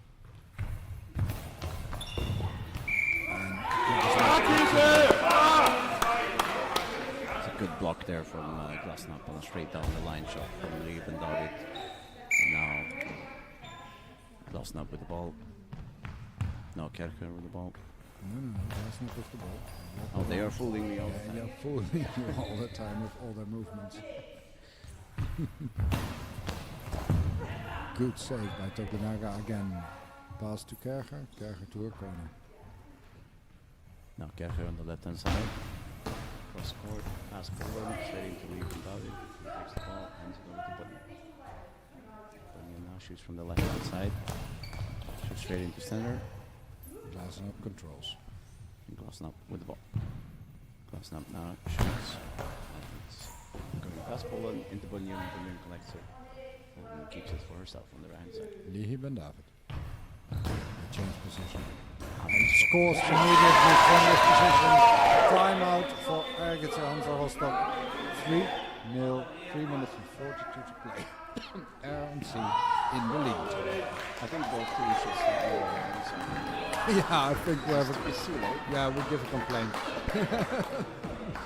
We send a complaint to the referees. If they Yeah, change you're right, position 'cause, again, give them a penalty because this can't be done. Like Yeah, this. I'm too Come on. tired for Yeah, them yeah. to swap positions and stuff. But yeah, for people who might not have picked up, Lee Bendavid is now on the right wing for RNC. Bunyan is closest to the camera, and RGC does RGC things. Yeah. In this case, most of the time fooling themselves. Yeah. Maybe. But we'll see what happens. I am impressed though with the defense of Risa Tokunaga in center. Yes, absolutely. I can agree with that. Peter Glasen tries to find the 5, hits the legs of Georgie Bullen, Antonio Bunyan. On the left side, Good shot from Bunyan cross court. Absolutely. Now Kerker with the ball on the left. She moves centrally, shoots from center. Kerker hits Bunyan. Bunyan hands it over to Lee Bendavid. Lee Bendavid goes to the right corner. No, not that far. Sends it home at the center position. Good save by Risa Tokunaga. Just keeps it herself. Good save by Bullen. Lee keeps control of the ball and sends it back. And I think no, that was not a high ball. Okay. Yeah, Risa Tokunaga locked down the center completely. Now Kerker goes over to the right. Shoots and saves it. Bunyan with a quick return goes back towards Kerker, but Kerker is already there. Yep. She keeps the ball for herself on the left hand side for RGC Hansa. Bounces it into the 3. Lee Bendavid comes around, moves around Bullen, fires it across. Excellent control by Risa Tokunaga. Peter Glasen up. Into the body of Georgie Bullen. Bullen keeps the ball herself. Goes back center, comes around. Tokunaga. Kerger.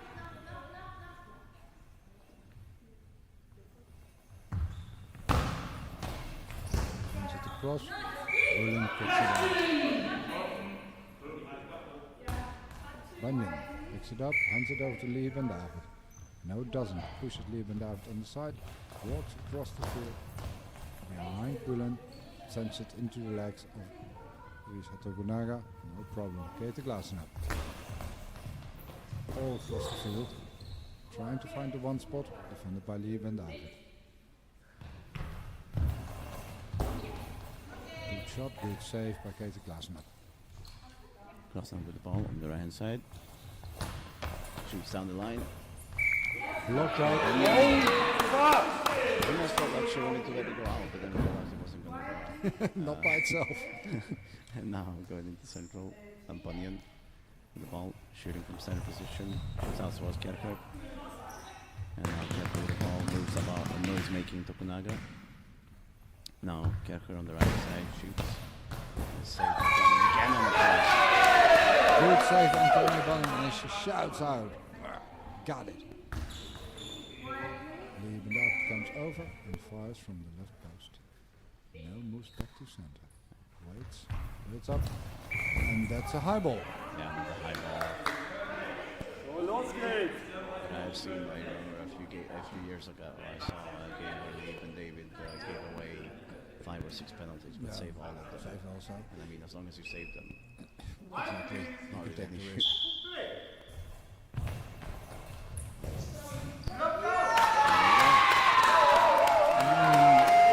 Like this. They don't have the shot of the women's team at Hansa to capitalize on those shots, but it's already 4 penalties. And they missed them all. Now,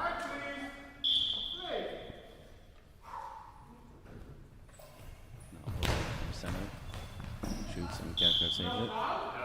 It's block out from Charlotte Kerker.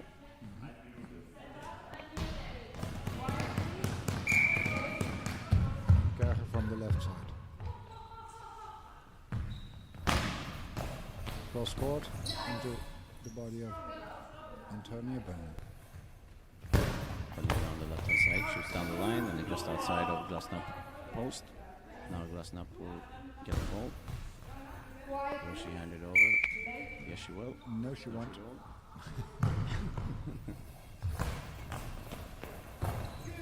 Saved by Bunyan. Bunyan meets Leib and David. They go both out to the left hand side. Leib then shoots. It's saved by. It's a very good save. Very nice save. The defense is not bad on the Rostocker side, but they should make some penalties. Because in this way, they're not just going to score.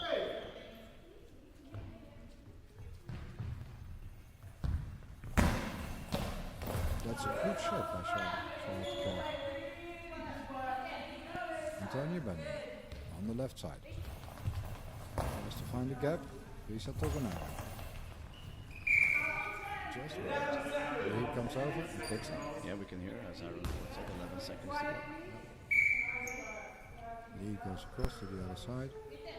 Tries to open up the gap. Tokunaga blocks. Defends very well. Half time. And I have lost track. What's the score? Scores RNC 3, Egetjanza 0. Perfect. I am tired. I am just tired. But it's a good game though. Like, it's two very good teams.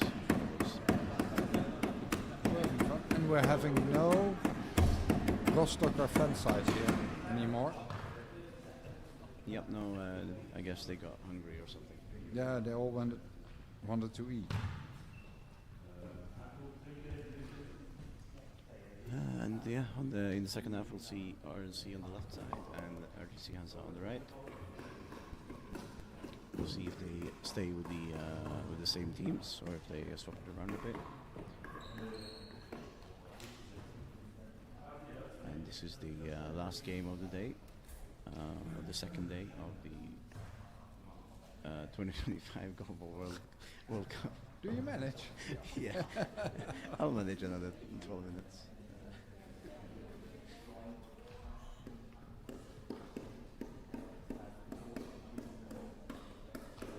Yeah, I forgot to mention the score every now and then, Dom. Terribly sorry. I really am. I usually do that. Dom Roper asked the question, what's the score? Yeah, you didn't say it so often, so even I forgot what the score was. Yeah. Sorry. I'll keep up with that.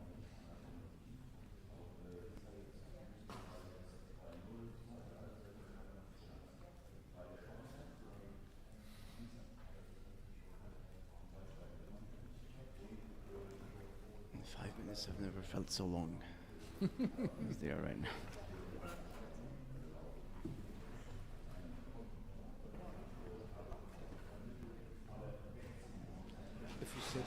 day on these plastic benches. Yeah, it's not very comfortable. No, it's not. Um, That's putting it mildly. Yeah, that's polite. Yeah. But at least we can now go to the hotel and sit on plastic chairs to eat lunch. Or dinner rather. Lunch was earlier. Yeah, I hope it's... No, I don't know what I hope. Something nice.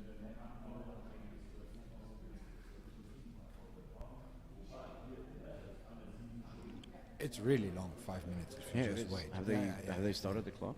Who knows? No one can tell. I think it's about time. Yeah. Should be 90 seconds. Any second now. Sorry.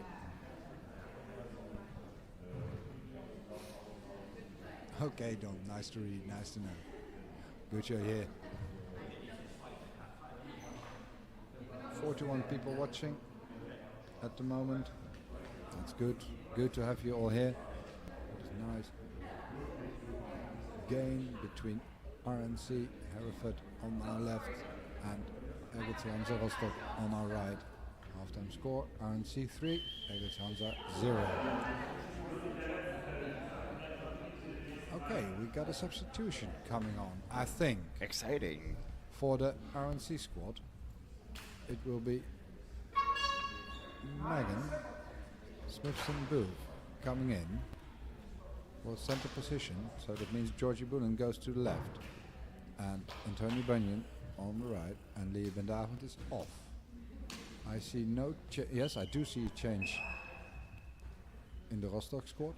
Kate Glasenup is off, and she already has taken her patches off too. No, okay. So that's really off. It's off. And Grietje is in. Grietje. And to pronounce it in Dutch, Grietje Gauw. Is she Dutch? No, she's not. She's How do German. you pronounce it in Dutch? Because with the G's it becomes very harsh in Dutch if you say it like that. Grietje Gauw. In German, Let's stick to German. in German it sounds more friendly. Can you imagine? Yes, Yeah. I can. Yeah. Because German people are friendlier than Dutch people. Are they? All of them? I think so, yes, by the way. Yeah. All the Dutch you know. Yeah. Okay. You like the Germans better. Well, thank you.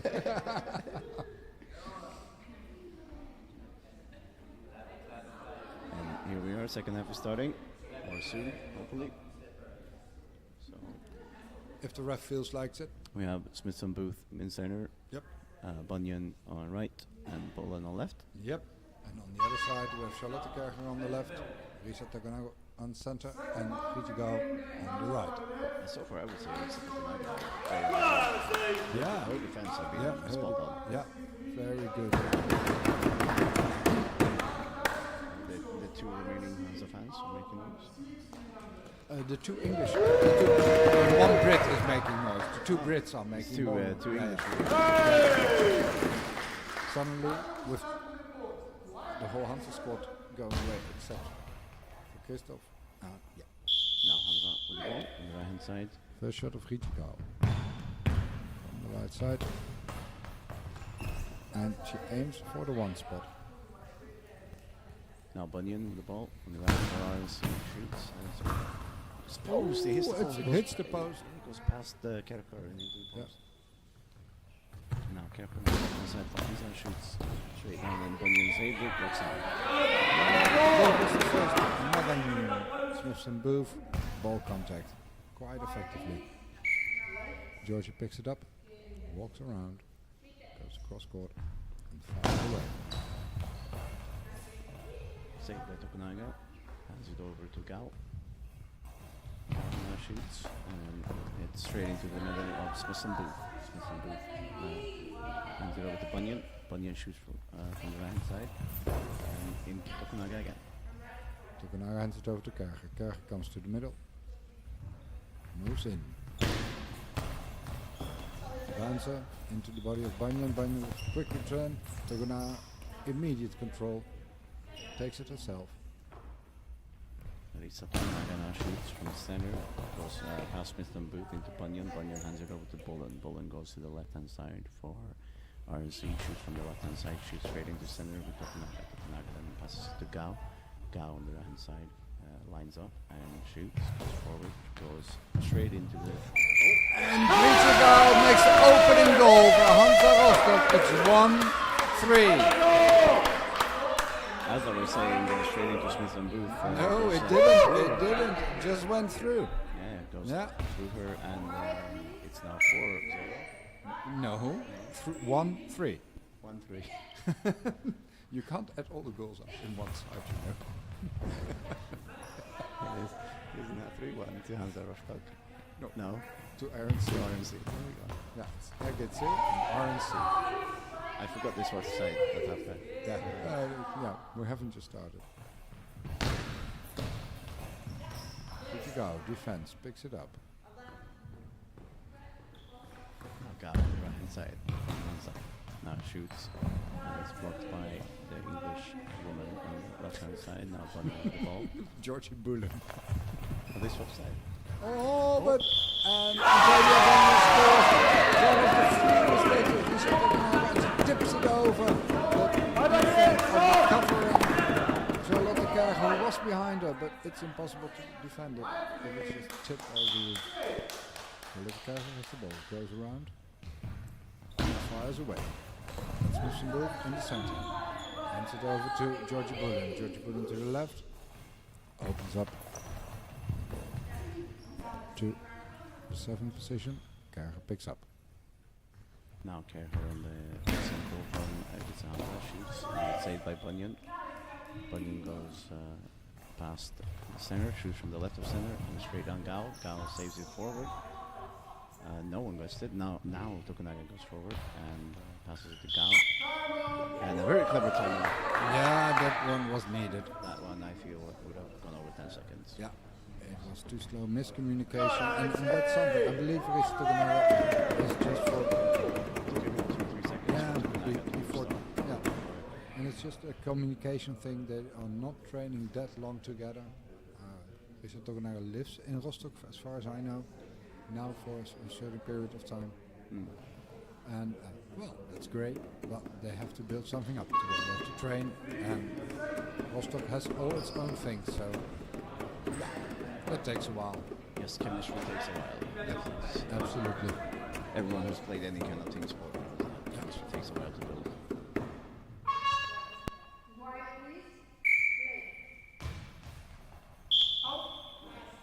Very clever and predictable. Yeah. Everyone knew that was going to happen. Yeah. Now the ball goes over to RNC. Bunyan is coming over to Bullen. Bunyan will probably get it. No.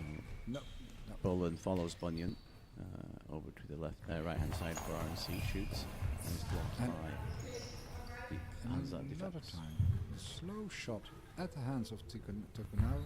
That's a risk. Almost tipped it over again. Bunyan.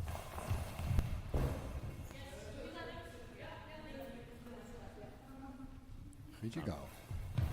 Gao shoots from the right of center. He's blocked by Bullen. Bullen now on the left-hand side for RNC. Bullen shoots and straight into center of Tokunaga. Tokunaga quick return. And it's a save by Bunyan. She now quick returns and it's saved by Kerker. Kerker thinks about a quick return, then goes around the center.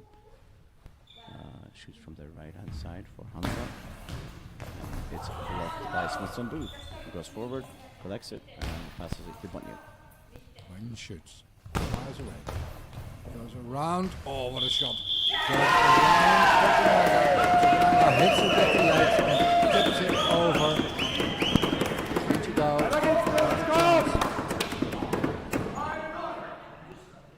That's a difficult one. 5-1. RNC in the lead. 8 minutes and 4 seconds to go.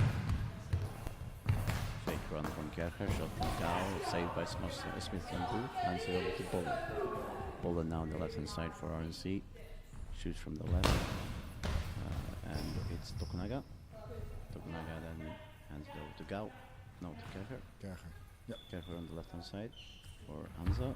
Kerger bounces. Pass Smith and Booth into Bunyan. Bunyan goes all the way to the left, shoots from the left hand side, cross court, and saved by Kerger. Kerger goes around. Grietje takes over. Throws. Tries to hit the 5. Well defended by Smith and Booth and Bullen. Bullen comes around. Just a shot. And moves into the body of Kerger. Kerger to Grietje. Grietje goal. Again, past Megan Smith and Booth. And Bullen's got the ball. Again. And again, same communication issues. Now Tokunaga gets it quicker. Tokunaga shoots from center. And Smith and Booth. Ooh, that was very nice. Smith and Booth tipped it almost into the corner, but Bullen was able to get a foot on top of it. And there is another goal. Tokunaga didn't move. And Gal was there and just fell short and it hit her toes and it went in. 6-1 RNC.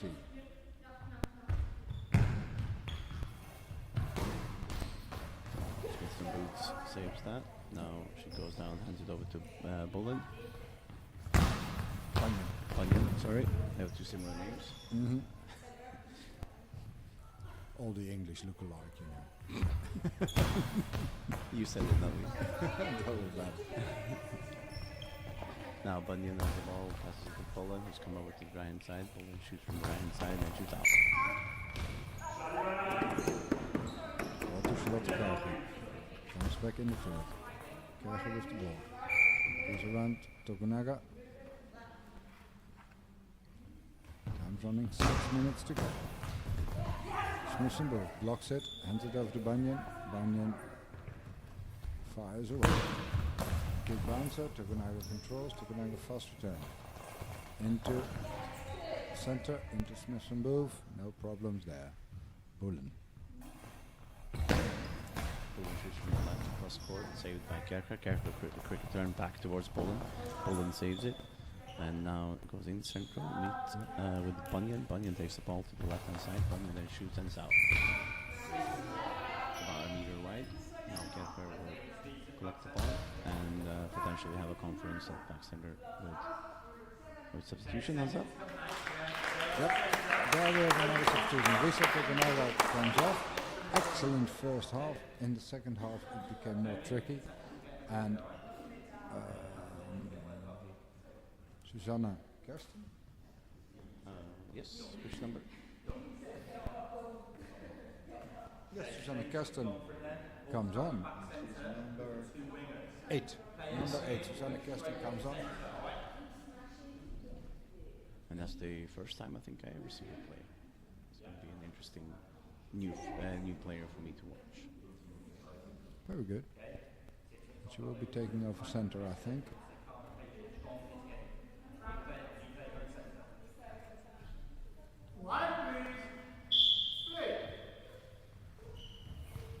Grietje down.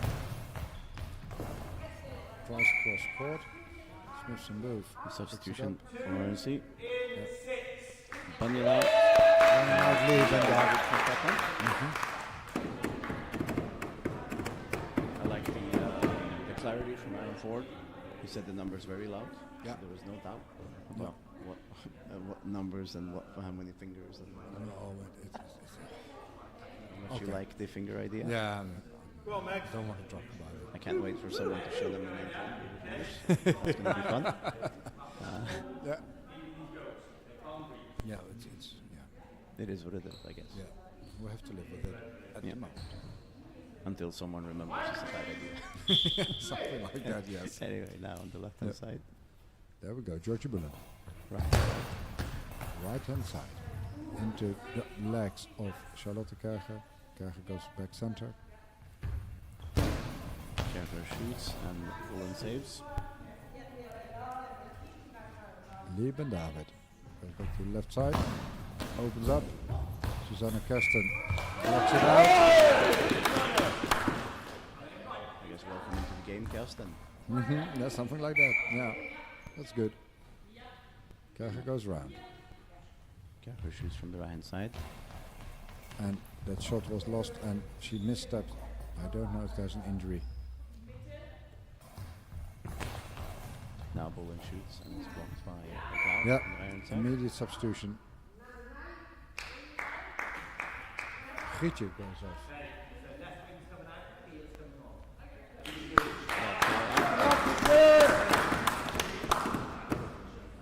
Okay. Yeah, Pia Knauter comes in. Okay. I'm a bit taken aback that Grietje comes off. So it was uncalled for, I think. But okay. And I hope there's nothing wrong with the foot or ankle of Charlotte Kerger.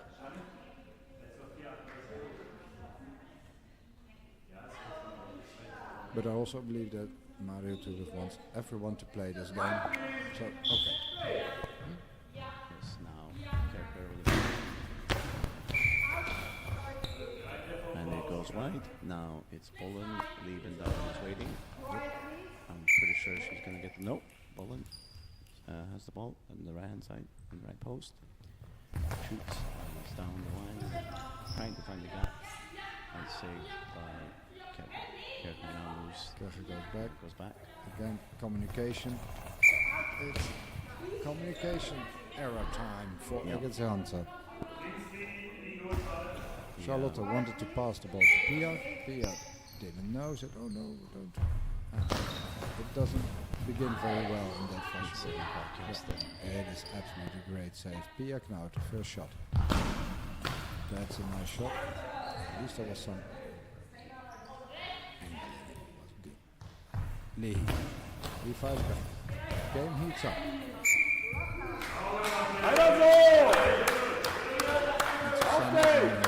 What's happening? Okay, Pia collects, comes over to pick it up, goes back to the right side. That's never mind. Smithson Booth passes it to Bolin. Bolin on the hand side for RNC.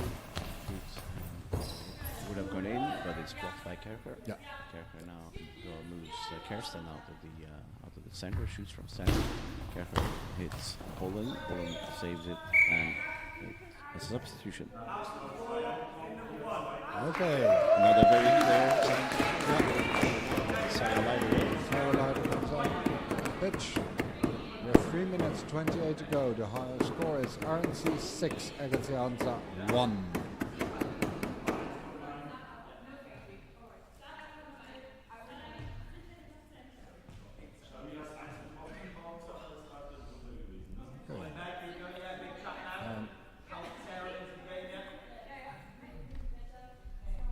I don't see Hansa coming back from this score actually.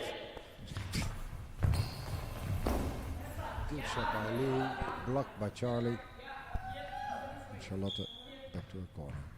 Now, left hand side shoots, finds the gap, but is saved by Sarah Leider. Up to the post. Sarah Leider, good smooth release. Kerger now brings it over to Knout. Pia Knauter, good shot. They didn't bring it. Nope, they didn't. Pia Knauter gave the shot. It was very close to high ball. Good save by Susanna Kersten. Hands the ball over to Pia Knauter. Knauter goes back to the corner, to the post. And they keep throwing the small bounces. And there's no trouble whatsoever for the English with the small bounces. Yeah. And now Kerger on the left hand side shoots from center. There's another one. Another small bounce. This is a little bit of problem. Yeah. Not enough. Not even close to be enough. And there was a lot of cover behind it. Good strong shot by Lee. Fast return by Charlotte. Timeout RNC. Timeout RNC is 6-1. 2 minutes and 9 seconds on the clock. And I won't do the same mistake as last time out when I leaned back. I could barely get up.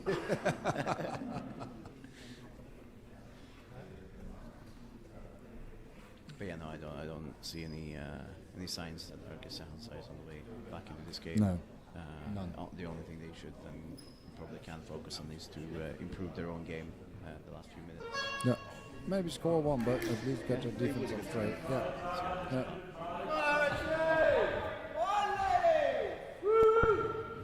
The English hooligans are here. Yeah. Loud and proud. Yeah, the two of them. Yeah, Yeah. that's enough. There absolutely is. No one lost. Montenegrin guy, Serbian guy, with a drum somewhere in Poland. That was enough. I'm sure he'll be back at some point. Oh, of course he will.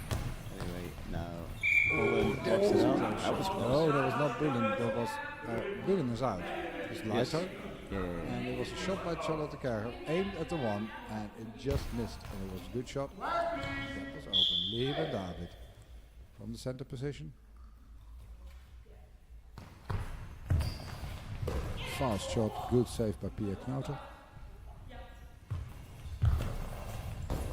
Shot straight into the middle of Smith and Booth. Now Leiter will get the ball. Sarah Leiter now the ball. Shoots is blocked by Knauter. Knauter pick. Knauter on the right hand side for Erkes Hansa. Shoots. And it's saved by Lieben David. Goes across center. Fires away. Finds. That's a lucky one. That's good. Susanne Kersten tips it up over Pia Knauter, but hits the post and ball goes wide. Blocked out. Some luck helps every now and then to gain confidence. Pia Knauter goes around. Tries to find the gap. Saved by Lieben David behind Smith and Booth. Leiter from the left side. Sorry, right side. Timeout, Erkes Hansa. 1 minute and 1 second on the clock. 6-1 RNC, Erkes. Yeah, that latest Erkes defense, that if I was on the pitch, that's when I would have said it wasn't even close, even though he took off the post. That was one of the things I always did. Okay. Don't know why. But I did a lot of things I didn't know why I did them. So. But yeah, 1 minute. Do I want to know them all? Do I want to know all those things you did? No, I don't think so. No. Oh, don't do that. Here we go with Hansa with the ball. Like I said, 1 minute left. And it's 6-1 for RNC. Pia Knauter.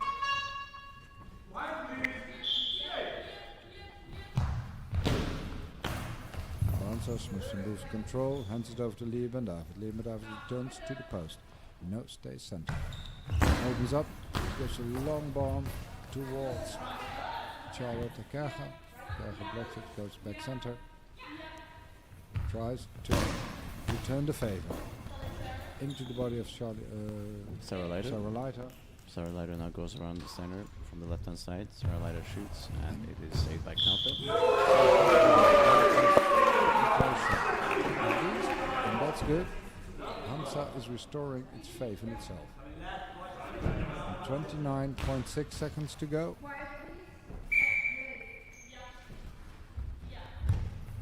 Knauter shoots from left to center. Has to hit the corner. 7th spot. Lieben David picks up. Leiter is there to distract. Lieben David. Fires away. Charlie blocks.